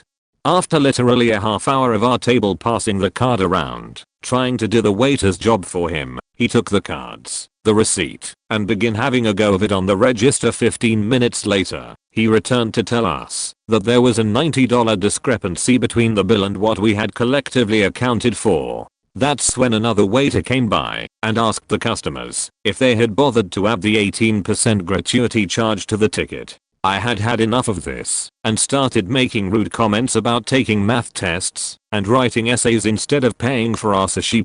Between the time it took to bring us the check, expect us to split it ourselves, calculate the gratuity, which eventually ended up being paid by my girlfriend's sister herself, out of frustrating with the clueless staff, and leave, it added an hour to an already excruciating experience. All hyperbole aside, this may have been one of the worst experiences I've ever had at any restaurant, sushi or not. The funniest moment of the night was when the waiter explained that they used to split checks beforehand, but that it always caused problems. Glad they solved them, I guess. Sort of relevant story. A few years ago, while traveling, my girlfriend and I decided to visit New York on our way back to Britain. We were flying back from Melbourne and had the journey from hell. 10-hour delay followed by 14 hours flight, 6 hours stopover, then 7-hour flight. We landed in the morning and decided to ride the jet lag out till evening. We decide to go out for a meal in the early evening, by which time we are both spaced out. I'm struggling to remember the year, who the president is, and are those my feet. Being British, I wasn't that clear on the tipping etiquette. Yes, I should have read up more, and my jet lag was rendering most brain functions void, but I had hoped, naively, that the staff might help me on this front and I'd be able to wing it, like I had for the previous 8 months traveling. Anyways, we stumble through the meal, and come to pay. I leave a tip, a fairly healthy one I thought, and get set to leave. Waitress then comes over and proceeds to address me loudly, like I'm some sort of alabaster retard in front of everyone else for being a cheapskate. Without a word, I take out the presumed difference from wallet and leave it on the table, and then walk out. I'd like to say I had some witty Roger Moore-esque comeback or aside, but I didn't. I went and bought a sheet load of M&Ms and fell asleep partially clothed for 12 hours on the hotel bed. TLDR, boring story about a jet-lagged Brit who should probably have gone to sleep rather than taking on the service industry.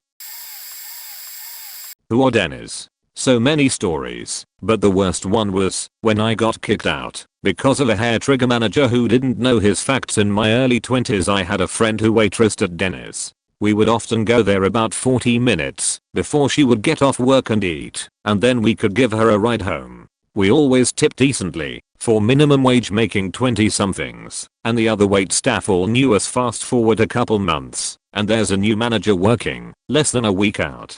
He had been trained at another restaurant, then sent to our local one, and this is the first night he'd worked a graveyard shift. We are sitting in our back usual booth and there was a huge, white trash family that came in around 1 AM. Yes, 1 AM, and they've got 3 kids under 12 with them, and they're ordering food. They're directly across from our booth. We had just finished eating, and I was worn out from working that day, so I started out by laying my head on my friend's shoulder, and then just saying "fuck it," and laid down on his leg. We only had a few more minutes until our friend got off work, and then we could go.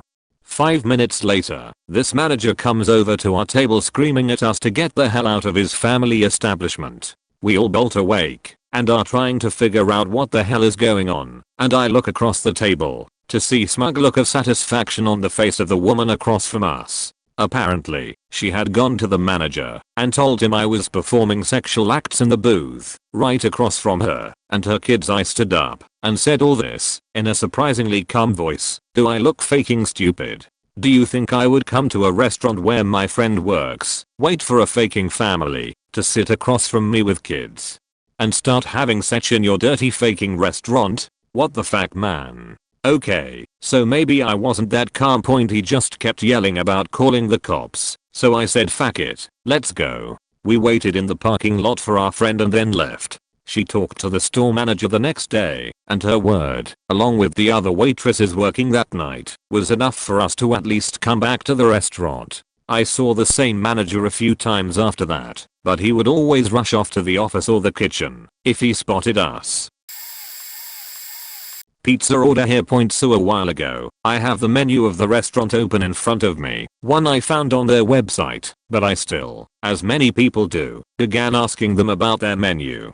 This really beachy woman answers the phone and starts explaining the menu to me, like it's my fault I don't know what's on the menu. My friend suggested the pizza place, so I decided to just go with it. Maybe their pizza is delish. In a ho, lady explains that the order is for $12. And with all the toppings and dippings it's 16. I think meh, that's alright, and hang up. Wait, I'm at work, I need it delivered, I think to myself, so I promptly call back. A man answers the phone this time and I tell him that I need the order I just made delivered. He tells me it's going to be $18, and my friend tells me that the original order I made from their online menu is a delivery order, and so the whole order should be $12 without toppings and dipping. So I confront him, and the line goes dead for a bit, and the lady comes back on. In the middle of me helloing, she interrupts and says what? I tell her I'm calling back because of the order I made and wanted delivered. She legitimately starts screaming at me and vulgarly explaining the order. I just hang up and tell my friend that the lady was a moron. He calls them this time and gets the order right. The pizza was freaking amazing. If you're in Mississauga and you want pizza, use these guys' dicks on the phone, but not with the pizza. Edit. Manny's Pizza and Wings is the name. I'm not sure if this counts, because I had not summoned their services, but whatever, it was about 7 PM, and I was driving on the freeway, my best friend in the passenger seat. I was in the left lane, no traffic, aside from maybe 4 to 5 other cars within a quarter of a mile, doing about 75 in a 65. All of a sudden, this van comes speeding up behind me. I didn't want to get over in case he went to pass me on the right, but there were no cars next to me. I sped up to about 85 to get a safe distance away before getting over in the van. Are 2 guys and they are tailing me extremely closely and laughing their ass off. So I hurry up and get over. The guy driving Gets to where his passenger window is lined up with mine, flips me off, while his friend laughs. At this point I realize it is a company van for a steam cleaning company. He slams on his brakes and gets behind me again, speeding back up to my tail. At this point I'm livid and scared. I got over again, and they were intentionally swerving back and forth as they approached my window again, laughing and flipping me off, wearing company shirts. My passenger pulled out her phone and took down the company's name, the license plate, and the time. We pulled over, and I called the main office, leaving the VP a professional and calm, but stern, voicemail of the company, all the details, what the plate number was, the time and freeway we were on, the approximate distance we had driven, being harassed by them, and what the men looked like, as well as my expression of how their company's image has been ruined for me, and I would expect this matter be taken care of immediately. Fakers better have been fired. That sheet was insane. TLDR, I was almost ran off the road by two assholes in a company van. A friend from out of town wanted to go out for her birthday. We made a reservation for our group of 10 people. There were some minor glitches with dinner. For example, the server forgot to place my wife's order, so she had to eat after everyone else had finished. Then the server dropped off the check within 2 minutes of a fresh round of drink orders because she wanted to go home. She then proceeded to come back to the table another 3 times within 5 minutes, until she finally told us we had to pay immediately because her shift was about to end. The end result was that we only left her a tip, which came out to a tad over 13%. Not the worst or best tip in the world, but what we felt was adequate for the level of service and rush to get us out the door. The manager, who also turned out to be the owner, came over and asked us why we shortchanged the waitress. We explained the situation and why we felt the tip was an adequate gratuity for our rushed and mishandled dinner. I even offered to put another $10 on my credit card and tried to hand it to him, which he shoved back at me. He then proceeded to clear off our tables and actually picked them up and carried them away. Keep in mind that all of the other tables in the restaurant still had people drinking and eating at them. So as we sat at our now tableless seating area, a few from the group tried to order some shots at the bar. The bartender, however, told them that the manager told her she wasn't allowed to serve them. TLDR, the owner of the restaurant picked up our table and carried it away while we were still sitting at it. My friend won tickets to a comedy show, The Funny Bone, off the radio because they were having a contest if you could outjoke the Mexican comedian. His joke that won it was, "What is the last thing Jesus told the Mexicans before he died? Don't do anything until I get back." We get there a little early, take a patron shot with a cute Asian girl and her friend, and then drink a beer. Everyone lines up and walks into the venue, us with beers in hand and talking, walk right in thinking that's what everyone else is doing too. We sit down at a table, but then see the girls across from us, so my friend asks a nearby bouncer if we can move. He goes off on my friend, telling him that we didn't even hand our stub to the door guy, and says no, we can't move. My friend asks him again, politely apologizing for not knowing we needed to do that. The bouncer gets in his face. My friend tells him to get his little dick off his knee, and then it went downhill from there. He throws us out before the comedy show even starts, causing a huge scene and 200 people staring at us. Pretty entertaining though, and my friend called the radio show the next day and got to tell them what happened on air. TLDR, went to a comedy show with a friend, took a shot of Patron, and drank a beer with 2 cute girls, then went in to watch the show. We sit at a random table, then want to move to where they're sitting. Bouncer starts a fight with my friend and gets us kicked out for pretty much no reason.